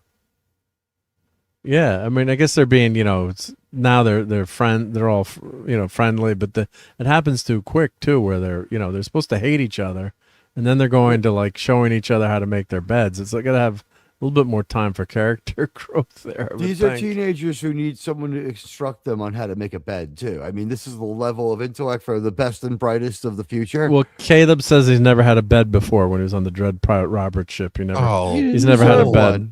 Yeah, he never had a bed. Yeah. You never saw pictures of one? They said you didn't make your bed. He's like, I've never had one. So. Yeah. Okay. Never. Yeah. I've never fired like a Glock, but I bet you I could figure it out. I've seen it on TV a few times. I just know which end to point at the other person. I'll use pop psychology. Not if you're Michael Burnham. You don't know which way to point it. Yeah, I still don't know how that happened. Were they trolling her? They must have been trolling her. Yeah. So I How wanted much to show. Did they dislike her to do that on the set, or did they somehow that footage get mixed in? Who knows? Who knows? Yeah. But I do want to show. Let's see. Is it sharing? Let's see. I want to share this. Let's see. I hope Courtney's all right. Yeah, I hope Courtney comes computer. back. Yeah. Yep. Courtney come back. Yep. She probably Courtney, thought there's nothing wrong. Could you imagine if poor Courtney's like, I'll have to take the battery out again. Damn. Yeah. Sorry, Courtney. Yeah. So here's this is the Gemini, or no, this is Claude AI. And I asked it to. I put the script in. I said, summarize the episode for me. And so key events. I'm just going to scroll this too, but summarize the episode for me. Give me the 5 best quotes. I said, give me the 5 best quotes. And of course, I keep doing this ad Aspera. Cringe moments. Yeah, I will after this. Yep. Through struggle with stars. That's over. A warrior does not let a friend face danger alone. Hey, Courtney. Hi, how terrible is my sound? No, it's okay. We think it was us. It was us. Yep. We're sorry. Yep. Well, no, I'm on my phone now. I'm in a hotel and the internet's really rough. But anyway, hi everybody. And hope you're doing good. Yep. Hello. It's good for a phone. Yeah, it's only slightly compressed. Don't worry about it at all. Okay. No, you sound good. Yep. So we're just finishing up talking about this episode of Star Trek. Tell Fear you refuse. It's not Star Trek. Yeah, Starfleet Academy. Thank you. Yep. New Trek Academy. Yeah, it's about a reform school for intellectually challenged future kids who wouldn't be able to get by on today's technology. We're talking like hours to figure out an elevator. These people. Yeah. Courtney, so they had 18 to 20-year-olds making their beds at this military academy or Starfleet Academy. And then at the end of the episode, one of them says, when the screen cuts to black, let's make a fort. Yeah, it's like a fort. In episode 1, someone ate their comm badge, so we're getting actually slightly smarter. Yeah. No less inappropriate, but slightly smarter. Is there really anything wrong with making a fort? When your Betazoid wouldn't know how to do it, probably. Right? They're all about 20. Yeah. Yeah, exactly. Like when I was 6. Yes, these people are like in their 20s. Yeah. Yeah, in my 20s, I probably wouldn't, but at my age now, I might. Yep. If it was like 5 girls and just me, maybe like whatever you want to do with those pillows, but come on, this is ridiculous. Pillow fight. Sorry. So the Claude AI gives this episode a 7 out of 10. Strong emotional core, good world building, action delivers, thematic coherence. Okay, weaknesses, pacing issues.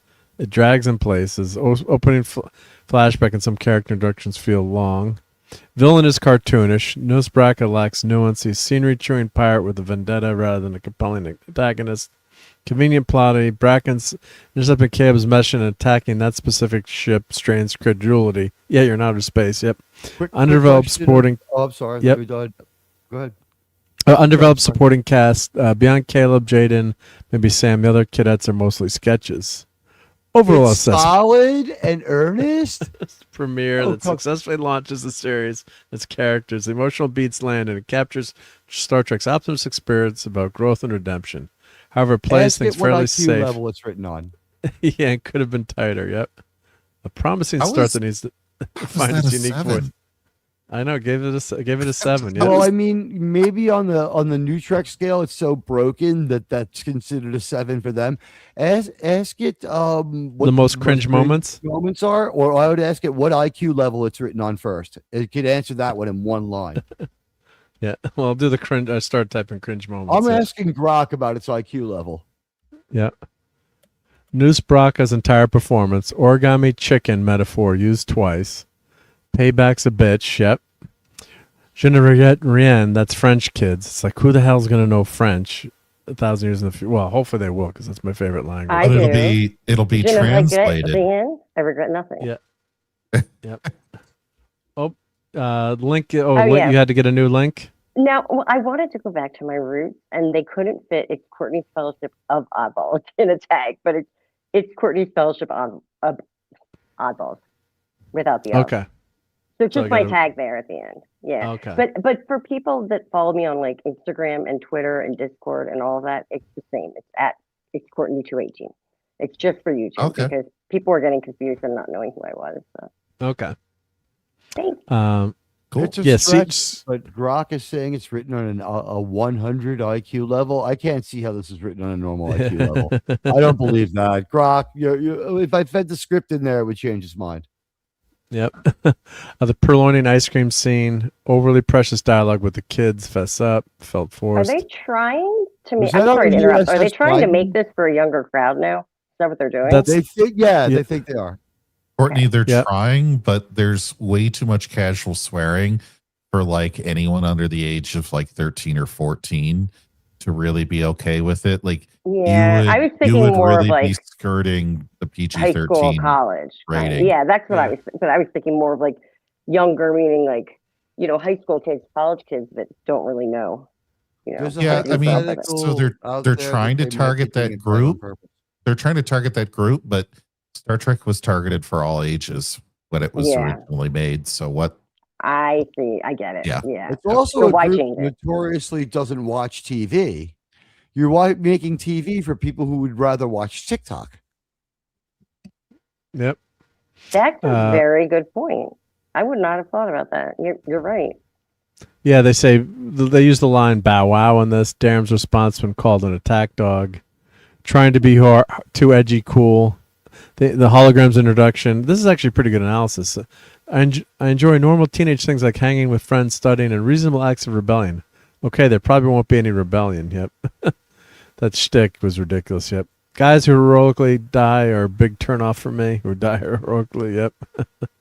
The Doctor's Opera Club, because Robert Picardo loves opera, so they're pulling that in. Yep. I'm Cohonian bitch. Yep. Darren's repeated catchphrase. Yep.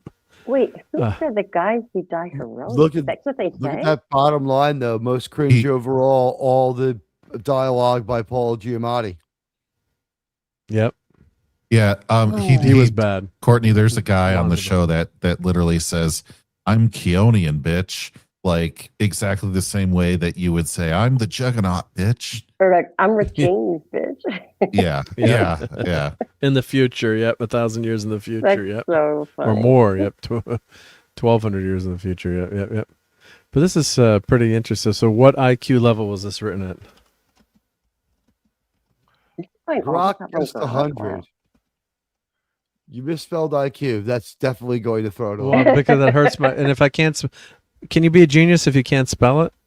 I saw someone calling people retarded on X, and they spelled retarded wrong every time. And I was like, how do they spell it? With a T or a D? They left out the T. Oh, listen to this. It says this is a somewhat loaded question, but I'll address it thoroughly. Multiple levels. Dialogue complexity, high school levels 14 to 17. Accessible but not dumbed down. Narrative structure, young adult. Clear hero's journey's arc for Caleb. Yeah, that's what I was thinking. Target audiences appear to be teens and young adults 14 to 25. Families watching together. Not requiring deep Trek lore knowledge. How can families watch together with so many F-bombs and other things? Yeah.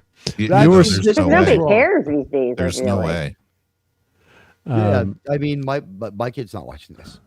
Yeah, comparable to new Star Wars show, Ahsoka, Rebels, CW superhero shows, but slightly more mature. Harry Potter movies in tone.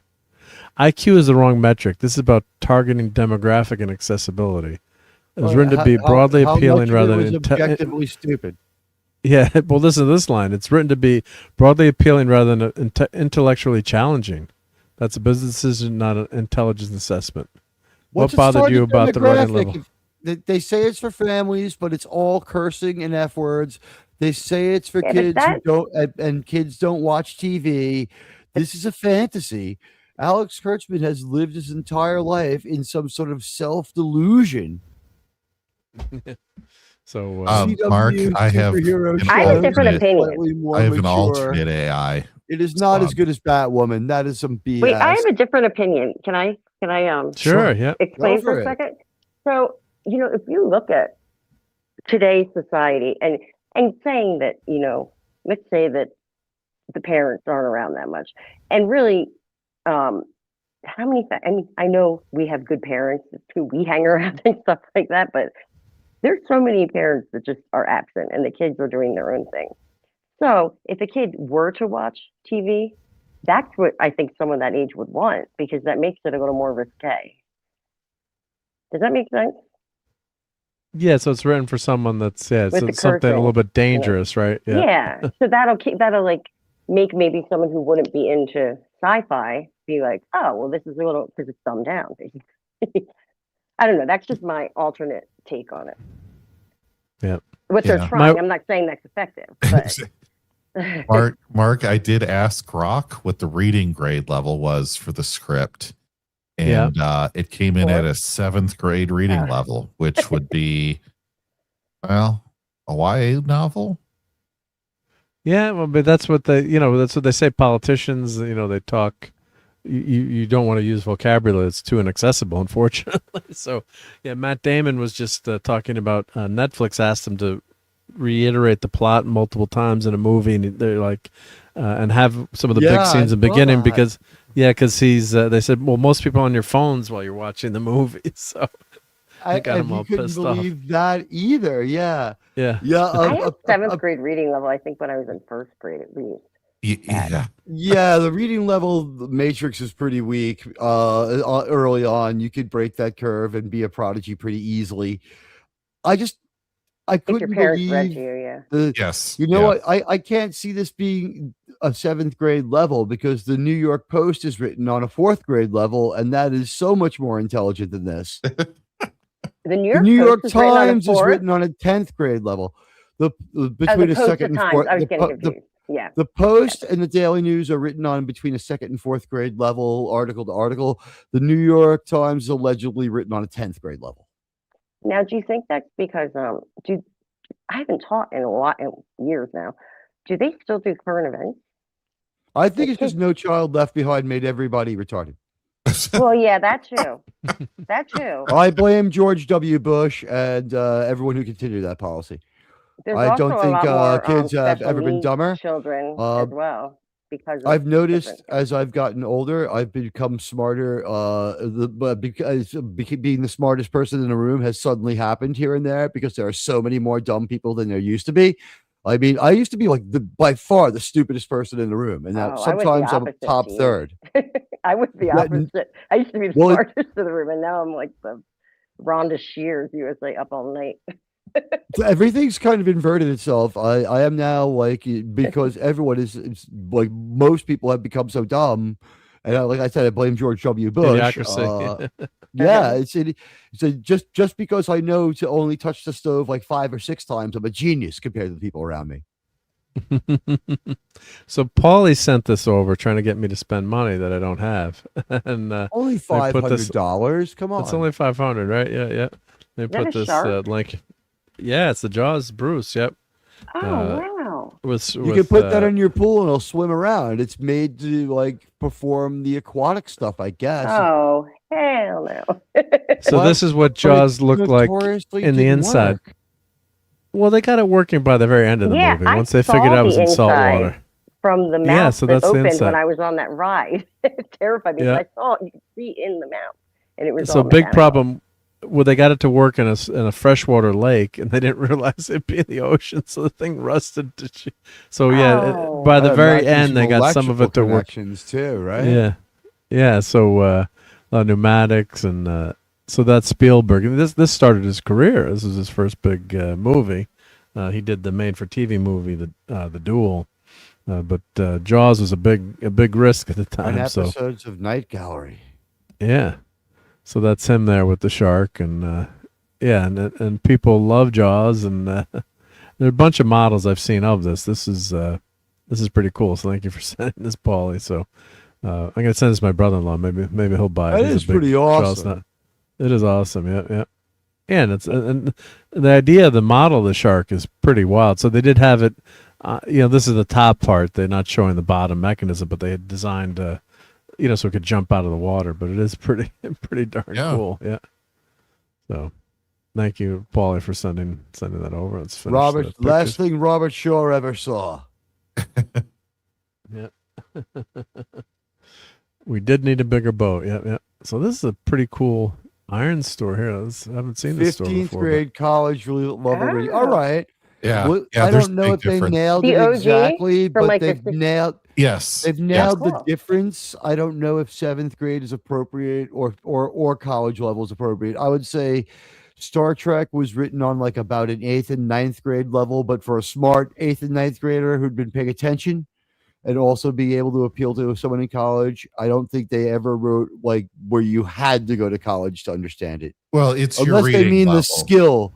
Yeah. Is it the skill of the writing, or the skill of the writing translates to the reading level in a formula? Okay. And it was for nerds, right? So all right. In that case, I still think 7th grade is too generous. I think it would be about 3rd grade. 4th, like I said 4th. Yeah, 3rd. I don't even know. You learn a lot of stuff in 4th grade, though. Like that's a huge. Like, Are You Smarter Than a 4th Grader was a tough show for a reason. Yeah, the TV show. Yeah, well, plus the kids are studying all that stuff, right? Right, but I mean, and think about what it is. It's like how many grams in an ounce. It's like things that you won't remember or ever use. They're just inundating them with that. Yeah, so stuff you'll never use. I talked to my dealer last week. Yeah, exactly. Well, when you're cooking, everyone's mind was somewhere else. Like Heisenberg style cooking. Yeah, right. Well, this store is pretty freaking cool. It is. You could lose all your retirement money the in this Silver store. Surfer is cool. I love the Duel of Fates. I love That's the Anakin. nice. Wait, is it only Anakin? No, it's Anakin and Obi-Wan together, right? But it says pre-order Anakin. Do you have to order 2 parts? No, it's versus Obi-Wan. That toy was out at the time. A version of that was out as a toy at the time. That's really cool. Yeah, I want that. This is my. I know this is blasphemy, but Revenge of the Sith is my favorite Star Wars movie. What? Out of all of them? Okay, then all of your opinions now have just been like. I'm just kidding. Okay. You don't count anymore. I don't Kidding. care. I'm totally kidding. I'm a Star Trek critic, so it doesn't matter, right? No, I loved it. I love the payoff. I love the music. I love the performance of Ian McDiarmid in that particular movie. I love the tale of Darth Plagueis. I love the opening battle. I love the battle at Count Dooku. It justified the prequels trilogy, which would not have been really that great. It was trending better, but like Attack of the Clones still wasn't there. It's the only prequel that feels like Star Wars. No, it's so bad. Yeah. No, it's a no-brainer. It's the best of the three of them. It's also, I would just say this though, the best soundtrack is Attack of the Clones of all six. It's got Anakin and Padme's love theme. It's got the Separatist song. It's got the song for the Empire as well, because it's the Republic's theme at that moment. So it's got and the Duel of the Fates. It's got every major John Williams Star Wars thing on there. It just doesn't have Han and Leia, but I consider Across the Universe for Padme and Anakin to be actually better. And my favorite is Duel of the Fates in the last one too, or no? There's different takes on the title, right? The first one is the last one's Battle of the Fates, right? The first one is Duel of the Fates. So I think this is one version of it is on there, but who knows how choral and brass it is as compared to the other ones. I don't know how bombastic that one is, but there is a version of it on there, I'm pretty sure.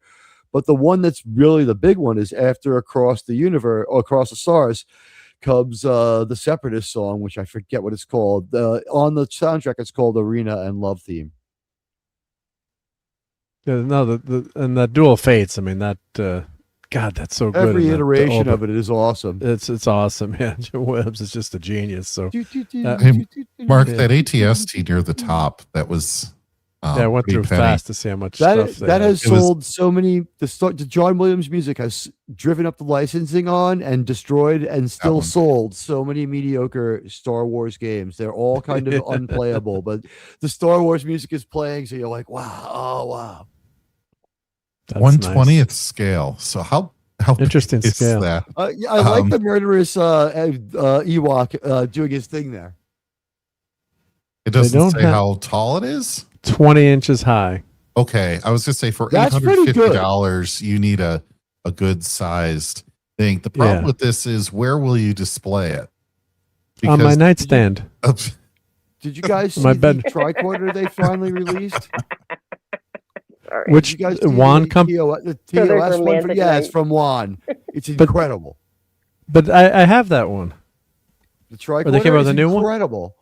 No, there's a new one. This is the Adam Savage tested it out. I don't know. Oh, the tricorder. The tricorder. My brain is not working this late. Some discs in it. Yeah, I have this. I have the communicator. I bought the.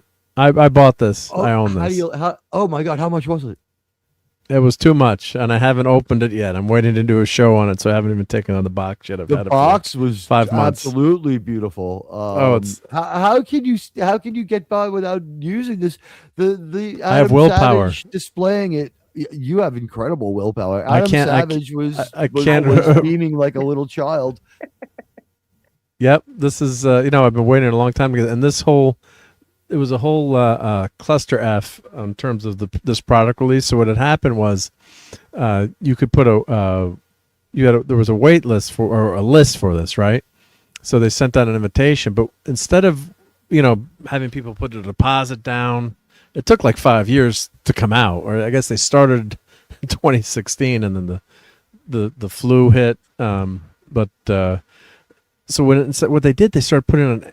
With all the tariff stuff, they started putting it on Amazon UK, and then they put it in the US, and they were sending out links to tell people when it was available on Amazon instead of like just selling it direct through their freaking company. Yeah, that was in the Adam Savage video. They had to relocate to England. Yeah, but they're a British company. So what they did that was ridiculous was, instead of like saying, I'm putting a $50 deposit down, or $100 deposit, and then I'm going to get my model, they put it on Amazon. So what people were doing were getting the notification. They go in and buy like 5 or 6 of them and then scalp them. So I had been on the list, and every time I got the notification, they sold out of stock before I got the email. So I actually emailed the company I said, what's happening here? Am I going to get a chance to buy this? I've been waiting 5 years. And it was going on sale on StarTrek.com. And the person at the company said, well, I recommend you buy it at StarTrek.com.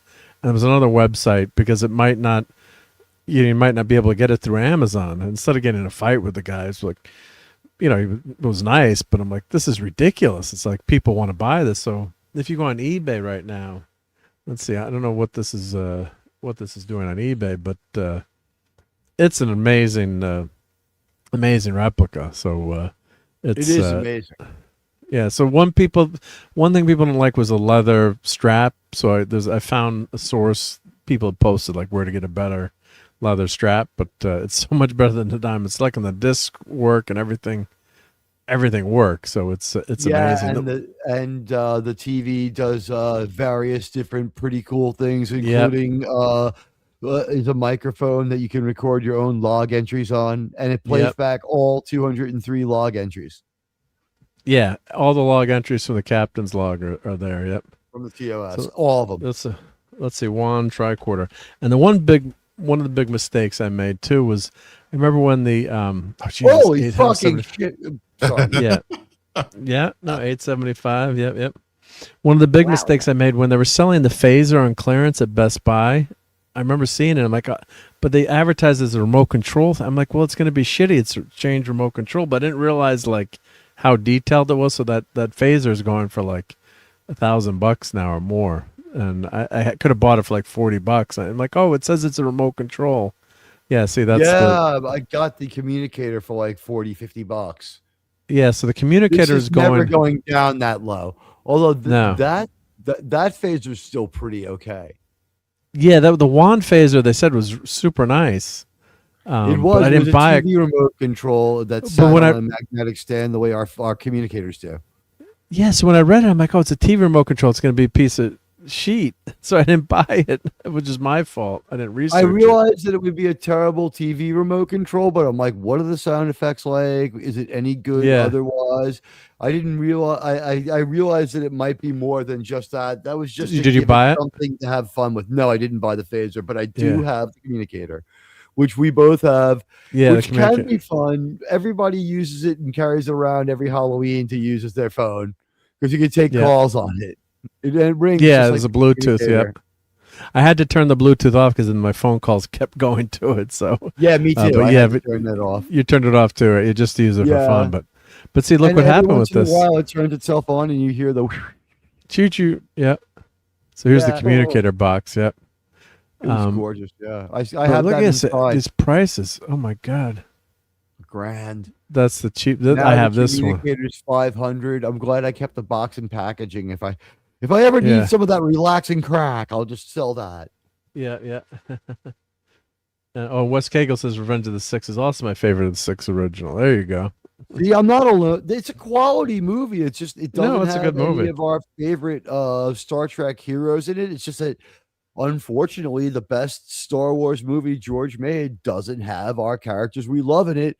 Although what people have said about how the Millennium Falcon is at the Battle of Sector 001 in Star Trek Insurrection, Star Trek First Contact, which maybe gets a re-release this year.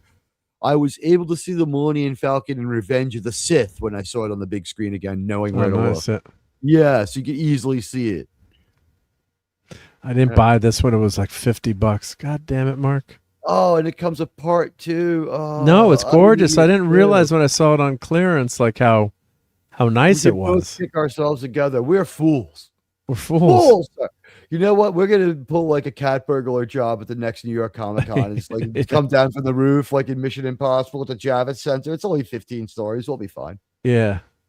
So if I'd only bought some Bitcoin back in the day too, I would have been able to afford this. Yep.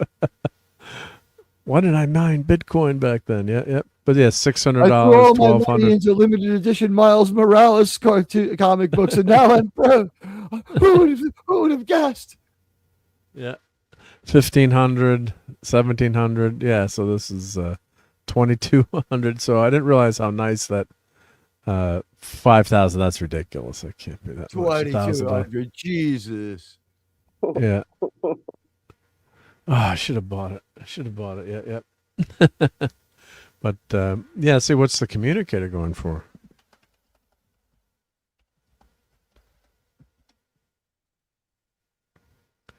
Wow, I should have bought two of them. They're not as ludicrously unreasonable, but still has appreciated $1,000. Yeah, 400. Holy crap! At 550. Wow. What's wrong with this $145 set that it's so cheap?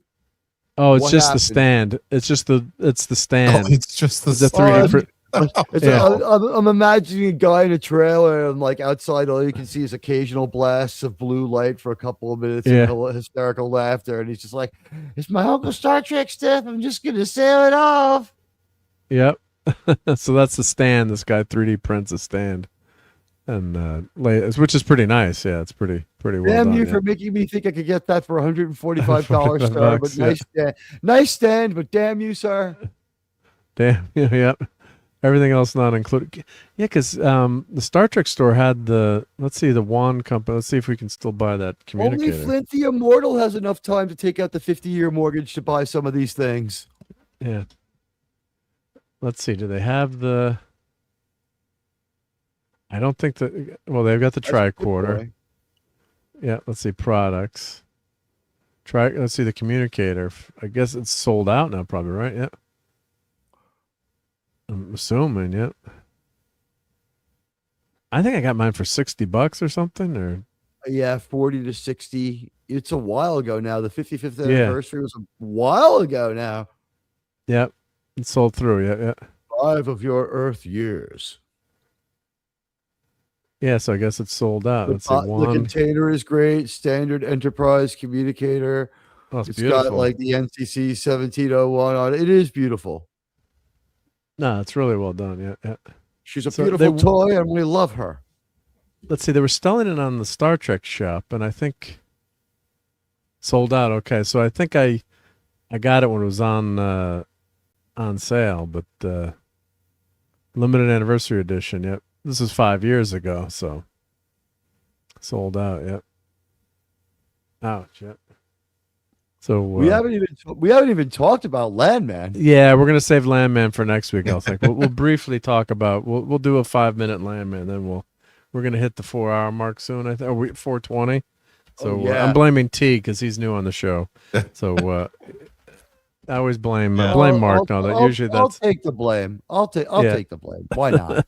I'm just happy to be here. Thank you. I'm actually gonna head out because I have not seen the last episode, and so I don't want to get spoiled. Well, I'm not gonna do any spoilers. Okay. Zero spoilers. Okay, well, I'm just gonna do I'll give you is, wow, if you start to lose interest towards the middle and you say all this is a slice of life of terrible people, but it's interesting to watch them be terrible, just bear with it because it never bottoms out. And the last 2 episodes self-correct to a save that you wouldn't believe, with some of the, like, not backing down from some of the edgiest, most insane things in today's society and handling them with such skill that we take people that we should like, will want to root for, like the beautiful girl, and we're against them in the early episode with Ainsley, and we do something similar with another character who's unflattering, and then we show a side to them where maybe they're all right.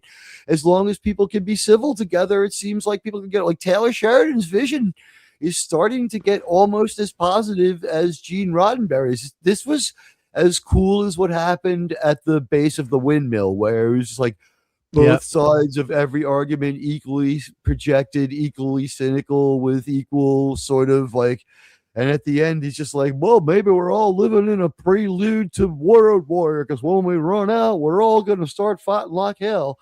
And within a few weeks, like, what's happened? Like 6 oil tankers have been seized at sea. So I mean, it was nothing if not prescient. Yeah, it's really a great end. And I was talking to my much better half tonight, and I said, if this was actually the last episode of the series, this finale, I think would have been a good spot to end the series. Like, I would have been happy. They tweaked it up from that. I think it was made knowing that it could go either way. Right, but this I think they wrapped up enough stuff, and there's some happy endings and changes, and zero spoilers. But there's enough that happens in this last episode. I'm like, if it ends here, I would have been happy with this ending. In terms of not. The good news is they didn't do anything disgustingly tasteless, and we haven't gone back to the old folks' home again. They realized that people hated that.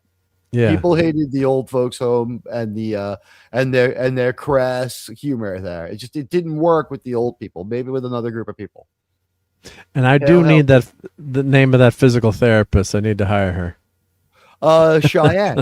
Cheyenne, yeah. I have to go to physical therapy. Do I need this person? You might not be as interested in Cheyenne as the guys. Okay. Also, I don't know how to use a joystick. Don't worry, ask Cheyenne. She's got experience. The last physical therapist I had was this handsome younger man, well, like in his 30s, named Jeremy, and he was supposed to give me massages for my back. No, he made me cry every time. And I tried to play it tough. And then finally I was like, Jeremy, you're here to hurt me. So the dad, his Billy Bob Thornton's dad is, not doing well. So he goes to the strip club and hires this dancer to be a physical therapist because he doesn't think his dad would like a real one. Yep.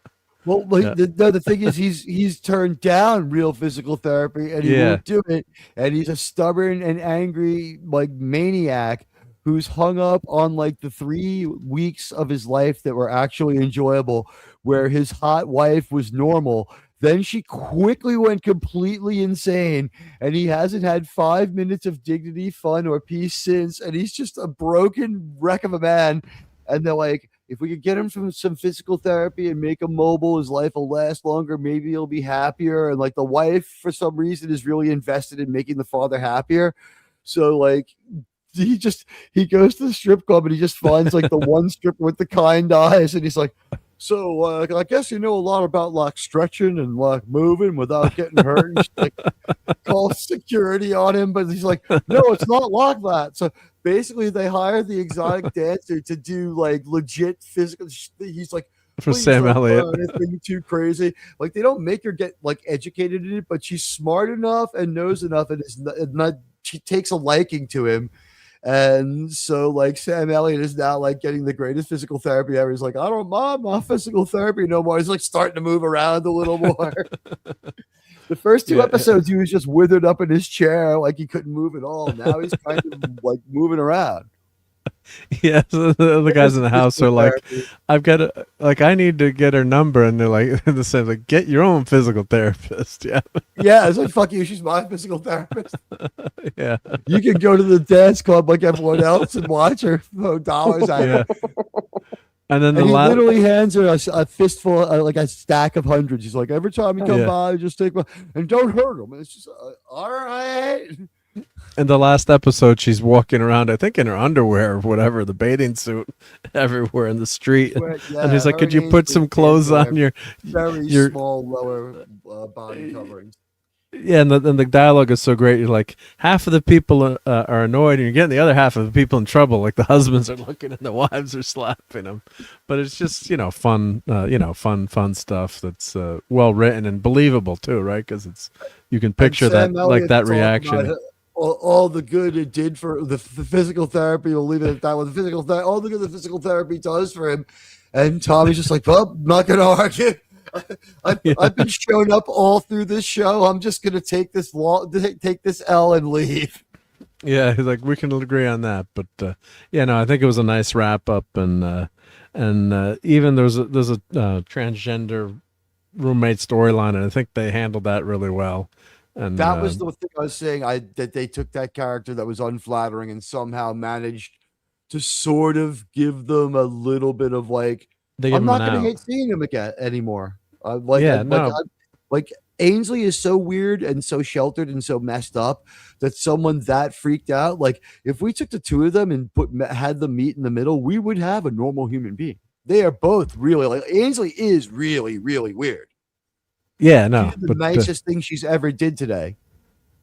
But she was they're fixing her character, I think. So I did like that the character growth there in terms of because you could see where people would take this and take it the wrong way, but it's it's kind of like let's meet in the middle, or don't dictate. So the roommate Pagan, and Pagan identifies as a woman, so she is safe.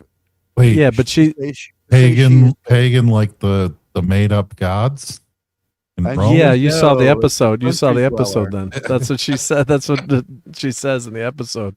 But she's very nice to her. But the roommate is like dictating everything. So I think it was a really good give and take in a scene in terms of showing like, shit, we got to get along with each other too, right? So this week, you can't it really well because it showed how sheltered Ainsley was because she was the best cheerleader in her high school and she's barely keeping up. Yeah. So I did like that. Anytime you have character growth and you're not doing a Ray and kicking ass with no training. All that amazing exposition and story we got when they were talking about wrapping her ankle and how it would help her and how she needs to strengthen it without talking about their problems or their characters at all, just talking about getting to practice early. We can wrap it for you. And you see, okay, this weirdo actually does take their job seriously. And they do feel a little bad for Ainsley. And hey, they noticed something that might help her. And like, maybe this is going to be difference making for Ainsley because if you got weak ankles and you're trying to be a cheerleader, yeah, it's not going to go well. If you watch really quick, though, you can see a mistake cut. Like they're throwing the cheerleaders in the air and catching them, right? And from the long shot, you can see that it's males throwing the cheerleaders in the air, and then they switched all women. Then they switched all women. Yeah, but they also switched. One of them is black and switches to white. Oops. So, but yeah, it was a nice touch to that scene because I think in the end, like we want to get along with people, and Ainsley is actually really nice to her the whole time. There's like a roommate fiasco, Ainsley is clueless, and the other roommate is the roommate that's kind of belligerent sort of thing. Not so much belligerent as like they're having like a panic attack, and it's coming out all over Ainsley. And it's the one time that we ever see Angela act mature. I thought Angela was going to go in there and just absolutely incinerate that person. Yeah. So, but anyway, there's a really good arcs in these last two episodes, and a lot of stuff happens. And I won't say but my wife predicted 100%, like instantly, what was going to happen after episode 9. Like when it happened in episode 9, she's like, "This is going to happen," and it's exactly what she predicted. I wish I had read which way that was going to go until after they had a couple of conversations. I still wasn't sure. I was like, is this an anti-Ainsley whispering campaign? Is she sabotaging her? No, I'm talking about what I don't want to say because like a big thing happens in episode 9 in terms of work, and then my wife's this is gonna XYZ is gonna happen, like everything she predicted. I kind of called what happened too. I had a pretty decent idea that I was like, it's either bad. I had two possibilities. One of them happened. Yeah. And hail to chill music. Oh, no game right now. We're just talking some Landman. But Wes Cagle nailed it. Yeah, they were totally way neurotic about every single thing. They were having some kind of breakdown panic attack, and they said they were from Minnesota. So think of the isolation, and maybe this is the most people they'd ever seen in one place, and they were not handling it well. They pull out their ferret at the worst time as their comfort animal, and then they start getting into like, I prefer if you never bought any meat into this room at all, and like at that point, like Ainsley decides not to unpack her suitcase and go call her mom and get the hell out of there. And ferrets smell really bad too. I gotta say, my buddy. Washing the ferret is not going to help. They've got musk glands. Yeah, they're the skunk family, right? So that's gross. Weasel, like but they've got like you said, they've got the glands that just they just smell. They smell bad. Yeah. They'll also waterproof your leather jacket really well, though. Oh, gross. Right? Isn't hi out there, and hi, the original thing was? That was musk oil was originally used. Probably, right? Yeah. I think it was. Yep.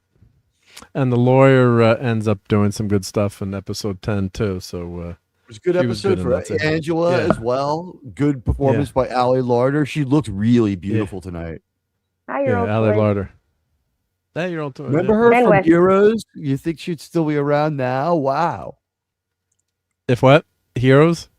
Yeah, she starts off in Heroes. Who Yeah, was she yeah. in Heroes? She was The a cheerleader? schizophrenic. No, the cheerleader is the Oh. girl that went to the That Nashville was show. Hayden Panettiere. She was like a schizophrenic character. I think she could split into two. Yeah, like one people or character three. was super powerful, and one I was only like saw Yeah. the first normal. season. Was she Yeah. in the first season? Yes, Okay, I probably remember. she's an original cast member. But I thought she started on a washing machine.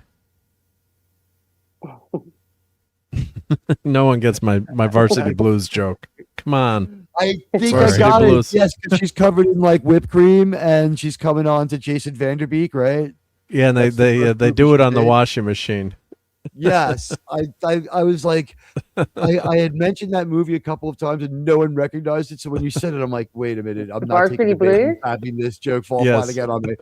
Yeah, Varsity I Blues know was a I've weird seen it, movie but- about Jason Vanderbeek, and it was like a football movie. It was summer High catch, school but football. Football. I saw it. I don't think it was that memorable for me. It's a lot. Well, like that scene was Summer memorable Catch for a with- lot of guys. Yes, it was a lot like Summer Catch with Paul Walker and Freddie Prinze Jr. and Yeah. Jessica Biel. Oh, Yeah, so everyone the loved funny- her. Yeah. The funny thing was like my cousins who were probably not supposed to be watching that movie. My cousin Mary's like, "Oh, I got the boys. I won't say the name. I got the boys Varsity Blues rented, the football movie. You should watch it." It's like they keep watching it over and over and over. Do you know that's Now like they wanna watch Jessica Biel? I Landman. think it was in Texas Yeah. Chainsaw Massacre. I had like male friends that watched the tank top scene like over and over again for running around in a white tank top. It's like okay. Maybe it's played Trinity. She spends most of that movie in one too. Yeah, Hi, so, RJ and Oliver. yeah, she plays a dual role as Nikki Sanders and Jessica. Thank you. Yep. I thought she was like Yes. dual damsel in that. Yep. One person's So- schizophrenic, I think. One person Yeah, is one person's schizophrenic, yeah. or possessed with some kind of like alien monster. Or they have an It's been extra a while set. since. Yeah, I don't There was know. It's something weird been a going on while there. since, One had since superpowers. Heroes. Yeah. Yeah, Heroes was like 2004. It's been a while. Some people, but Yeah. I was more going with the schizophrenia thing because some people with schizophrenia have like telepathy. I mean, for real, it's kind of crazy. So I I would didn't believe mind this that act. it can be an extra sense. This dude needs a haircut. I'm jealous of the He freaking does. hair. He has a weird mullet. It was Yeah. different. Him and Rebecca's hair was different every time we saw them together. Yeah. Her hair was much shorter in some episodes than others, and I don't think this season had a time frame of more than Who's that maybe actor? 8 weeks tops. Yeah, I mean, he's working on the oil fields with this freaking hair like this, and he's got product and stuff. He looks like from my phone. I mean, I'm seeing it very tiny, but Well, yeah, I see very tiny. he I looks think like he looks like Brendan Sexton Wolverine. the third. He looks like a better looking Hugh Jackman. Guy Burnett, star of Landman. Oh, He's Oh, actually well, He's the I- eye I candy gotta- for the girls. I gotta head out of here. I'm fading All right, fast. yes. I'm sorry. It's Yeah, we never late. let out of here fast here. Yeah. You're But right, thank you so But, much, Mark. thank you It so- was yeah, it was awesome It was a having you. blast. Thank you, Teague. Thank you, Courtney. And Fun show Jack, last it's been night. Real. Yeah. We'll, Yep. be, You have we'll an see you on awesome, awesome Thursday night. for New Trek Therapy. Yes, Yep. exactly. So, all right. Well, thank you, everybody. Have a great night. Yep, great. Take care, Bye. JT. Yep. Bye. All right. Well, we're John gonna get Voight's out of here always a now great villain. too, and because it's we're at 4.5 hours, so yeah, we better go. But I want to. Well, never mind. I'll save them for next week. But can I give you a little Sure. just, preview? And maybe I can do it by changing my avatar picture for a moment. So I went. It's actually my friend, and I'm about to go get late night pizza at this really good pizza place. He has the most amazing collection of comic books. He collects all the magazines. He's got all of the Mad magazines. He has all the old Monster magazine, I think it was called. Sounds like a guy that I would like to find out where his house is and rob it. No, just Yeah, no. When I went over there, I was like, you have no idea how much like the people on the stream would appreciate all this. And then he has never seen Star Wars in his life. Okay. What? And he pulls out this. I'm gonna change my picture. Wait, he's never seen Star Wars in his life? Never seen Star Wars in his life, and get this. Inconceivable. Inconceivable. Inconceivable. Inconceivable. Inconceivable. You keep using the word. I don't think it means what you think it means. Oh God. Sorry, Nigga Shrek. Oh, you're fine. I have too many car accidents. Nigga Shrek. Okay, so he had not one but two of these, and then okay, hold on, I'm gonna. What are you doing, Teague? You're on the panel. You're doing giving me a super chat. Thank you so much. There we go. Can you see I this? get You to might have to say make it everything big. I want, so I just figured the sticker would do it. Get my avatar up there, right? It's such a handsome avatar. Yeah. Can you see Well, what? thank you so much. I changed. You're I'm so welcome, sorry. and He's thank talking. you. That was Oh, nice. Courtney, you got Darth Vader up there. Can I So make? he had- Can I make? Yeah, make it big so we can see it a little There we better. go. And then, so he had not Oh, one. I know what that is. It's a Yes, cat. Yeah, we get know what this. that is. So he had two of those, and then get this. Okay, I'm gonna just change it to. Let's see, this one. We'll go right here to start.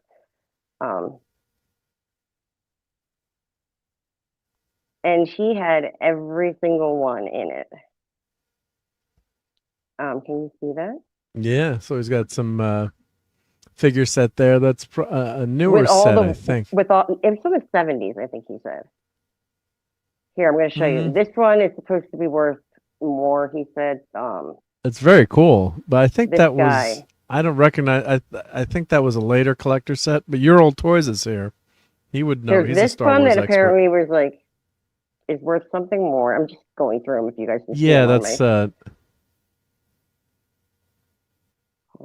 not hating Christensen. Yep, that's the. No, that's it's older than that. Return Yeah. of the Jedi. Yep, that would have been And then let's see, like 83. Yep. here. This Some was of them cool. were Malaways too. I can't remember So that he had figure was a the- Malaway. 1.0. He had I- these, I- like every one and the double layers of them. After he was like brought back and resurrected by the Force, how come he still had to have a toupee? Was the fire on Mustafa that bad? That was the worst hairpiece on that Anakin actor. Hey, So little does Speck. anyone, are those, I mean, I thought they were cool. I don't know. He had the Oh, that's awesome. No, he even that's had the awesome. little like weapons and stuff that came with it, like the tiny Yeah. little pieces. And then here's an example. This is my favorite. Well, I have two favorites, but right here, this is one of the he had every single one of these going back to like I can't even tell you.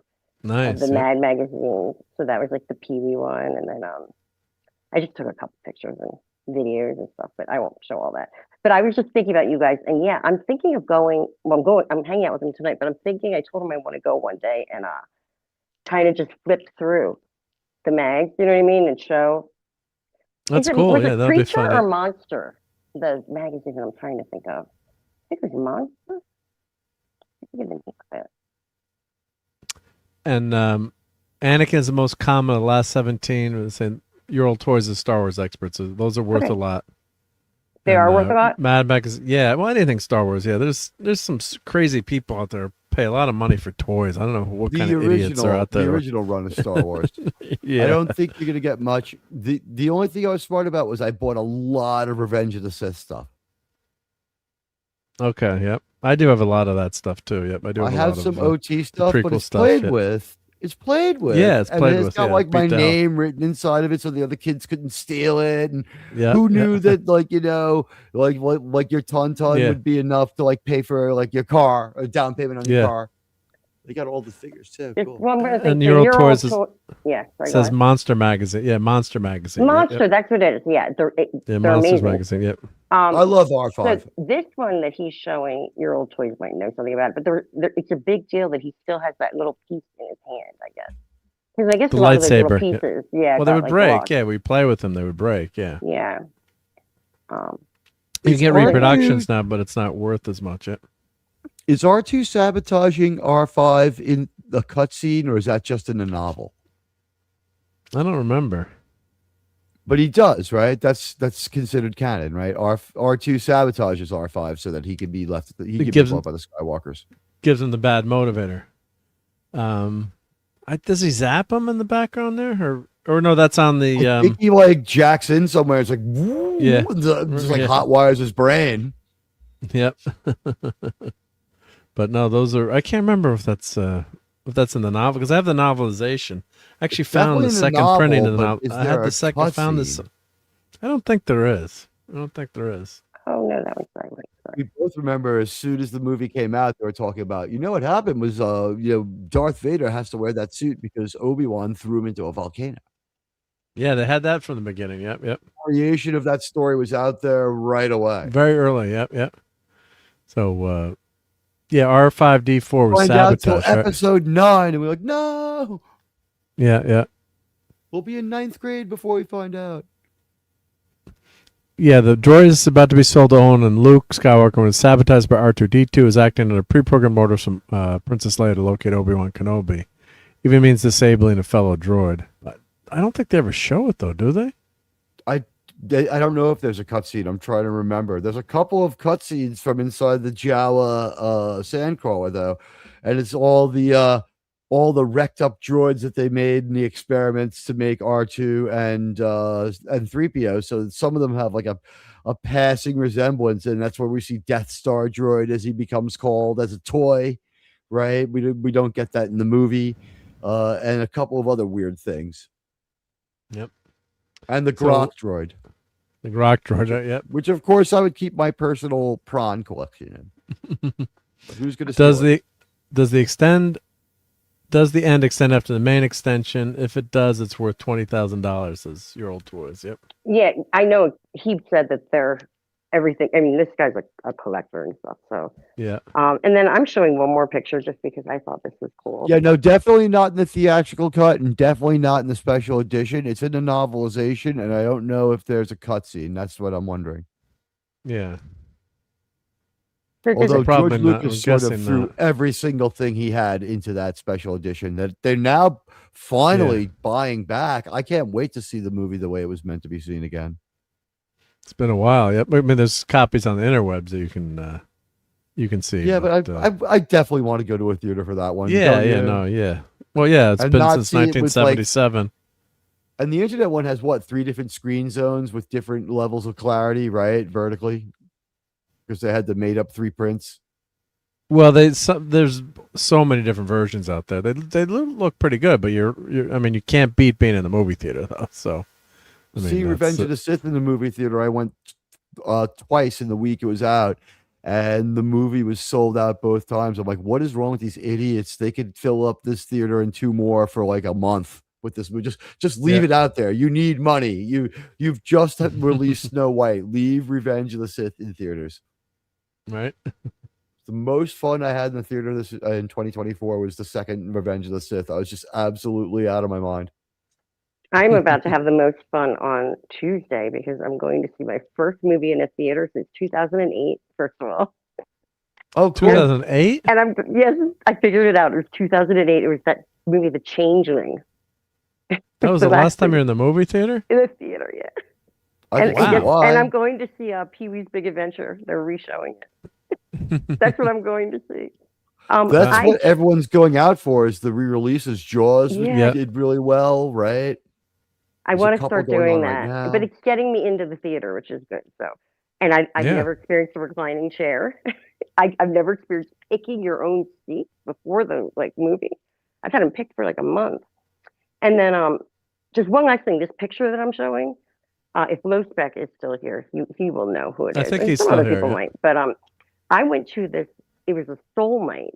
So this person in the picture was DJing, and he was spinning all old 60s soul music and some really cool stuff. Well, that is actually the singer from the Dead Kennedys, the original singer, Jello Biafra. Oh. And he was all dapper and spinning all this 60s soul. It was really, really neat. And he's still alive. He's still alive. He looks good. God bless him. Yeah. And wrote some great, hilarious lyrics. Yeah, you know what? I can see how that it does change what you think about R2, but you know what? R2 is a lot more ruthless and also carried a gun, but they don't show that.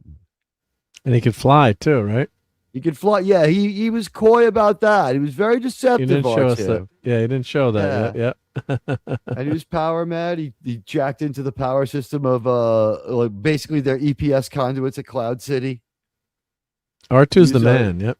R2 is the man. He had no problem talking to the foul mouth computer on the Falcon, which is not the robot from that Solo movie that didn't happen. That movie did not happen. I refuse to acknowledge that I saw that. I walked out of that before the Darth Maul scene. I found out about that years later, and I thought it was the stupidest movie ever. Ooh. All right, everyone. Well, I'm fading fast here, unfortunately. So, I don't have to work tomorrow, but I got to do some work, if you know what I mean. So, wow, we hit 4. We're almost on 5 hours now. So let's get on a. So I need to stretch too, but let me play our thank you to all our fantastic channel members out there. Let me thank everyone here. Here we go. Here, I found it.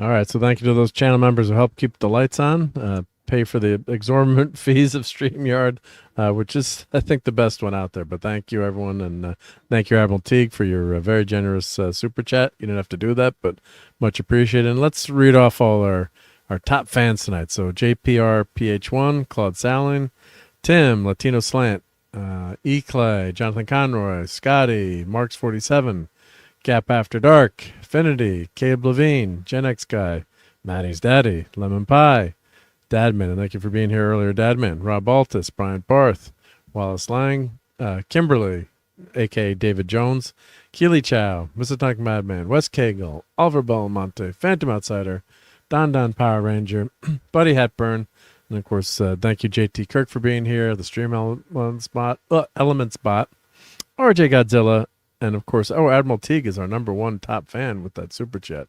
So thank you, Admiral Teague. and you're #1 in my heart. Oh, thank you so much. Yep. And of course, we had on the Rumble side, we had Dude Bro, and we had Low Spec Linux here. And we also had Hold Dear here. And did I say Your Old Toys? Your Old Toys. Hal Dear, yeah, Hal Dear. I chatted with them a little in the chat. Yeah. I'm just making sure everyone, too. doesn't show up. I told him I'm going to talk to my friend because that's who I'm going to have Geeker with right now. I'm going to tell him some of the stuff that he said and ask him some questions. And I'm going to do a video or take pictures of all the Monster magazines because he is like #1 through. I mean, it's amazing. So very cool. Tell people to tweet to Paramount that they want Star Trek United. It's working. It will move the needle if we do it. Yep. So check out Teague's Twitter. Let me put your link in the chat there. Oh, and Chill Music MP5. How come that didn't show up in the? Oh yeah. Or maybe that's on vertical. Yep. I'm just trying to scroll through quick. Clobby and I used to play that game. Who was in the chat? Like 70s would have come tonight. Yeah. I got a really nice card from him with some stuff in it. He's a great guy. Whenever I stream with 70s, I purposely misidentify him as Sargon for fun. I love streaming with 70s. He's great. Yeah. All right, everyone. So thank you, Teague. It was awesome having you on the Geeker. I think this is the first time on Geeker. I can't remember, but this is my first time. Okay, and thank you for your guest shots, multiple guest shots on Saving Star Trek. You're the only one we'll have on the Star Trek show, and the new Trek show. Oh wow, what a great time! If we have another one this week, you're 100% invited. That was cathartic. Yeah. And thank you for the shout out last night. I was lurking a little bit, so I heard every you call night, my name. We do it. We do it all the time. We shout out our colleagues, and come up with crazy nicknames for people who don't like. Yeah. So, but I'm like, I heard my name. Yep. Like, I was involved with something else, but I was lurking on the show. Good. And listening and liking. Yeah. Even 1 minute of anybody's time is more than we could ask for. Thank you so much. We're going to try to move the needle back to the original continuity of Star Trek. progress has been made. It's been a great year, and I think we could do more. So shows like Mark's help I talk out. about you all the time to any of my geek friends. I'm like, oh, thank you. You've got to check out this show. And I have a feeling. I'm not saving Star Trek anymore. I'm at Admiral Teague. Saving Star Trek is now my other channel. I'm at Admiral. Did that one come up? Yeah, well, I have a list. There. I have a list of all my. I keep a list in Google Docs, so I'll have to update it. I think it's all one word. It's just it's the way it comes up on my at. It's at Admiral Teague because it was too confusing. There is an at Saving Star Trek, but that's my other channel. I figured I'm not going to let this name get out there in the wild on YouTube. So I have it on Rumble, YouTube, and Odyssey. So and what's it called? Snitch. I have it on that one too. Yeah, let me fix it here. Yeah, that's why I changed my channel name because people didn't realize that I was the person with the really long channel name, and people remembered me that way. So when I was just it's 4218, people, I'd go in certain chats and they're like, "Hi." I've known who you are for a while. I know I changed my picture though a couple times. So. I think that the reason they changed us from names to handles is an anti-community move because they want to push their AI slop, and their desire is to make it harder for you to recognize and talk to your friends and reduce the appeal of communities. Well, that part. Don't let them beat you guys. Don't let that part is definitely harder, but I think people could find channels more easily that way, can't they? Well, what happens is like not a community-based move, but you might be right. But like Kimberly is, a totally different handle, and right. I don't know who half the people are sometimes when I'm in a chat. Some of us had to add numbers. Some of us had to add numbers. But you can go in and change it. I think you can go and change. Can you go change your handle? You can change but it then once every 14 days. I think is what they said. If you change your handle, though, it's exposed to other people. So what I did was I got a new channel, changed the name of the channel to my old handle so that would be taken in that sense. And then like slowly over the course of a couple of weeks, I tightened it up and got control of my branding. Wait, I don't understand. Can you explain that again? What happened? There's a handle and then a channel name. I know that. And I just changed my handle from It's Courtney 218 to the channel name so people could recognize me more. So before what was doing that, So before what was showing up was your channel name, and they switch it so your handle is showing up. Mm-hmm. But what's the deal about the privacy thing you were saying then, or something? That people can get your Well, if you change it, you could lose your. You got to be careful because you could lose one of your channels, then, right? Or some. Well, not your channel, but like your brand, branding, your brand, yeah. And you don't want that out there getting beat up on. But yeah, that's the right one now. Okay. At Admiral T. I feel okay with that though, because I had changed mine to It's Courtney 218, so it was shorter for people to find me. Because everybody's always like, it's such a long name, but I'm going to keep it because I get recognized on big screens because my name's long and they notice it, So, so I changed it just to make it shorter, but my channel name was still the same. But that's when they would still show it, the thing. So now I've changed it to my channel name mostly. I think just it won't let me fit the whole thing in it, which is weird. Well, there's a character limit, I guess. Yeah. But I think people still look at it and think, like they read it the right way, As long as that's getting across, because you don't want them to separate you from your friends or help them to break up the communities. This makes it that's easier. What I've done. The move is. Yeah, what I've done now makes it easier it's because just unfortunate. I liked seeing the channel name. Like why did they introduce the tag out of nowhere 4 years ago just so you could have two identities just to take that away again? I think it was so people could find you more easily because when you type in a channel name, I think it was to try to have some kind of online dialogue like a Twitter, and they just abandoned it. Yeah, because what I have my channel is a YouTube brand because I use my personal email address and I have Marc D with a C as the channel brand. Where what I should have done if I was smart if I knew more about YouTube back then, I would have made my Gmail address like Marc D with a C, and then made the YouTube channel and made a new YouTube account so that nothing you ever did before could affect you because we saw how that one works out. Right. So if I'd known, YouTube channel is 17 years old because it's self-generated off of your Gmail. Because my Gmail is like 20 years old. Yeah. Right. I have a Gmail. I started in like 2004 or something. Yeah, whatever. 2014 or something. But I have a question. So I have like when I put up on my channel, I do have an email, like it's Fellowship of Oddballs at Gmail, but I don't sign into my account with that email. Is that what you're talking about? I should be signing in. Well, there's a difference between like a brand account. You don't want to use your email. You don't want to use any kind of important email for it's the not one. An important one, but I should be using that one and put it as a brand account in my Gmail. Is what you're saying, right? No, you probably. What I'm saying is you can't do anything about it now. But if anything, if you're talking about the Gmail account or the email account that's connected to your channel, don't use the one that controls it. Yes, I made that mistake. I didn't realize it. So too. Yeah, so it's too late now. You controls your channel. No, you can change it. You can change it. I can change my YouTube email. You can't Gmail. change your YouTube AdSense, but you can change the Gmail the email that shows up in your channel story. You can change I have that. Oh, okay. I have that one instead of fine. That was the Fellowship of Oddballs. You don't want the one that controls the channel to be the channel's Gmail that you contacted with, because then you open yourself up to channel jack. But they don't put that in automatically. Don't you have to put that in? No, they put it automatically. You have to change it. You have to change it. Yeah.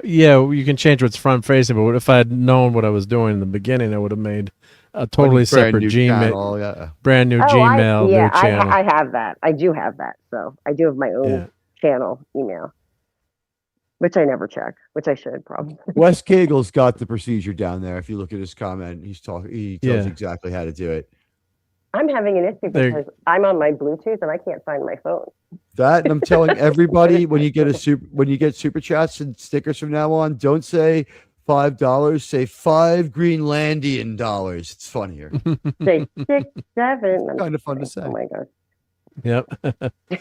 Yeah. So West Cagel's, you go to YouTube Studio, you can change the handle you use for your chats, but they don't allow spaces. I did that. That's why I have underscore. Yeah, but a lot of people don't know that you can do that, so they're how they show up in the chat is screwed up when they switch that. I mean, what about people who had the original one that was all just like letters and numbers? You know, that's what I did. Can you? Here, I'm going to type in the chat. Yeah, what'd you say, Courtney? Like the original one, the handles were like UHC 29. You know what I mean? Like, yeah, you could assigned a handle when that was rolled out. Yeah, you could change it though right away.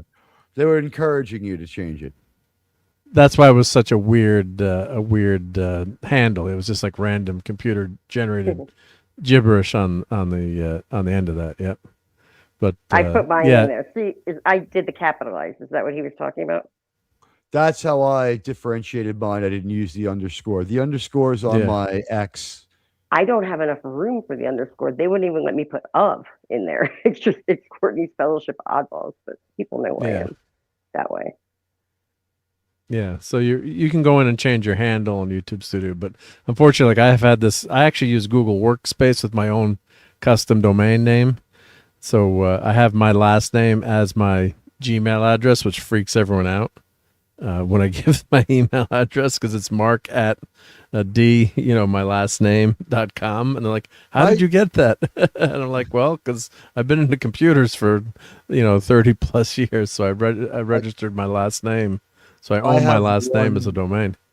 I have one email with my real name that I was able to get early on, but you registered your own name as a domain? I own my last name, the domain for my last name, which freaks everyone out when I give my email address. So yeah, that's a pretty good flex on your business card. That's pretty good. It is a good flex. Yeah. This domain. I own this domain. Yep. So, but unfortunately, I tied my YouTube channel to that because when I did this, I wasn't thinking it through, and I'm like, I didn't really know how YouTube worked. If we had known how crazy, punitive, and arbitrary, wouldn't have done anything the way we did it. Yeah. So then if you have something that's totally separate as an email, and something happens, knock on wood, to your channel, then your email is, then you just make a new email, but then everything is tied together. So that's if something bad happens. Which is what happened to our pal Tom, where an older channel attached to the same general Google account, whatever, it was okay until it wasn't. Right? Yeah, yep. I don't know how else to put it. It's very, very, very unfair. Yep. On Hal Deer says, yeah, my channel was created in 2010. They still changed what is shown in the chat. Yep. You have to go on to it's YouTube Studio. It just and then as Wes Cagle put it in there, and then you go to settings. Yeah, I'm in there now. Yeah, so it's settings, and then customization.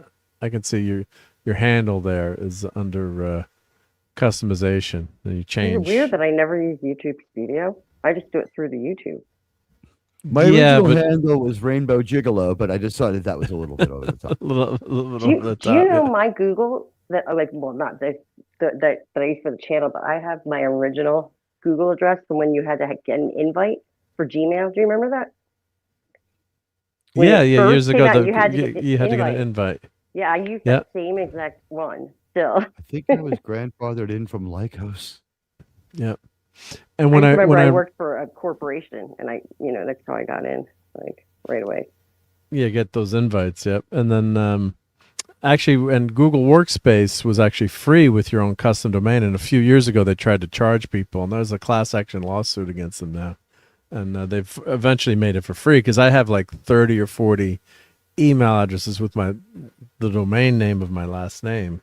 I have like junk at my last name and all my kids, my wife, and family members under the domain. And then they were going to charge you $5 a month for each email. I was like, holy shit, I'm going to lose my email address. I'm going to lose my email address. I just don't have $300 laying around. And that compounded yearly. Then they finally backed down. You owed them all back? No, they finally backed down. People screamed so loudly. They're like, you promised that this would always be free. So Google Workspace in the beginning, it was the same thing where everything starts out as free. And they said, well, if you have a custom domain, you can link your custom domain to Google Workspace, which you pay for now. But they said if you do it, it's free. Like the first 5 years of Google, it was free to do it, no charge.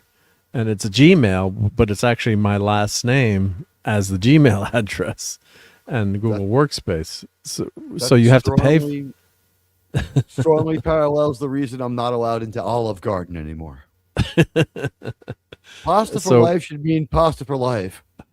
Yeah, right. And so, so then they tried to charge for it, and people went, because it was going to cost you a fortune too. So they finally backed down. Like all the time that you've been on, it was like for 10 years. Going. It was $3,000. No, it was going forward, but then the problem was, it's $6 a month times 12 times 20 or 30, because no one has just one email address, right? How many people plugged the whole small startup through there? Yeah, so a lot of companies use it. So they finally, like they told you to. Yeah, so they finally let you do it for free, but they didn't give you all the features. Like, we don't want all the features. We just keep our freaking email. So yeah. So, non-extermination would be a good place to start. We can talk about the frills later. Yeah. All right. Well, now we're definitely getting out of here. I got to figure out how to get up to without waking up my wife when I go up to bed tonight. This is late now. We're gonna be in big trouble. So, but thank you, Courtney, for being here. Thank you. Thank you, Teague. I'm thank you actually in the chat. Peace out really quick anyway, because I have to drive and I can't. Okay, well, yeah, be careful. Yep. So I have to set it all up, but if I'm driving, streaming. So. Yeah, yep. But after all right, Courtney, I'm being a good girl. So. Yep, and thank God you're okay. I don't think we. And how did that? What it was just like icy roads, or what had happened to you? Yeah, Rabbit Ears Passway up to Steamboat Springs. I had a rental car because my car was in the shop, and it was. Yep.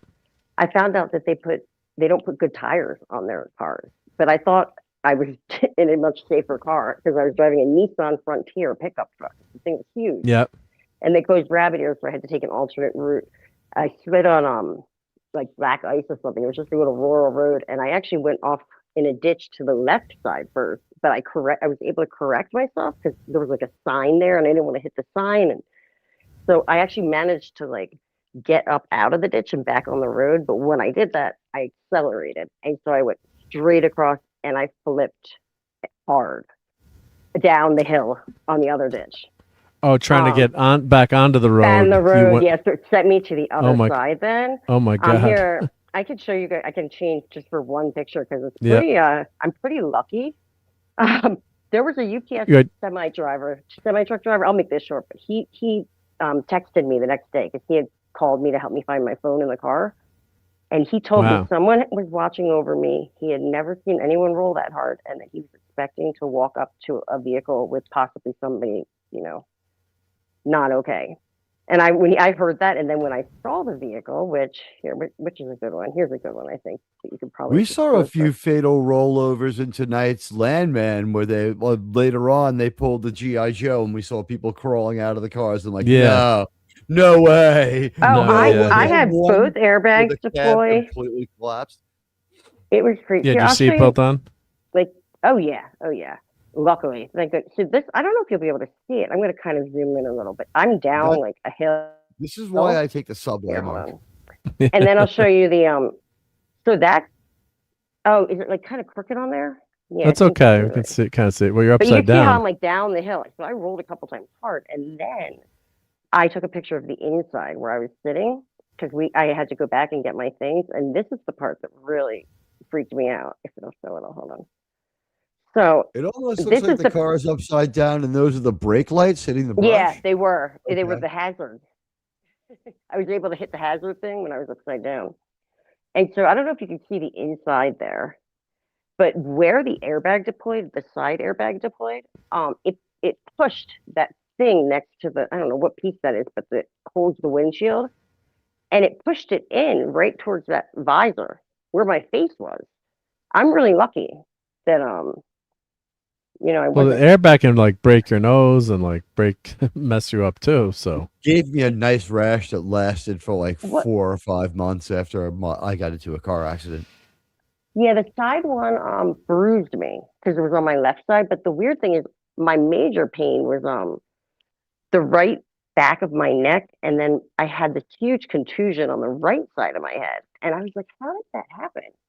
And I think what happened is when I undid my seatbelt, that I fell harder or something. Yeah, I don't know. Because you're upside down. Yeah. Yeah, and my knee was all black. I mean, I still hurt. Lucky. Yeah. I'm not gonna lie. So they didn't have snow tires on the car, I guess, probably, right? Yeah, it's the UPS guy said that. Okay.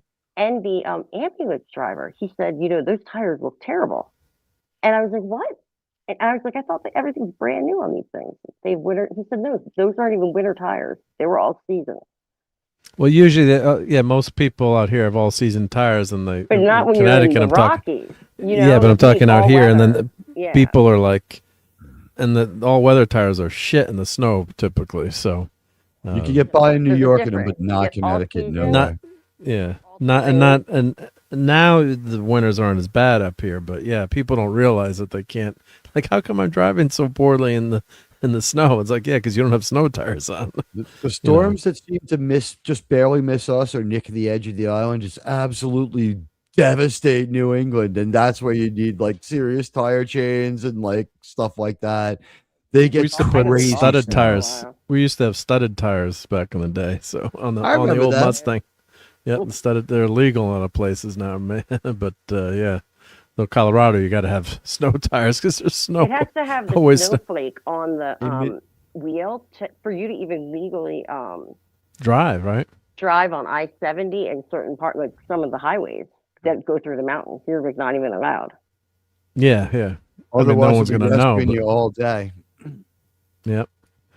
Well, thank God you're all right, Courtney. So we're glad that the EMH was able to save you and the UPS driver. So God bless you. The UPS driver really was the one because he helped me find. He handed me a flashlight. He cut down beside the airbag because the side one is deployed because it was a rollover. And he was the one that told me to press the window thing to roll the window down, but it looked up, because I was upside down. And he kind of got the door open. So he was the one that did like the most. Yep. Well, thank God. Yep. And did you have the insurance on the car? Amazon's late because you crashed your car. I'm still going to ask for a refund. No, this is where it gets complicated because my major credit card offers coverage. So you have to deny the damage waiver. The coverage, yeah. So I was like freaking out because I read through the whole credit card thing, and before I did it that way, and if they could find that you did anything wrong, then they won't cover it, basically. Yeah, they won't cover it. So I was freaking out because when I was in the hospital, there was a state trooper in there talking to me, asking me all these questions, trying to say, well, how fast do you think you were going? 45? I'm like, I know. Like, you know what I mean? I'm just like, stop trying to, implicate me or whatever the word I'm looking for is. But he actually did not. Usually if you go off the road in Colorado, it's like a given. In the wintertime, even if nobody else is there, nobody sees it, you're by yourself, you get a careless or reckless driving ticket. He did not, and if I had gotten that, my coverage wouldn't have worked. So he did not give me a ticket. But I pulled some tears and some storytelling, you know what I mean? Well, real story, but like, just like, please. So. Oh, and Haldir says, you can still use studded tires for a couple months where I am. Yeah, because back in the 70s, we needed the studded tires on, especially the rear-wheel drive cars. So you had to have studded tires. Cars. Yeah. Oh, yeah. Yep. Nothing like being pushed across ice. Yeah. I can't stand hydroplaning. It scares me so much when you lose that. Just that little bit of fishtailing freaks me out. Yep. Just got to drive slower. I'm I think I'm probably a little traumatized from that accident, but not truly traumatized, but yeah, I definitely have been like watching how I drive everything a lot better. Yep. Anyway. Yeah, well, unfortunately, the shuttlecraft in Starfleet Academy did not have an autopilot. That was something else. It's like there's no autopilot. The ship, you were crashing. We're not gonna. Thank you for this useful information as we see everything blowing up around us and falling from the sky. Yeah. All right. Well, now we're really getting out of here. Yes, we are. All right. Well, everyone, take care. We'll catch you on the next Geekery. This time.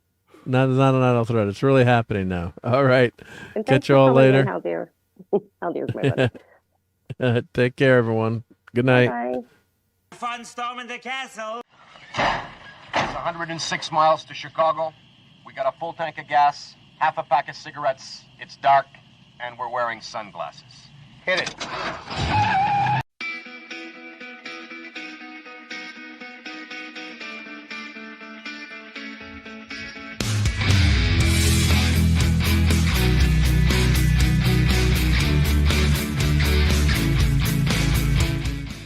You're still here? It's over.